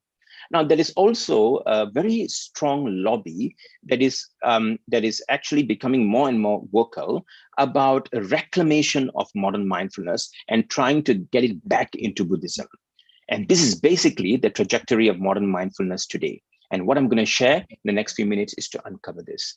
So here is a very good, what I call presentation by Jeff Wilson. He says that modern mindfulness has gone through 6 stages, as you can see. Mediating mindfulness and mystifying mindfulness is the first phase. And then the next, rather you can cluster these 2 phases as one. And then you can see the medicalizing phase of mindfulness, mainstreaming mindfulness, and marketing mindfulness. These 3 can be clustered together. And currently we see a very strong wave, which is moralizing mindfulness, which comes again from the return. I call the return trajectory of modern mindfulness, which is where people are trying to reclaim mindfulness back into the Buddhist tradition. So let's look at this right now. So let's define modern mindfulness so that we have a little more less haziness around it in terms of what it is. So we know that usually mindfulness teachers and practitioners accept John Kabat-Zinn's definition as the textbook definition. All practitioners and teachers or even researchers go back to John Kabat-Zinn because he's the founder. So you can see here, this is the very famous definition for mindfulness. There are a couple more, but this is one of the famous ones as well, which is the awareness that arises through paying attention on purpose in the present moment, non-judgmentally, in the service of self-understanding and wisdom. Now, this is quite a later definition that Kabat-Zinn has given. In his earlier definitions, he would not include 2 important terms in here, which is self-understanding and wisdom. It would just be awareness, attention, present moment, and non-judgmentally, and of course on purpose. Self-understanding and wisdom are some words that have emerged recently. Now, the next thing that we're going to look at is how did it all start? So this whole modern mindfulness movement started with the mindfulness-based stress reduction in the late 1970s. And then it moved into another kind of a MBP, or we call mindfulness-based program, which is mindfulness-based cognitive therapy, or called MBCT, from the Oxford University, and eventually Oxford started the Oxford Mindfulness Center as well. So these together can be called as the first generation MBPs. by the acronym MBP. It means mindfulness-based programs. Now, from here, you see then a wide variety of different type of MBPs emerged right after the MBCT. So in the last 15 years or so, you see what I call a huge or a large number of new mindfulness programs coming up. And in fact, I've been part of some of these as well. And these are perhaps, this can be perhaps called the second generation MBPs. So we have the first generation MBPs and then the second generation MBPs. Now, we also need to recognize that all the second generation MBPs actually are built on the premise of the first generation MBPs. And even the mindfulness-based cognitive therapy program, or MBP, also is built on the premise of MBSR. So the MBSR is the first of the modern mindfulness program. Now, here's a very interesting quote from John Kabat-Zinn, where he says, MBSR is based on rigorous and systematic training in mindfulness, a form of meditation originally developed in the Buddhist traditions of Asia. Yep, he's absolutely right in saying this, but there is more. And he has also acknowledged that, and we will look at that right now. So let's now first look at the departure. When I use the word departure, this is the term that I've used in the drawing that I shared earlier. And we're going to look at what caused it, which is basically this. So we want to see, how did modern mindfulness depart from Buddhism? That's the first thing that we need to look at. So here you can see the one biggest influence is American Buddhism. We need to acknowledge that. And American Buddhism has itself evolved over the last century or so. As you can see here, the first wave of American Buddhist scholars or teachers were usually called the Transcendentalists. Many of you may know who they are. And after that, a little later in the 1940s, 50s, Zen became popular. So this is the first wave of American Buddhism. And then you see a second wave. And this is what we call as explicitly American Buddhism. Now, many teachers are part of this, like, for example, Jack Confield, Joseph Goldstein. And in fact, Kabat-Zinn is also probably coming at the tail end of this second wave, where you see a big movement that arises from this second wave in America, which is the Vipassana movement, which many of us may attribute it to the work of Goenka. Now, from this Vipassana as well, in the parallel, we see the modern mindfulness movement. In fact, the modern mindfulness movement is built also from Vipassana as well. There's a huge influence of that as well. So you can certainly see that both Vipassana and modern mindfulness come from the American Buddhist tradition, especially in the US. And some of you may know that Vipassana is sometimes considered by Buddhist scholars as an invented tradition. It is not an authentic Buddhist tradition in that sense, but an invented tradition. We're going to look at that shortly as well. Now, this whole evolution from the first wave all the way till right now. Now, what we see, Jamie Kuchinskas has done a very good job here by sharing that what's happening is a watered down version of Buddhism. Now, it's a very, very strong word. It's a watered down version of Buddhism. Why? Because there is a very explicit and concerted effort to make it scientific and also presenting it as a tolerant religion, which something Dr. Joydeep Begchi was also talking about earlier. And as well as you see a rise of non-monastic teachers. Now, if you look at Buddhism, traditionally has always been monastic teachers, but here you see non-monastic teachers. And then they also promoted a spiritual materialism. That means you can be spiritual at the same time you can be materialistic. And lastly, they redefined suffering. Now, if you look at early Buddhism, Buddha's definition of suffering, which is sarvam dukkha, that dukkha is an existential suffering. But here in American Buddhism, suffering has been redefined as the conventional terms of illnesses or stress and all of that. So practical problems became also suffering in this particular American Buddhism. So here is actually a lineage of modern mindfulness teachers. Now, people ask, where did modern mindfulness come from? Here, I've built a kind of a tree to show where it comes from. Now, what I would like you to notice is that all right on the top, you see a very important person, Ledai Sayadaw, is actually a Burmese Buddhist monk. Now, that's where it begins. Now, this is very important in locating mindfulness because we need to know that mindfulness, the modern mindfulness movement actually starts with Burmese Buddhism, which is a response to colonial Burma. So this is something that I think many of you may be interested to do more research on. But what I would like you to notice is right at the bottom, you see John Kabat-Zinn. And John Kabat-Zinn teachers or influencers were three important people here: Hoover, Goldstein, and Cornfield. And interestingly, Cornfield and Goldstein have also learned Advaita Vedanta. So you can certainly see where Kabat-Zinn's Advaita Vedanta or yoga influences come from. It comes from his teachers. And it looks like it was perhaps unconscious, because the American Buddhism was very different from perhaps the ancient or traditional Buddhism in that sense. Now, the next thing that we're going to see now is this particular box that I've created. Now, this is the beginning of what we call as the Western mindfulness or American mindfulness movement. This is where it starts. Right above that, it's still in Burma, right? Once it comes down here, you see the Western interpretation coming out. And there is a lot of work around it as well, which I'm going to share very briefly shortly. Now, what are the non-Buddhist philosophical influences of modern mindfulness?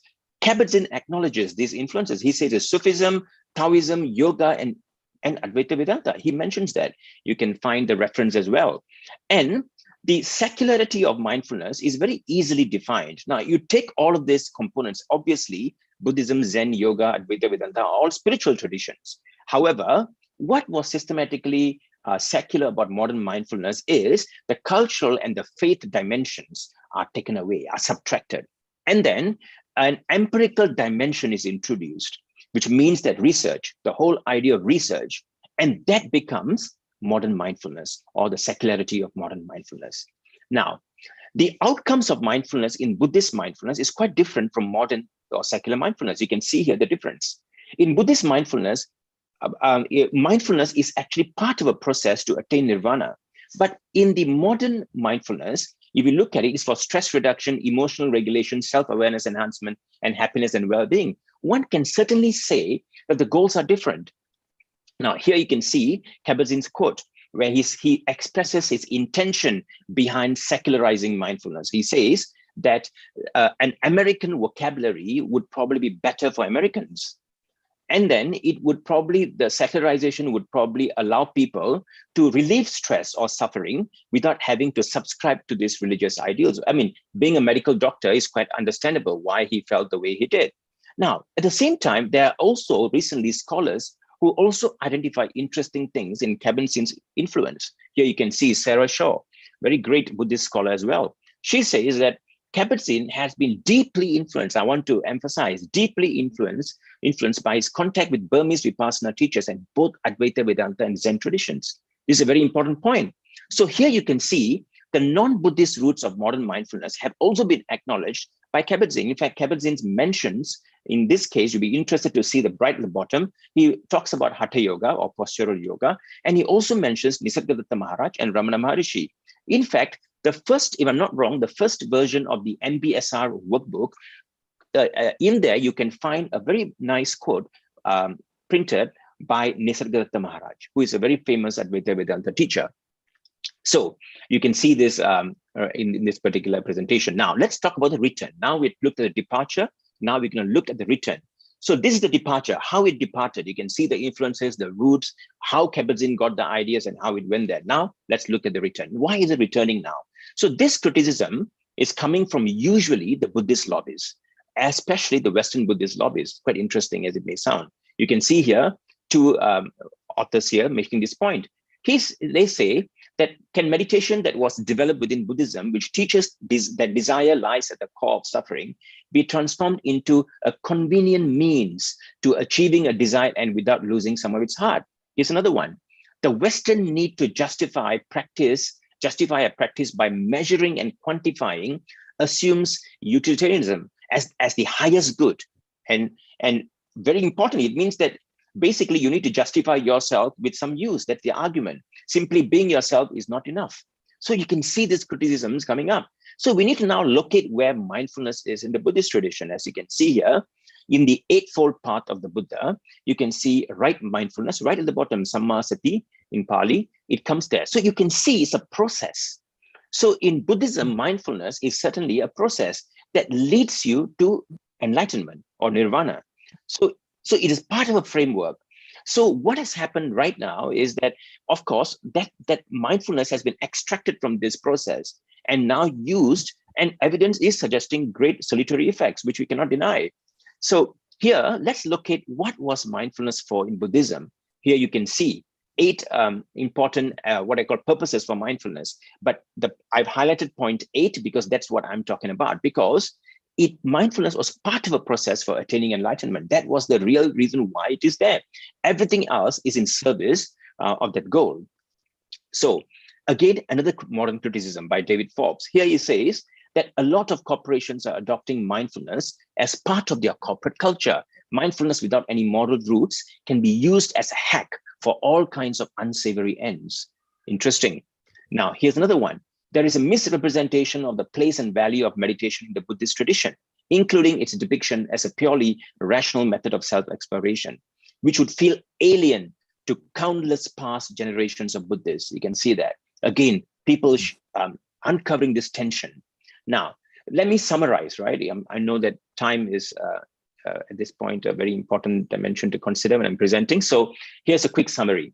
Now, the return trajectory of modern mindfulness implies there are 3 important things that we need to note. Number 1, the reclaiming mindfulness and reintegrating it into Buddhism, which I'm going to talk about more, even if it is even possible. Now, number 2, the ethics neutrality of modern mindfulness is unwholesome, is one of the issues.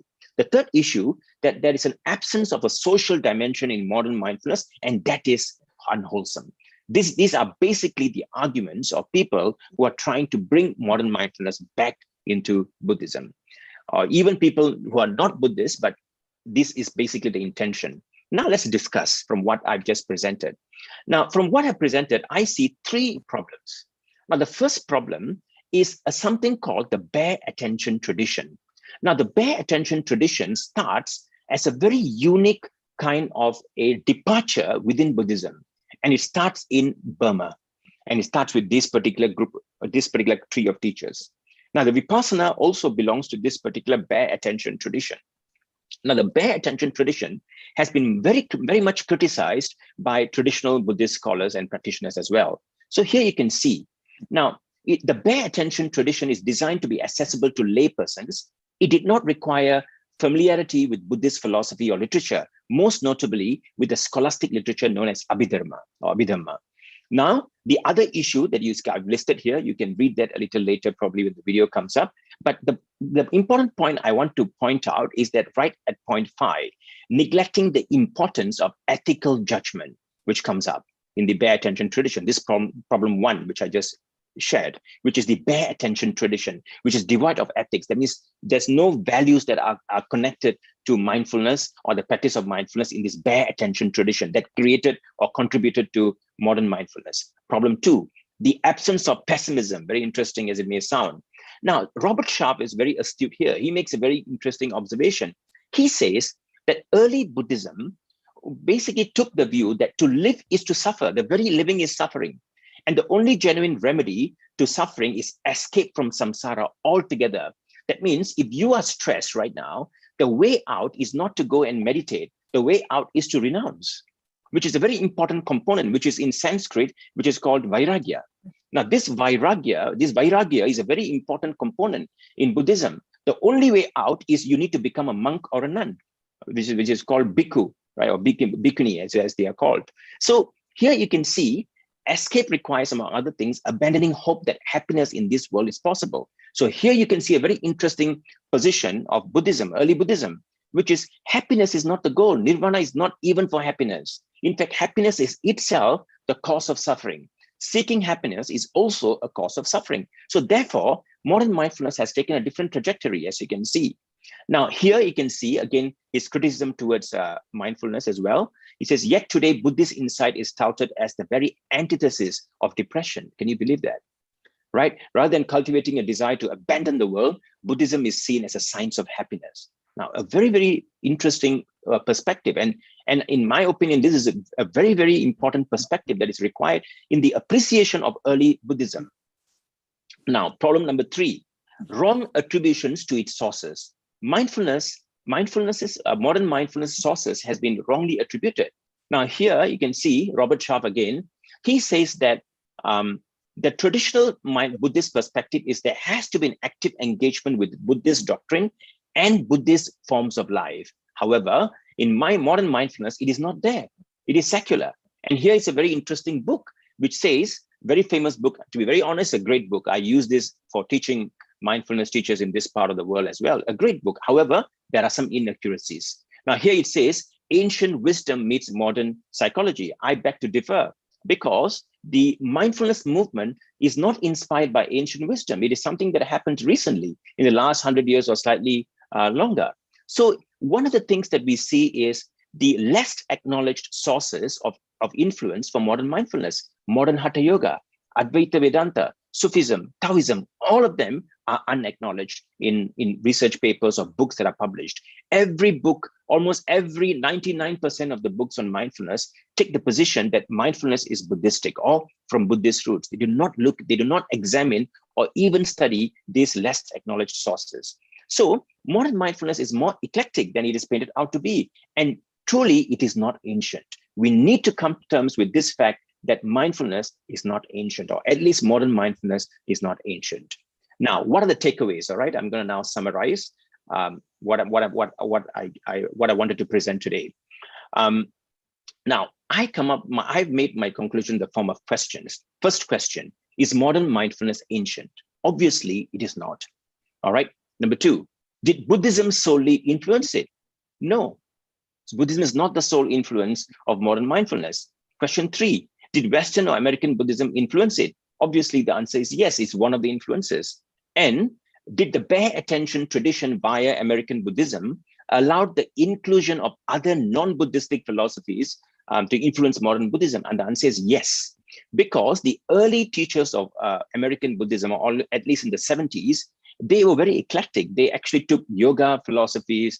They went and they spent time with Advaita Vedanta teachers, and they got all of this because they derived value and they brought that into the teachings. And these teachings eventually reached out to John Kabat-Zinn, as we know. And therefore, MBSR is actually influenced by more than one tradition, or the early mindfulness movement. So the question now is modern mindfulness really Buddhistic? That's the topic of my presentation today. So I'm going to answer this question by another question, which is, do we have a precedence where a religious practice has been appropriated or secularized? All right. Now, there is, take a look at this. These are paintings or depictions of very early Hatha Yoga asanas. These are all the Natha yogis. As you know, some of you may be very familiar with the Natha tradition that actually contributed to Hatha Yoga. Now, this is actually a spiritual practice. It has own limbs. There are many limbs in Hatha Yoga. It's a spiritual practice aimed towards mukti or moksha, liberation. However, what do we see today? Right? We have the secularization of Hatha Yoga. You can see that today, Hatha Yoga too has been secularized because the goals of Hatha Yoga in the modern world today, or 99% of the studios in the world, basically the goals are the one that you see on the right, which is to make you happier, improve sleep, weight reduction, name it, right? It has become so proliferated in that sense. However, there is one thing that I would like to differentiate from this secularization of Hatha Yoga compared to modern mindfulness, which is this. Now, asana practice and the practice of asana or Hatha Yoga for therapeutic benefits have already been found in the Hatha Yoga Shastras. That's the interesting bit. That when you look at the Hatha Yoga Shastras, Hatha Yoga Pradipika, or you look at the Hatha Ratnavali, all of them talk about therapeutic features. They are also interested in therapy. So the Hatha Yoga, what I call the extension and the way that it has grown, is on the bedrock of what I call a belief or a practice that is already within Hatha Yoga. So what you see in the what I call in the yoga studios is an extension in that sense. So it's still part of the Hatha Yoga tradition in that sense, although people are just focusing on asanas. However, mindfulness was not such a practice. In the Buddhist tradition, mindfulness was never used for depression. Mindfulness was never used for stress reduction. It was used only for the purpose of nirvana in that sense, or enlightenment. Here you can see a very big, what I call difference compared to Hatha Yoga and mindfulness. So the question is here. I'm going to now answer this question. This is going to be my last two slides. Is modern mindfulness really Buddhistic? So I'm going to answer this question with this image. Now, why am I choosing this image? Because the illustration of a chariot comes from a 7th to 8th century Buddhist dialectician called Chandrakirti. Now, Chandrakirti, in his Madhyamaka Avatara, he presents the illustration of a chariot to justify selflessness or anatmavada or anatta. He uses this to justify dependent origination, which is a very important theory of Buddhism. Now, using the illustration, we can now understand mindfulness. You know why? Mindfulness is also like a chariot. You know why? Because a chariot is made up of wheels, the shaft, the axle, the spokes, the hub. Together, when they're put together, they become a chariot. If you take every one of them away, it ceases to be a chariot. Similarly, modern mindfulness, as you see here, like a chariot, is actually a combination of different traditions, different systems. So the wheel cannot, if the wheel is to be considered Buddhism, you cannot say the wheel is equal to the chariot. If the shaft is equal to yoga, we cannot say that the shaft is equal to the chariot. All of them have come together as if they were constructed, I mean, ontologically, right, to create mindfulness. So therefore, we cannot say that mindfulness belongs to any one of these. So the whole attempt to even reclaim mindfulness as it is today, as it is practiced today, and bring it back to the Buddhist fold, to me, is like saying that the wheel of the chariot is the chariot itself.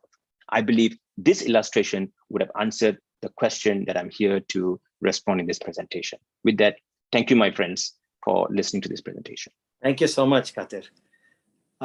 May I please request Sri Kundan Singh to please start his presentation?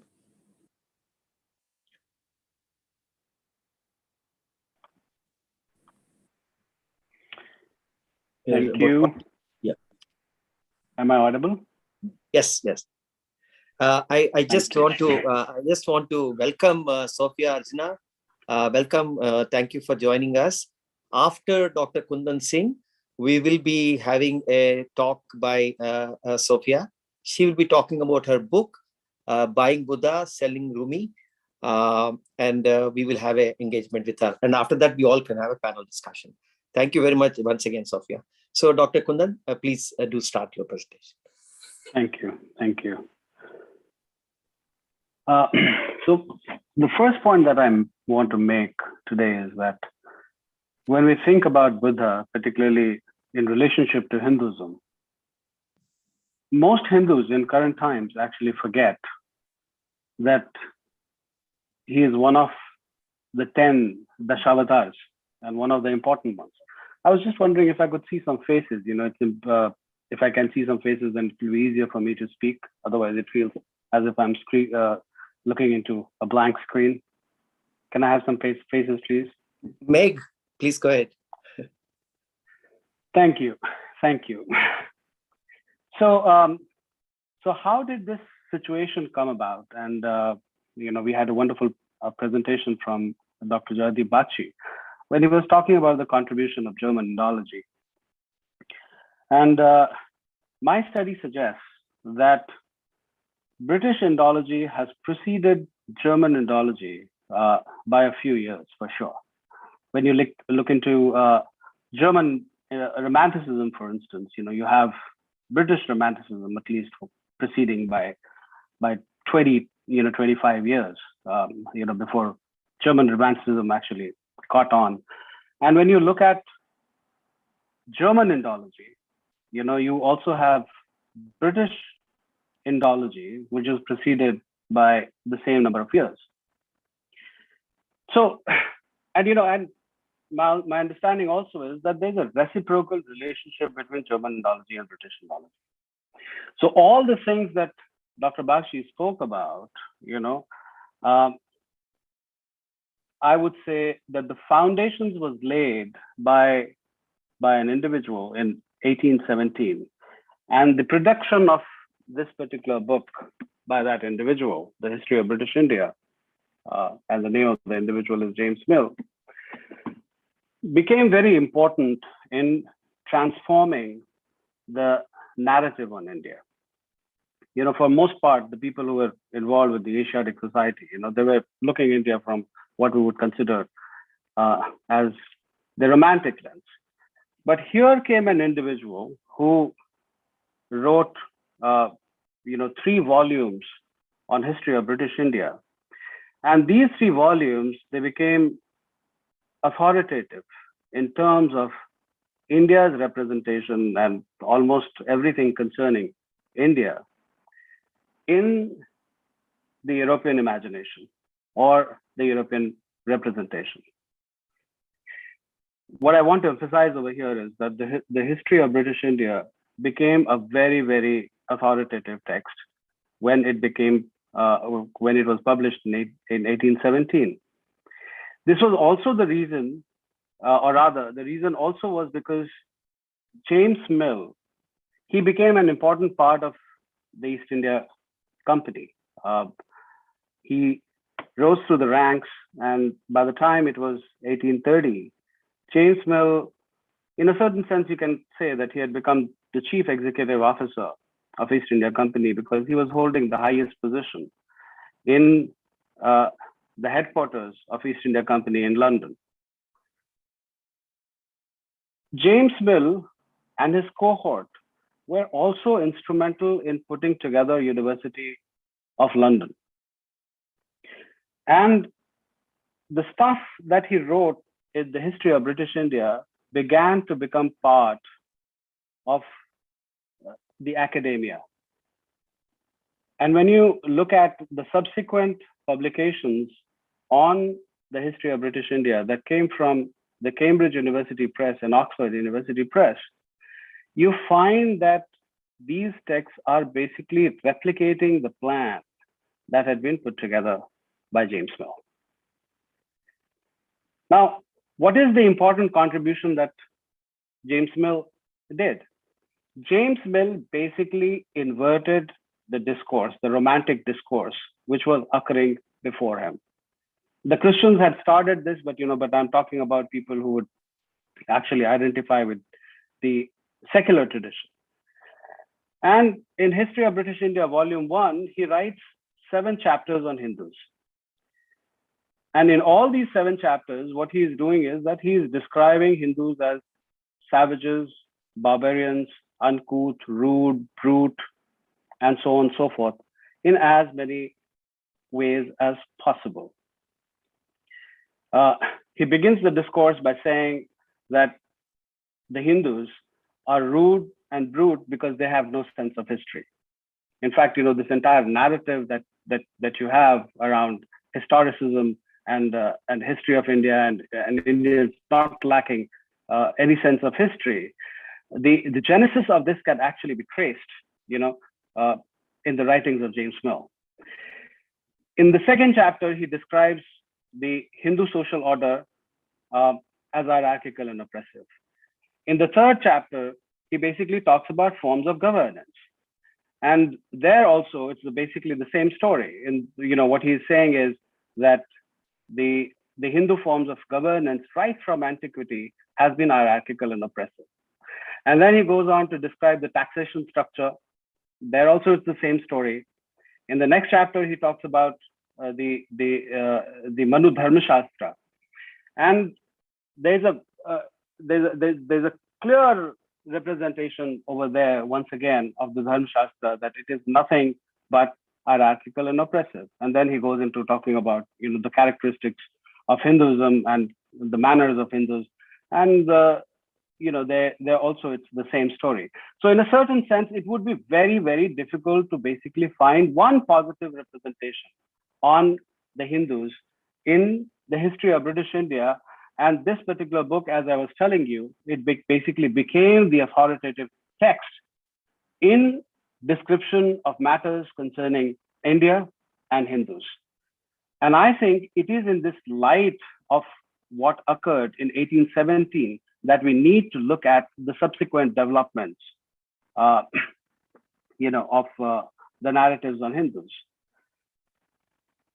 The next point that I want to make is that it's basically in the backdrop of the hierarchical and oppressive nature of Hindus that Buddhism is characterized as egalitarian and emancipatory. And Dr. Bakshi, went into the details of German Indology, how that happened over a period of time. So this is, this is the fundamental source where the distortion basically begins to happen. And because the Dharma Shastras had been demonized to a considerable extent, the cosmology behind the Dharma Shastra never gets discussed. And when you look into the Dharma Shastras, of course, the 4 Varnas are described, the 4 ashramas are described. The sannyas ashram is very well described, and and what are sannyasis expected to do, they are described very well as well. So in a certain sense, when Buddha was consumed by an existential crisis, and when he basically left his kingdom, he was essentially moving away from the fourfold order, and he was entering the sannyas ashram in exactly the same manner as it is actually described in the Dharma Sutras. What is it that he does? He basically cuts his hair. The sannyasis of that particular time, they were supposed to, shave their hair off completely, or would have shikha. This is described in the Dharma Sutras. They were supposed to have a begging bowl. This also is described in the Dharma Sutra. And what we also need to recognize is that sannyas was the ashram when a particular individual was moving away from the fourfold order and was basically moving away from the varnashrama. The varnashrama was constituted by the 3 gunas. So in a certain sense, the individual was going to engage in practices which will allow the individual to transcend the 3 gunas and eventually become a yogi or an enlightened person who is described within the tradition as Trigunatita. This understanding is very, very important as far as the sannyas ashram is concerned and the description of a yogi is concerned. So sannyas ashram is specifically the time when you are moving away from the 4 varnas and you are entering into a situation where you will be able to transcend the 3 gunas and become an enlightened person.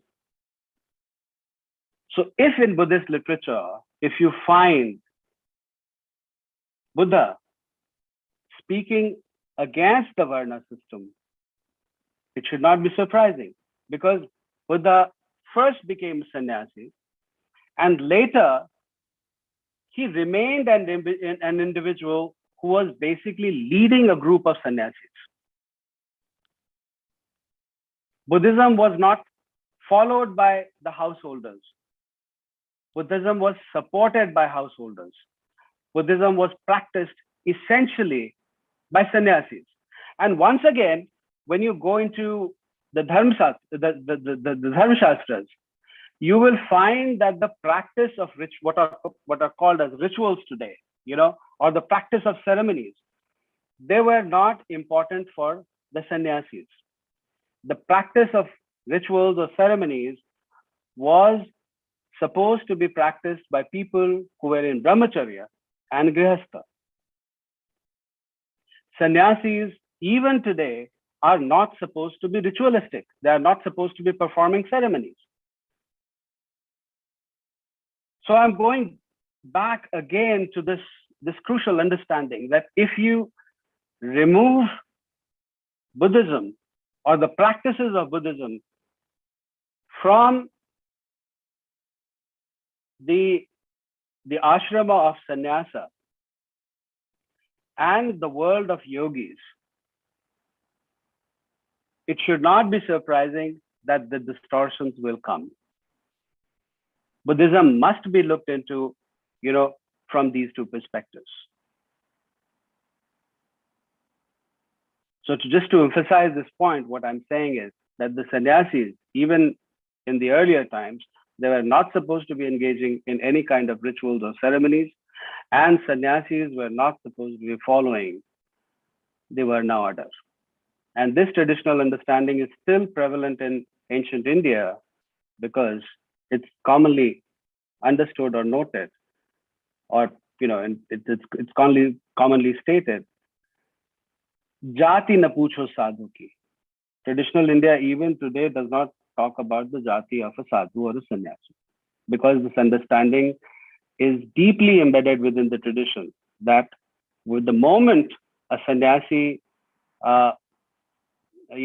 takes sannyas, or an individual takes sannyas, he or she has started moving away from the fourfold order, and he or she has basically started moving away from the three gunas, which essentially determine the varna of an individual.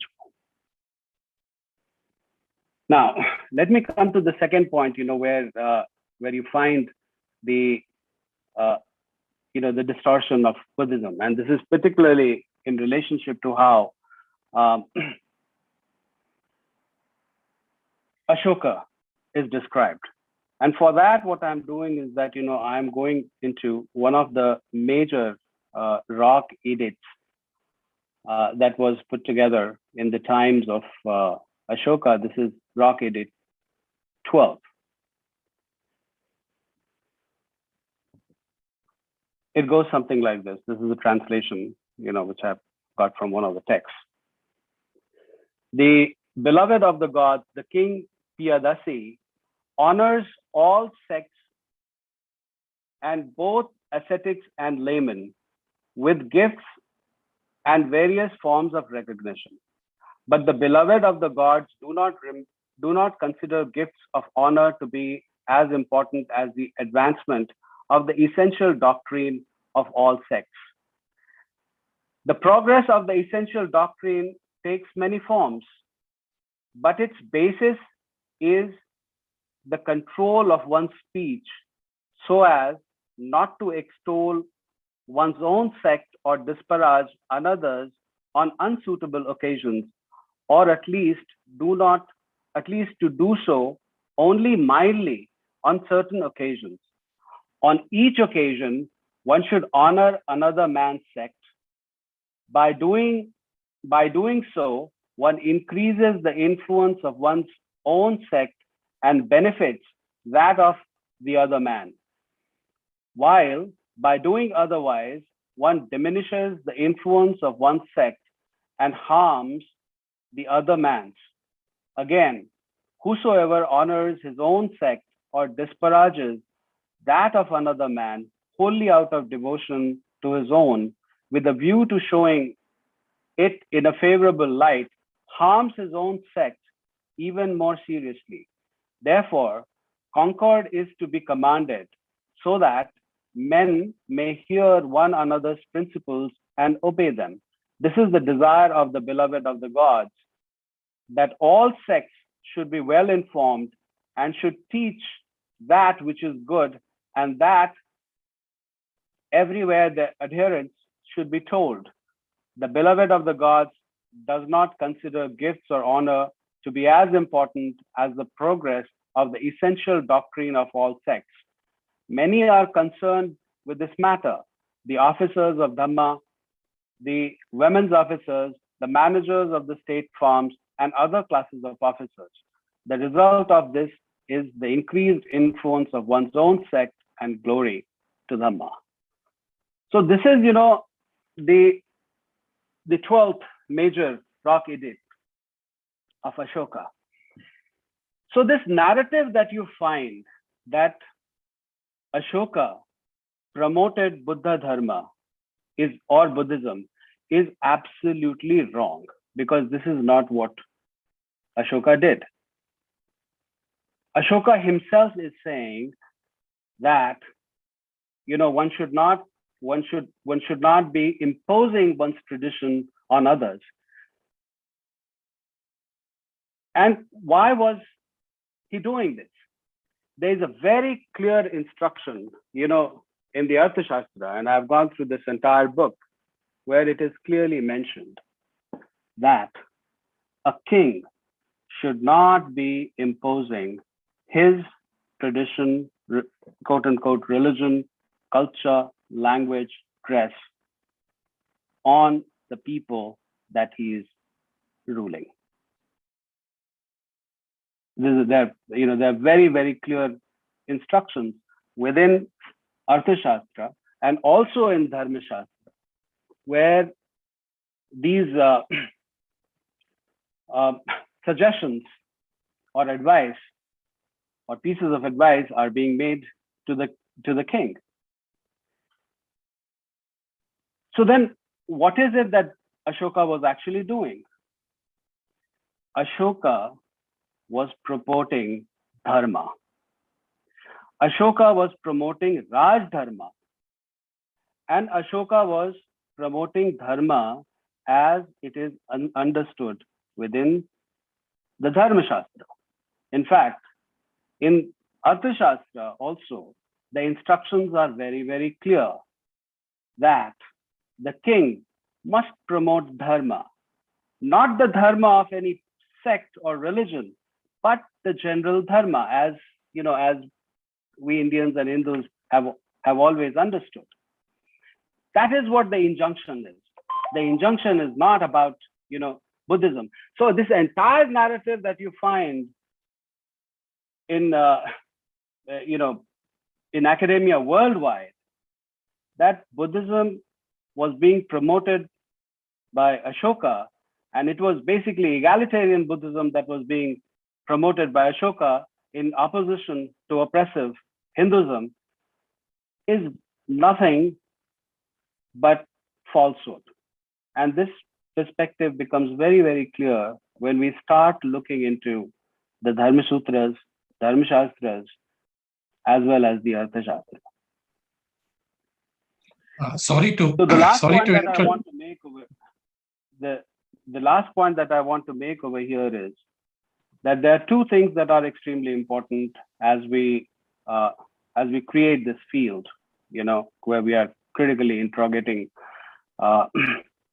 the Western narratives, or let me put it this way, the mainstream narratives, because the mainstream narratives have essentially been formulated by the Western narratives, that we critically examine what was written on the Indian traditions in the 18th, 19th, and 20th century. And as we critically examine the narrative which was set in place around a particular time, it is also important to go back to the original text and look at the text for what they're saying. That's number one. And more importantly, it is important to look at the cosmology which is behind the text. Because if you do not understand the cosmology behind the text, then we will continue to make errors and we will continue to make representations. And I think this becomes very clear, when you look at what James Mill did, in relationship to Hinduism, and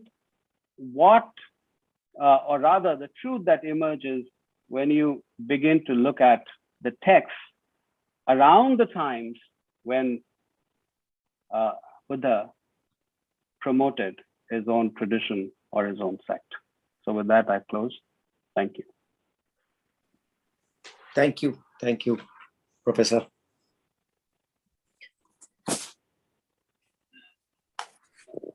I now invite Dr. Sophia Archana to address us about her book. I'll briefly give an introduction.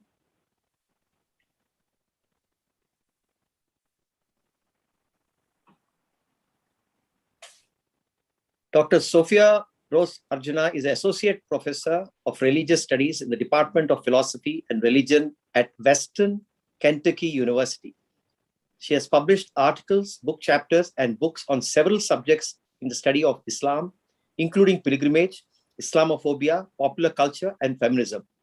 These include articles in Shia Studies, a journal published by the Center for Islamic Shia Studies in London, an article in Arts, the Journal of the Society of Arts and Religion and Theological Studies, book chapters on the trope of turning Turk in Orientalist discourse, an article on the film Argo and the representation of Iranians in the American film, a book chapter on the political philosophy of Ali Shariati, and more recently, a chapter on religion and popular culture in the United States. Dr. Archana was also published several encyclopedia articles on subjects ranging from dreaming in Islam to contemporary Islamophobia. Her first book, Muslims in Western Imagination, examines the history of anti-Muslim rhetoric in Europe and North America. She's now published a book, Buying Buddha, Selling Rumi, which deals about appropriation from Hinduism, Buddhism, and Islam in the current environment. Dr. Sophia, please address us. You are on mute. Yeah, I got it. Sorry about that. Let me first try to share. I don't know why my screen. Oh, wait, there we go. Let me see if I can get my screen shared here.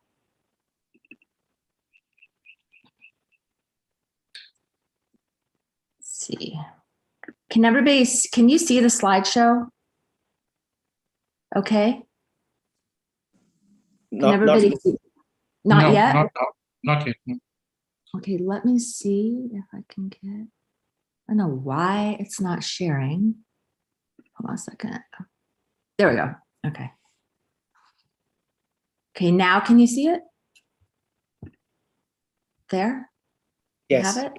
Yes, Okay, yes. okay, great. So I will turn off, hold on, let me get my video off so you can look at the images. Okay, so I just have a couple images here, and I know also it's late there and you've been at this conference a long time. So I will try to keep my talk on the shorter end, but I wanted to begin with why I wrote this book. And for a long time, I had wondered about a number of interrelated questions involving the study of religion and the marketplace. And these questions were actually inspired by scholars who I had read in graduate school many years ago while getting my doctorate.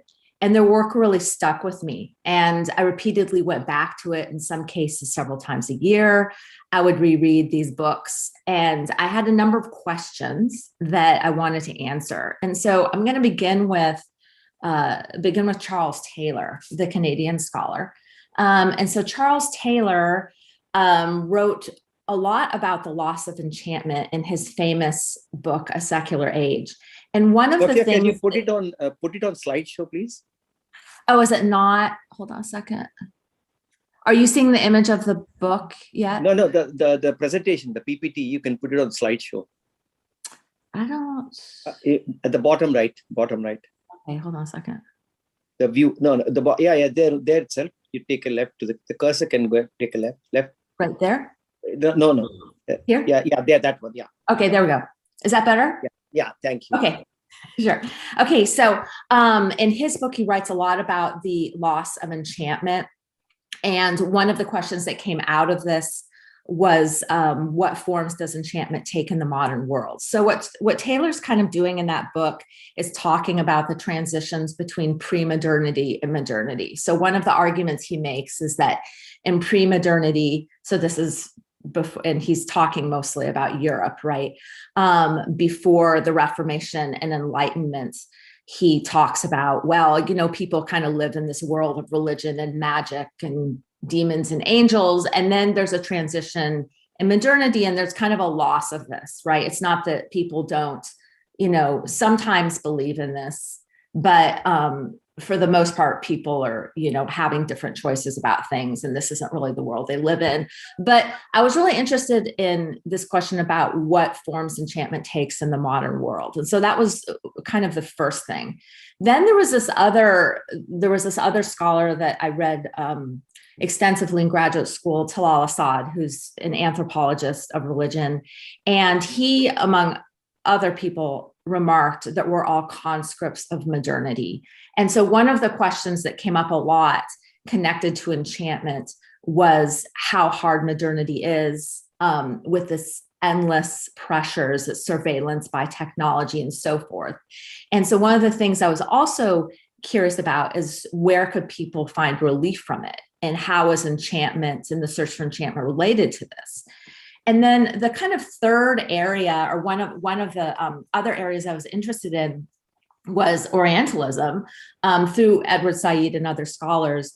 And really this question of its appeal for the West. So we sometimes think, about how the Orient is, this place of kind of, this place is threatening and this place is kind of scary and all that. And that's really what my first book is about these imaginary kind of creatures that are, that come out of the East. But there's also this other part of Orientalism, which has to do with the East or the Orient as a place of eternal knowledge and spiritual power.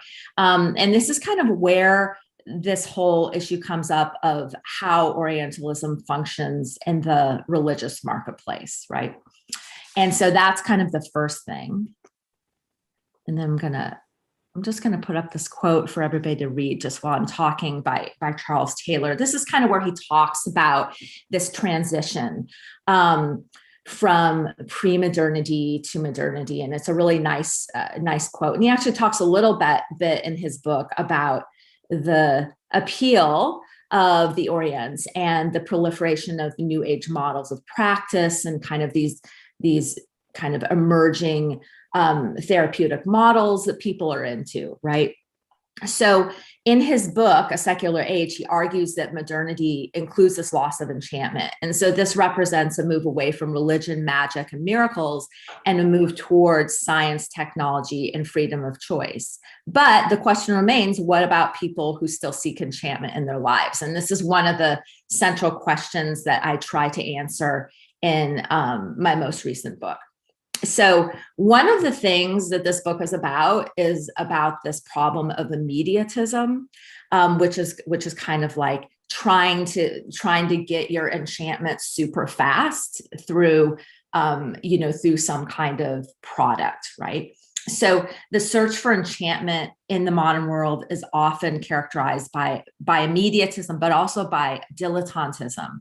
So this is things like a meditation retreat for the weekend, a vacation to an exotic location with, yoga and massages, maybe a CD set that's, different celebrities reciting Rumi, which actually is out there in the religious marketplace. And Orientalism often plays a role in the search for enchantment. Now, this isn't always true because people also turn towards like African American culture for enchantment to some degree, and of course, Native American culture. But the East and the Orient really play a huge role in this, right? And one of the things that I argue in my book is that the search for enchantment is often situated in another kind of desire, which is the desire to experience the East through mystical products and experiences. So these are both products that you can buy right on Amazon or Zazzle or some site like that, but they're also experiences. And I'm going to talk a little bit about mystical tourism, which is kind of one of the places we have these experiences, and also, also tribe events. So to kind of go back to Orientalism has always had its seductive aspects. And we can kind of think of, the era of Orientalist paintings from Europe, especially from French painters, of harems with beautiful concubines and slave markets and sultans, right? These sorts of things. And imagining the East has often focus on these kind of fictional characters. And I documented a lot of these in my first book, Muslims in the Western Imagination, which really focuses more on these kind of monstrous depictions. But as I mentioned before, Orientalism also sees the East as a place of wisdom, enlightenment, and renewal. And Orientalism lends itself to the marketplace where products, therapies, and experiences include mystical tourism, where tourists believe they can experience the East in all its kind of diverse, exotic splendor, right? And here's a quote that's just from my book on mysticism. And of course, there's lots of different ways to define this. And we also know as scholars of religion that mysticism is a category of knowledge that's created really in the European Academy, right? And then European scholars often would try to fit other traditions into it. Okay, so I'm going to move on just for a few minutes onto the religious marketplace and the mystical marketplace. So we know the commodification of religion is not new. Okay, so historically, I mean, I don't want to say from the beginning of time, but we know, for example, in Europe that in the cult of the saints, which was the Christian practice of pilgrimage, that people bought pilgrims badges and all kinds of stuff, right? And commodification is also identified with Mecca, right? And if you're looking at Islamic studies, and of course, Mecca was a place of trade and commerce. So I'm not making the argument that the commodification of religion is new. However, today, the sale of religious products, and in particular, those products tied to mysticism, is a huge business. And there's a wide range of products identified with the East that serve industries that range from health and beauty to self-help to fitness to music, especially this kind of genre of music that we call world music, wellness, domestic and international tourism. So this is like, you know, a really, really huge business. And that's why I use the term Mysticism Inc. or Mysticism Incorporated. Now, many of these products and therapies are connected to models of therapeutic wellness, self-improvement, and spiritual development. And in a lot of cases, they diverge from the kind of original intent of what the therapy is or what the kind of religious meaning is, right? And there's lots of examples of those in my book. Now, the products sold as part of Mysticism Inc. often misrepresent the actual practice of the religious traditions that they claim or purport to be associated with. And so one example would be Tibetan medicinal products. And so in this case, you know, we have this in the West, there's a whole kind of fascination with Tibet, and there's a kind of long history there of why that is. But Tibetan medicinal products tend to be not focused on treating illness, but they're focused on stress management.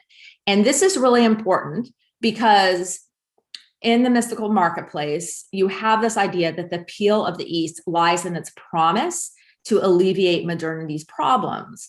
And so there's these ideas that the East is located in the past, right? Which obviously is very Orientalist, and that the East is exotic and it's transformative. And so these are Orientalist ideas, but they also reflect anxieties about the modern world and its kind of stressors on people, right? So in a way, modern mysticism promises or provides an escape from modernity, which is identified with the West. And so you can kind of see that bifurcation that we find in Orientalism there, right? The West is advanced, right, and modern, and the East is not. And so we turn to the East for the stuff, right?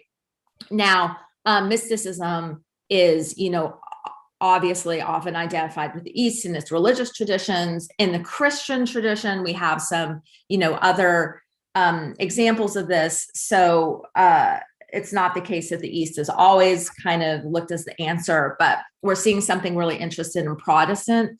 This is an interesting thing in Protestant Christianity, where people are really that are adherents to like Methodism or some other kind of group of Protestant Christians are really interested in Celtic Christianity, right? And these kind of old forms of Christianity, which obviously are not Protestant, which emerge very early in Christianity, right? Which would be not associated with their tradition.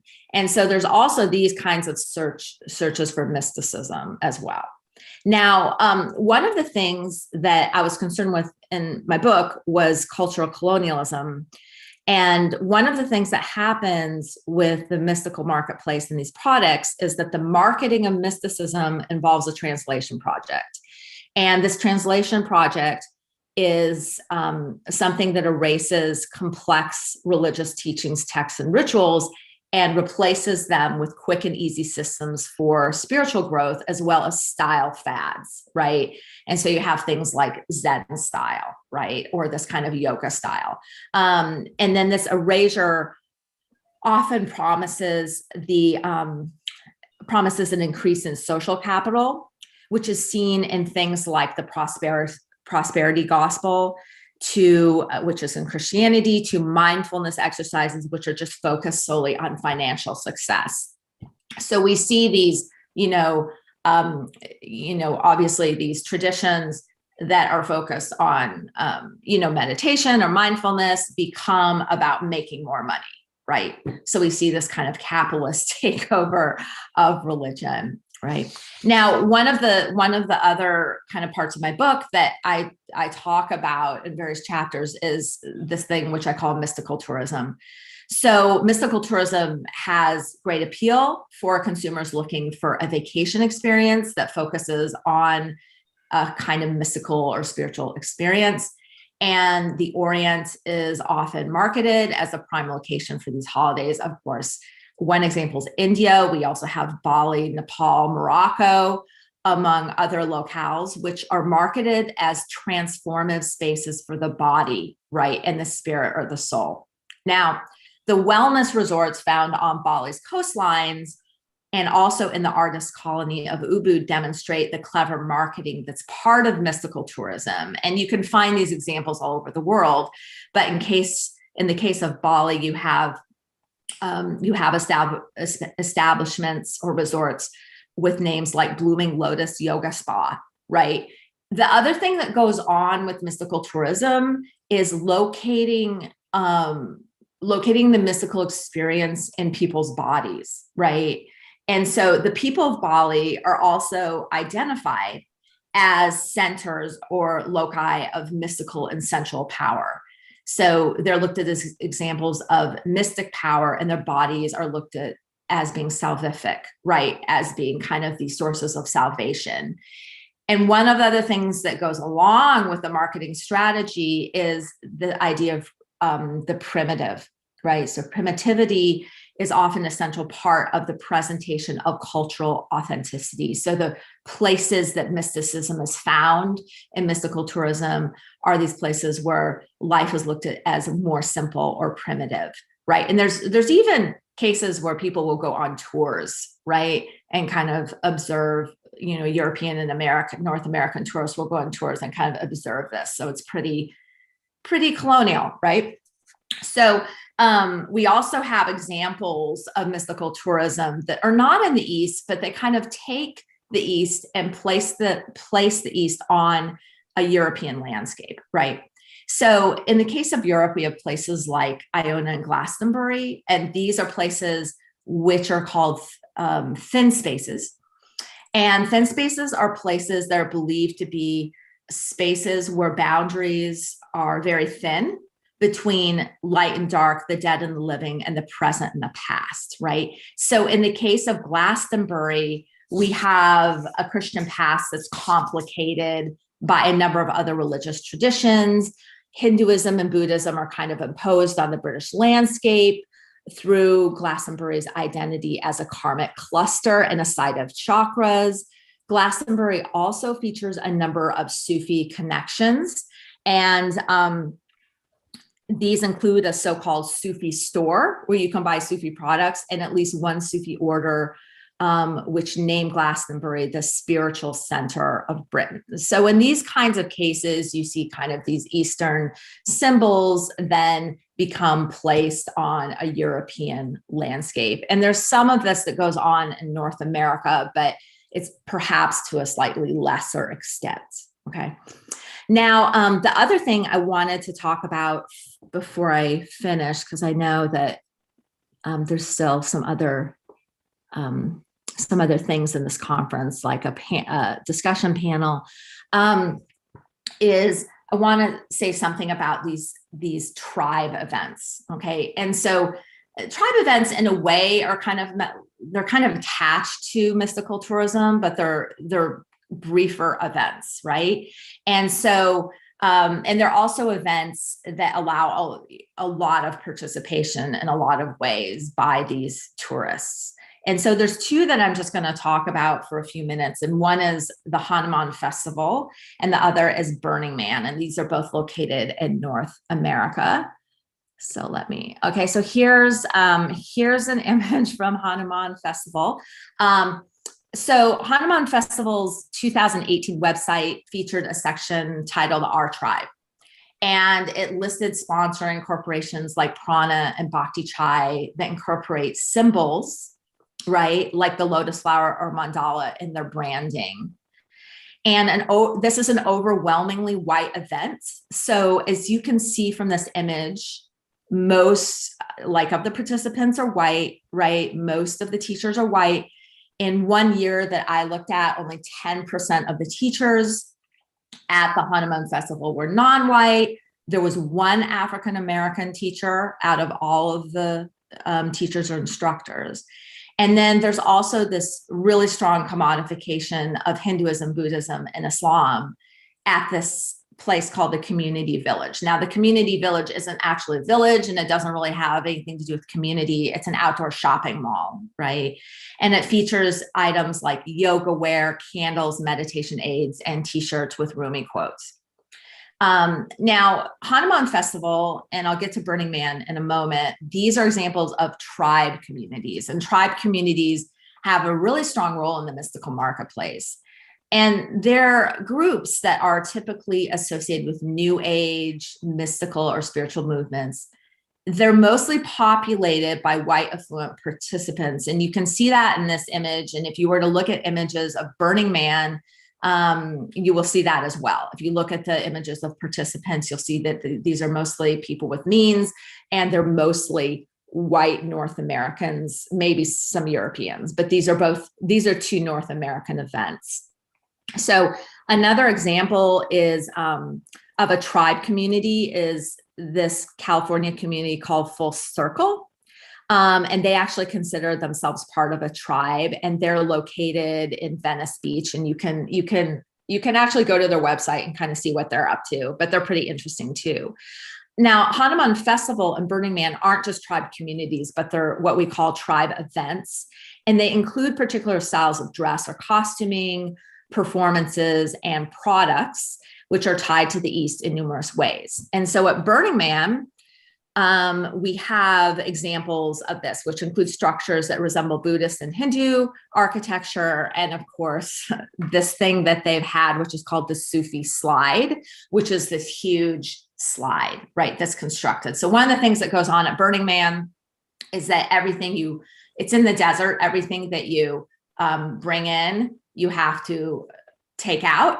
And the idea is that you have to clean up after yourselves because it's this open kind of space and it has to look the same when you leave. And so one of the things that's interesting about it is that all these structures, and this is one of them, they have all these temples that they built.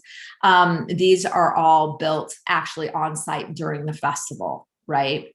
And so they're quite incredible. And this isn't even the biggest one, but this is one that kind of, obviously has these kind of Eastern motifs. Now, Burning Man is not focused on yoga, although they do have particular places where you can do yoga, but it's not kind of the yoga you'd associate with Hinduism or other religious traditions. But Burning Man is focused on, at the end, on the annual burning of a statue. And this is the ritual that kind of ends Burning Man, and it's the culmination of a week of performance art, costuming, and the installation of these enormous structures. So, as I mentioned, you have these structures which include a number of temples, the Sufi slide, and there's really a pronounced interest in the East. Temples are sometimes dedicated to different, like Hindu gods or to some kind of figure in Buddhism. And there's also elements of Sufism at Burning Man. In 2017, one of the art installations featured a quote that was actually not a quote by Rumi, but was falsely attributed to Rumi in these large neon words.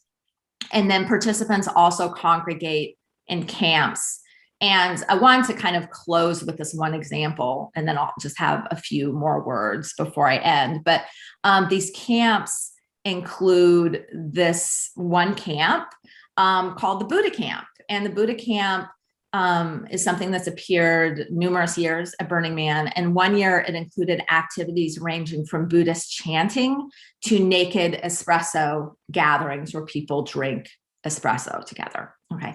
So this is one of the problems, right, with cultural colonialism, is that people, take what they want from it and they do all sorts of things with it. And my book has a lot of other examples of, how this can kind of go into areas that are offensive, like putting an image of the Buddha on a skateboard and then putting your foot on it and going down a street, right? But there's also these other examples that you find at places like Burning Man. Now, I've only given just a few examples of the mystical marketplace, but one of the kind of ideas here that I want us to leave with is that this is a space, this marketplace that adopts, commodifies, and markets the religious traditions associated with Orient for profit. And one of my hopes with this book is that people are more attentive to the issues at play when commercializing religious traditions, because it does raise questions about the role of cultural colonialism in the search for enchantment. And, clearly not everybody that reads the book in North America is going to take my critiques well, right? Because they are critiques, some of them are critiques of whiteness, right? And white power. But it's important for me to voice those critiques as a white scholar who works with, who works with different religious traditions. And that's really really what I want us to end with today. Thank you all for listening. Thank you very much, Sophia. I had the opportunity to briefly read through your first chapter, wherein you outline the entire book, and I found it fascinating when you talk about knowns, and you talk about spiritual but not religious, but you actually define the mysticism, the mystic. You have one definition. I felt that definition was fairly comprehensive.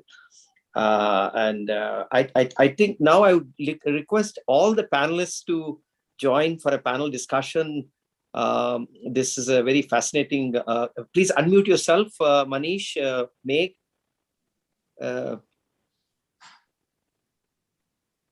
Yes.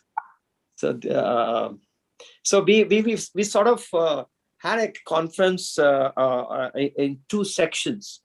The first section was about distortion, about Hindu thought and history, and the second section is appropriation.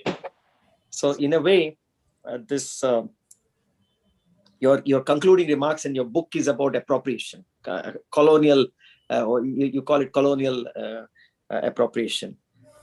So it's a very interesting thing.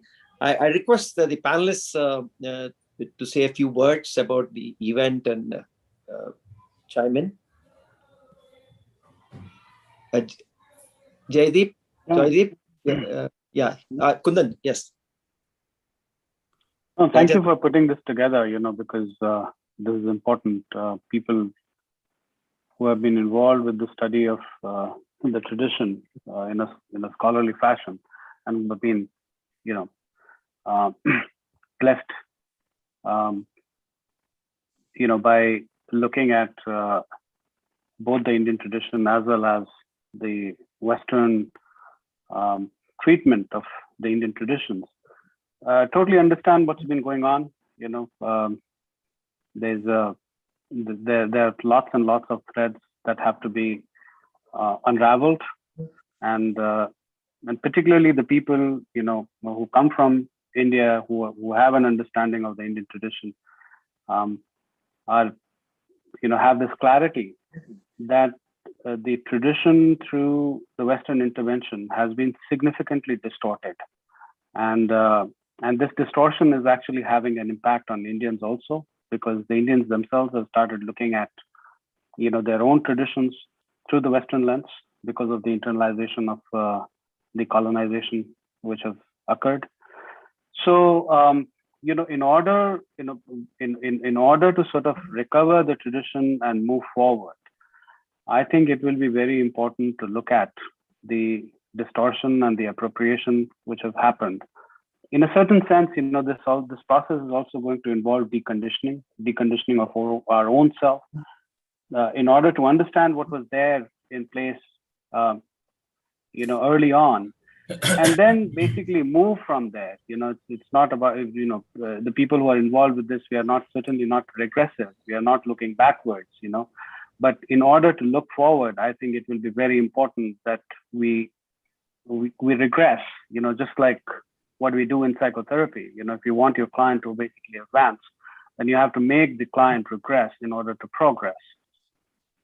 Yeah. And I think this will be something which will be important, for the representation of the Indian tradition, also for the damage that the Indian traditions have encountered because of Western intervention, that we will need to look at the distortions, we will need to go back and move forward, basically transcend the binary of regress and progress. So that's the point that I wanted to make, and thank you very much for putting this panel together.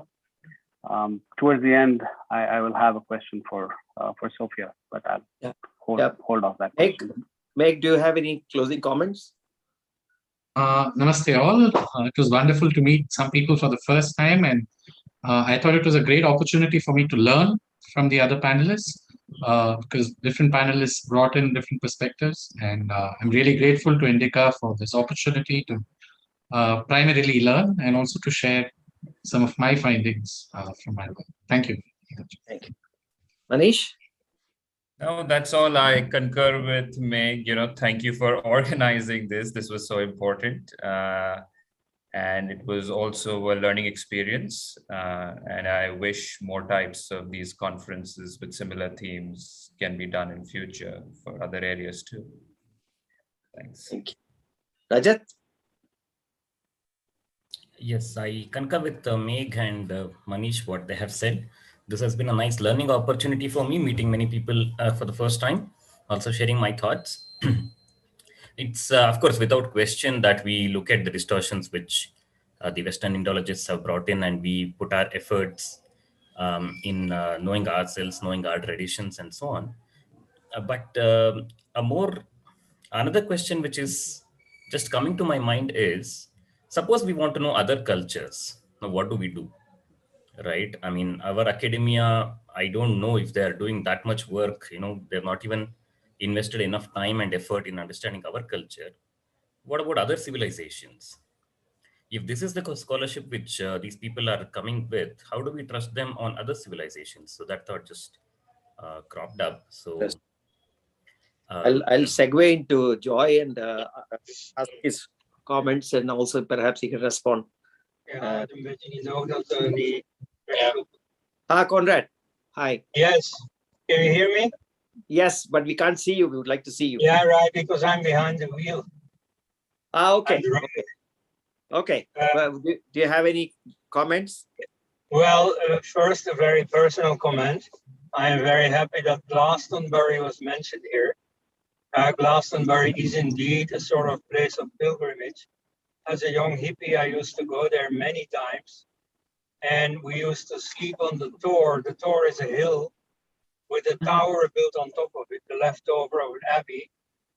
And if you sleep there, you're supposed to hear a heartbeat, because Merlin, the wizard, the friend of King Arthur, has been buried there.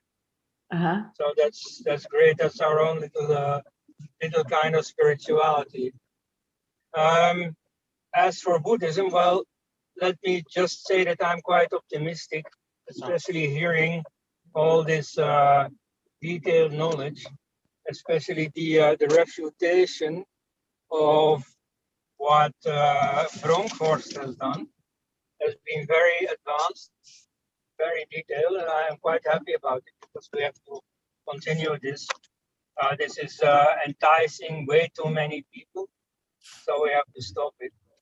But otherwise, and also in light of what Sophia just said, the normalization of Buddhism in the West is going on at a good speed.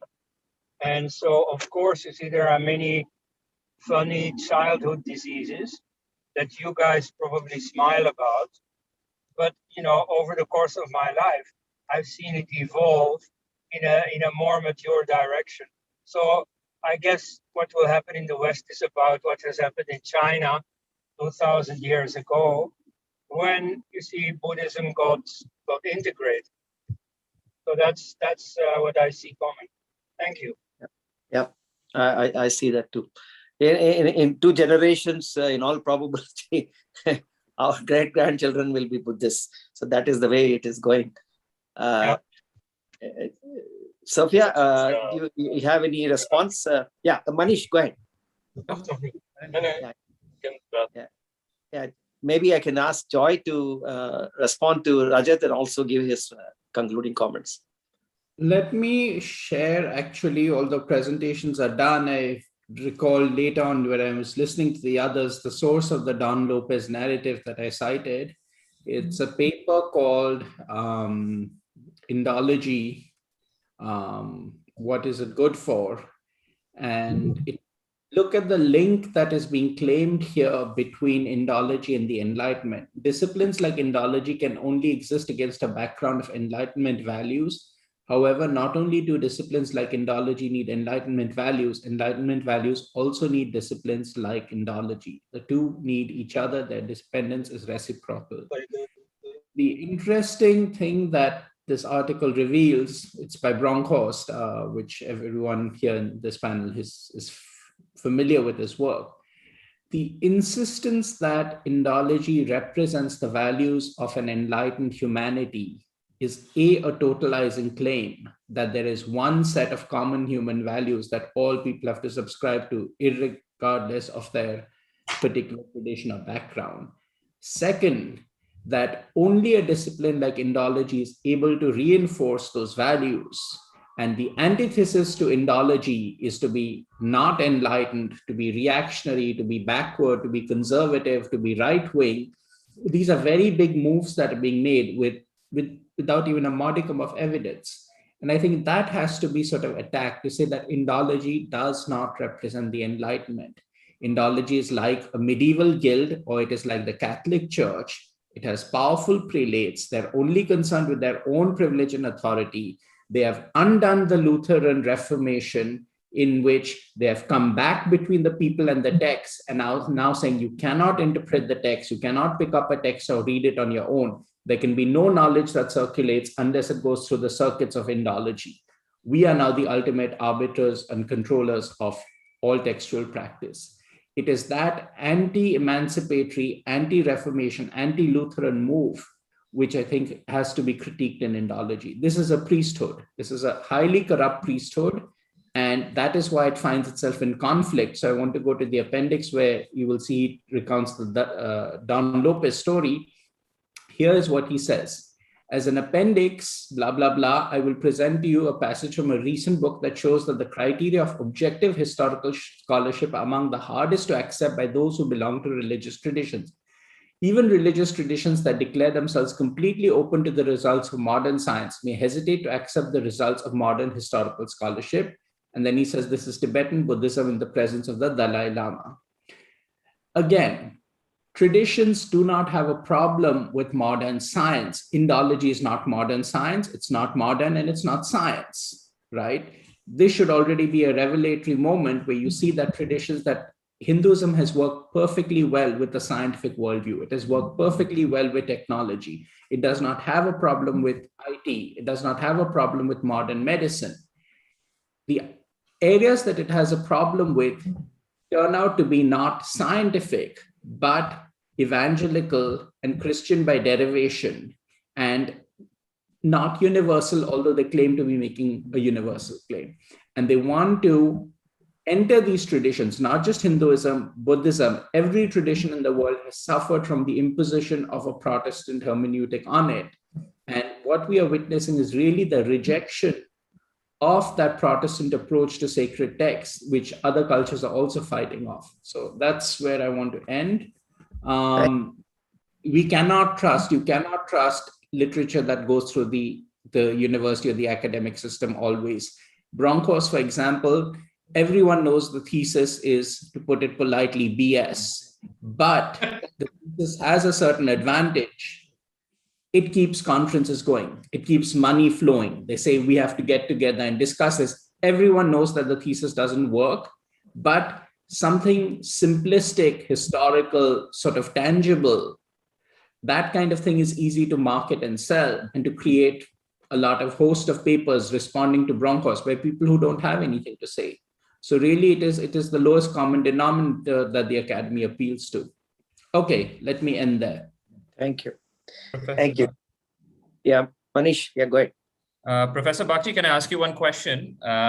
In that same paper, Bronkhorst has written, and this is a view of a lot of other scholars also, that modern traditions like Christianity or Hinduism are appropriators of ancient texts. So modern Hindus are appropriators of Mahabharata.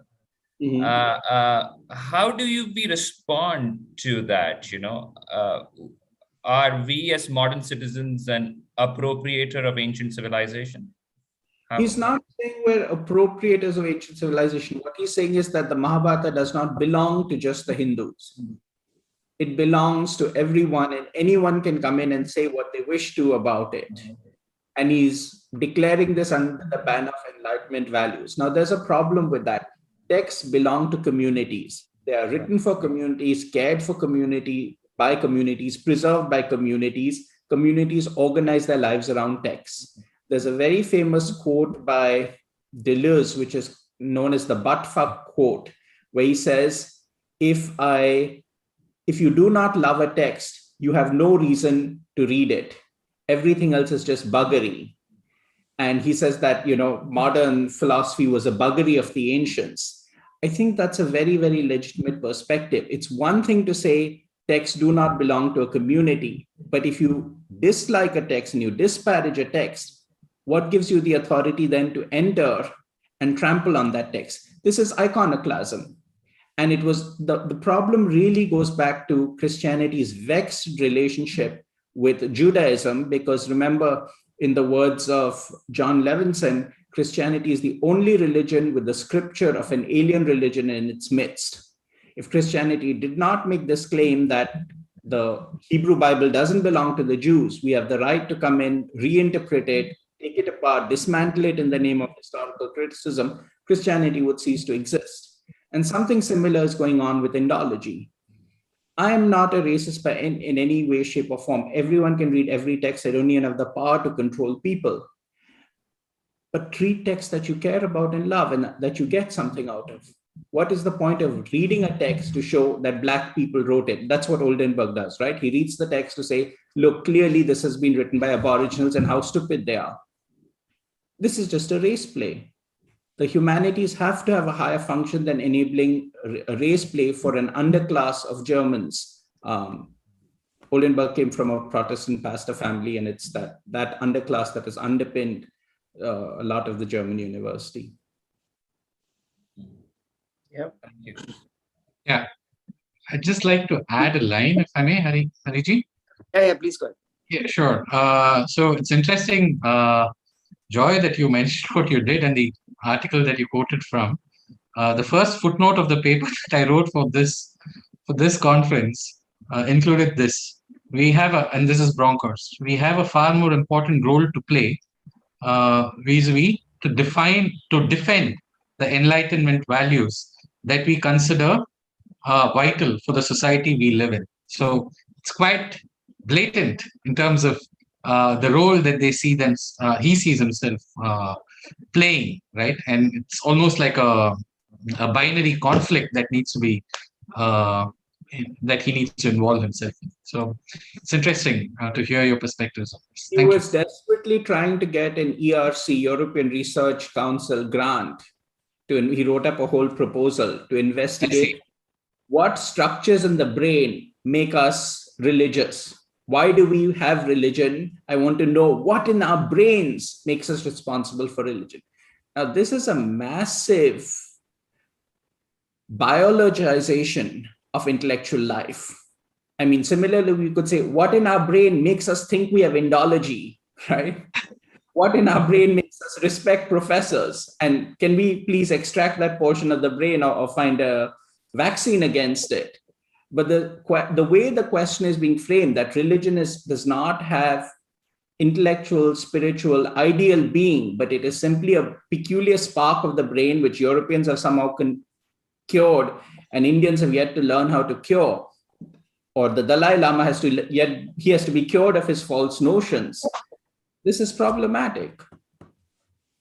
Yeah, Absolutely. I have a question for Sophia. I want to know from you. You mentioned in your first section that how Foucault has also influenced you. The sensitivity for cultural appropriation that we see now in the US, that they're more cautious about cultural appropriation. Do you think that movement, the tailwind from that movement, will translate into respecting Hinduism, Buddhism, and Islam, and ensuring that appropriation doesn't happen? That means, do you see the economic forces will prevail, the capitalist forces will prevail, or the tailwind from the CRT, or the tailwind from the sensitization of appropriation, which will prevail? What do you see in 10 years' time? Because your book is come at a very right time. Well, that's a really good question. I think that, there's a couple things. I think one of the things is that, people that are colonizers aren't really good at self-examination. So, right. So it's like, I'm a white scholar, obviously, but I try to be fairly conscious about my whiteness, my privilege, and, all that, which is one of the reasons I wrote the book. But I can't, say that that's the same for all white folks, right? It's mostly white folks that are doing this colonizing. I think that, the book has had a really good reception among academics. But I've, had a couple kind of people that are, like the nuns that are kind of like these new age people that have really not liked the critiques of whiteness, right? And I think, one of the things about cultural appropriation is, of course, you have to have, some kind of self-reflection. You have to kind of understand your own privilege. There's only a small segment of the population of the US that even gets that. You can look at the election, right? The last election, you can kind of see maybe some portion of one party gets that, but clearly the other party doesn't get that at all, right? About these kinds of issues of, white supremacy and white power. So, I think there's that problem. And then, of course, there's this huge force of capitalism. So, you have these, these corporations like Goop. So Goop is this company which was started by this actress, Gwyneth Paltrow. And it's now this huge thing, right?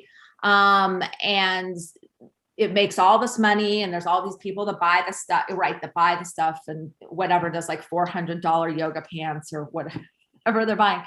And, they're not doing any self-reflecting. And there's a lot of people like that. The Goop consumer is very wealthy. And then there's a lot of people that think the Buddha's cool, right? And the Buddha's kind of this cool guy. And so they will buy their Buddha t-shirts or their Buddha skateboards or the Buddha towels or whatever, And so, I don't have a lot of hope that a lot of people are going to be, the way the society's moving is we are seeing a little bit more consciousness about that kind of stuff. But I don't think it's enough to, to kind of stop the tide of capitalism. Right. And one of the problems with all this, of course, is that some of the ways in which Hinduism and Buddhism and Islam are appropriated are deeply offensive, right? And violate the rules of the religion, or in terms of we have right? In Texas, you have a concept of goat yoga, where they practice yoga on a farm with goats, yoga. Right. So these kind of things, beer yoga, goat yoga, you must have heard of those things. Yeah. So that's very offensive.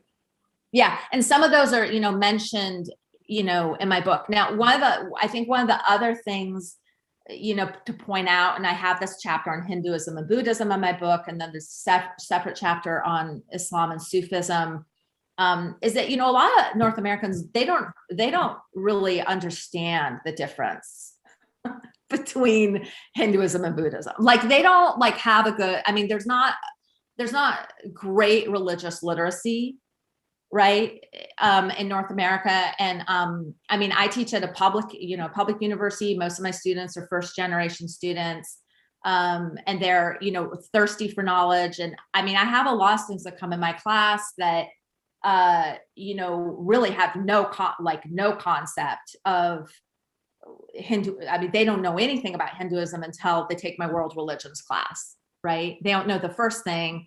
And they're not unusual. Like, they're not that much different than students. I mean, I live in Kentucky, but they could live in Massachusetts and not know anything, you know what I'm saying? So, I mean, there's those kinds of, issues too, right?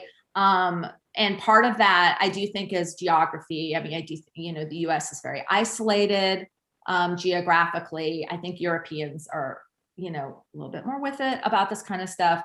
And then the other, part of it is just the low numbers of other religions in this country. I mean, we have like very low single digits of Muslims in the US, and other religions that aren't Christianity, right? And so, and I will tell you that even my Christian students, who are almost all Protestant, they know nothing about early Christianity. So when we study, we do the Christianity unit in world religions, I mostly do early Christianity. So, what they would consider the Catholic tradition. They often talk about the Catholic, they'll say something like, well, I'm not Catholic, I'm Christian. These kinds of comments, like, they just don't know anything about that. And so it's even about their own tradition. And that's not unusual at all, and so we're also kind of dealing with those sorts of issues about, so when somebody, who is kind of a religious dabbler, like, they're going to do Buddhism for a while, and then they think they're going to do Hinduism or yoga for a while, and then they're going to go on and do some Sufi thing for a while. They don't even really know a lot of the time what they're doing, right?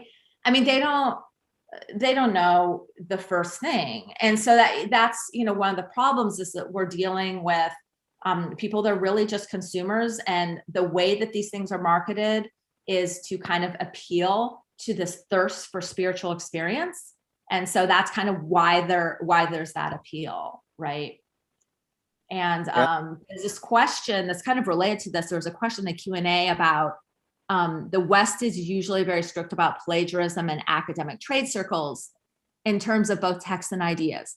However, the strict regime does not seem to exist even in academic circles when it comes to the appropriation without attribution of Hindu and Buddhist practice and concepts. So I don't know of examples of that. I can tell you that, like there's some really good work on, this has been mentioned before, but this kind of European Protestant bias in the study of religion, right? This is something that J.C. Smith wrote extensively about during his lifetime. And there's some really good focus studies on this. Richard King has done this incredible work on the problems of mysticism in the study of India. He has this great book on this. He's written specifically about Hinduism, specifically about Buddhism. There's a really nice article by Gregory Chopin called Protestant Presuppositions in the Study of Buddhism that I actually just had my students read this week. And one of the things that's about is how the kind of Protestant bias, right, the way that scholars think, which is shaped by the Enlightenment, shaped by the Reformation, caused all these problems in the early study of Buddhism. And I mean, scholars had no idea what they were doing. Like, they were like, the Buddha's from Africa, they didn't know, right? And one of the reasons they didn't know is because they only focused on texts, because there's a super hyper focus on text in the early, right? Especially the first couple centuries in the study of religion, right? Where now at least we have some more material religion. So there's also those sorts of interventions, right? So I do think that at least in the American Academy of Religion, there's some good interventions, but I mean, I'm in the study of Islam unit, and I can tell you that we still have pretty serious problems in terms of that kind of self-critical piece, right? So I'm agreeing with everybody, also saying there's some nice interventions out there. You can find them like J.C. Smith, Gregory Chopin, and there's others that have had those critical pieces about how, right, India and how other places in the East are studied. Yep. Thank you. I have a question for Sophia, and I have a comment, but I'll ask my question first. So what is your practicing tradition, Sophia, if I may ask? So I am a convert to Islam. My husband is Indonesian, but I became Muslim before I was married to him. Okay. But I'm pretty critical. I Thank you, mean, if you look at my work, like I have a whole book on, Islamic feminism. So it's not like I'm not able to be critical of the tradition, right? No, I've gotten into trouble, right, with other Muslim scholars for that, right? So we can be religious and critical at the same time. It's not that hard. So, the comment that I had is you brought up the name of Richard King, and I'm very familiar with his work, So there's another very interesting trend, which is fairly mainstream in academia at this point in time, which is that deconstruction is used, in almost exactly the same way in which some of us used deconstruction today, by looking at genealogy of thought, the emergence of a particular trend in thought, and so on and so forth, based in Western Indology. But ultimately what happens is that it comes back, to undermine the Indian tradition. Like, let's say, for instance, Richard King, I will, in terms of, his conclusions that he's drawing, I will be able to substantiate some of the very things, which James Mill has been saying about Hinduism, So there's, Hari, I mean, the point that I want to make is that it's not that everybody is using deconstruction, to basically emancipate the Indian tradition from Western Indology. A lot of people, particularly Western scholars, are using deconstruction to undermine the Indian tradition, towards the end. And this is a particular nuance which we Indians will have to notice, because that's another trend in academia. So, so coming back to what I was telling you, that I do not really feel that Richard King or people who write in his lineage can actually move on to emancipate, Hinduism and Buddhism from the clutches of Western Indology. In my understanding, there are two things that are extremely important, for the emancipation of our traditions, with under the hands of this hegemony that we experience, which is Western scholarship on the Indian tradition. One is a critical understanding of Western scholars of their own cosmology. That's number one. Projections, they are talking about, when they talk about Orientalism and Romanticism and so on and so forth, that is there. And the third point here is that they will need to understand the cosmology of our own tradition. There is a particular cosmology on which Hinduism, Buddhism, Jainism, and many other traditions are actually built. And that effort, I do not see in Western academia at all. So in my understanding and in my assessment, I think, Western academia, by and large, and in fact, the most emancipated of Western scholars, have actually a lot of ground to cover.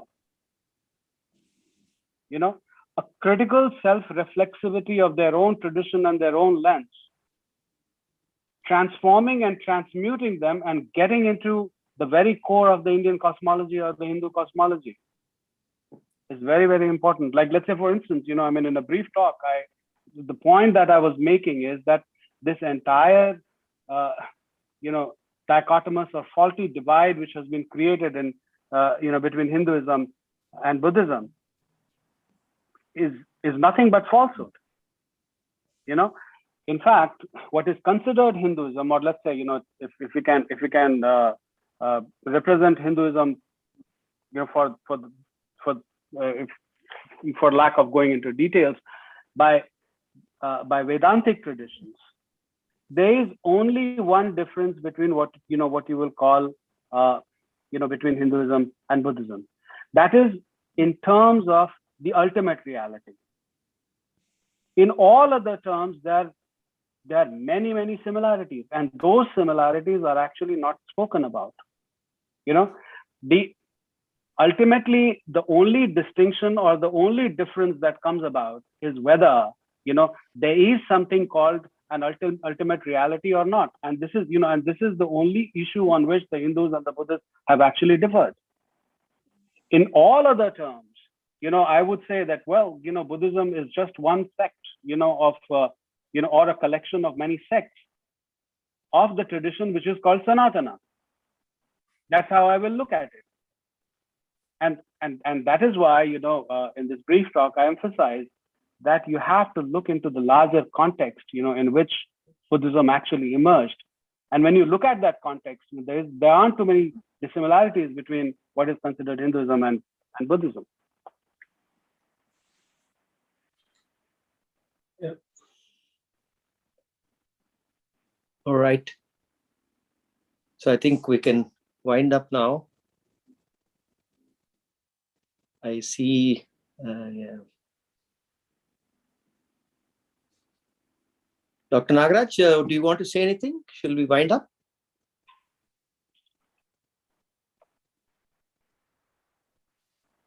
There is nothing that I want to say. We can. Thank you all speakers. Thank you, Meg. Thank you, Kundanji. Thank you, Sophia. Thank you, Rajat, Manish, Nagraj Garu, Conrad. Thank you all. Thank you, Ian Vade. Thank you, everybody, for Thanks for the opportunity. Thank you. Thank you. Thank you for the opportunity.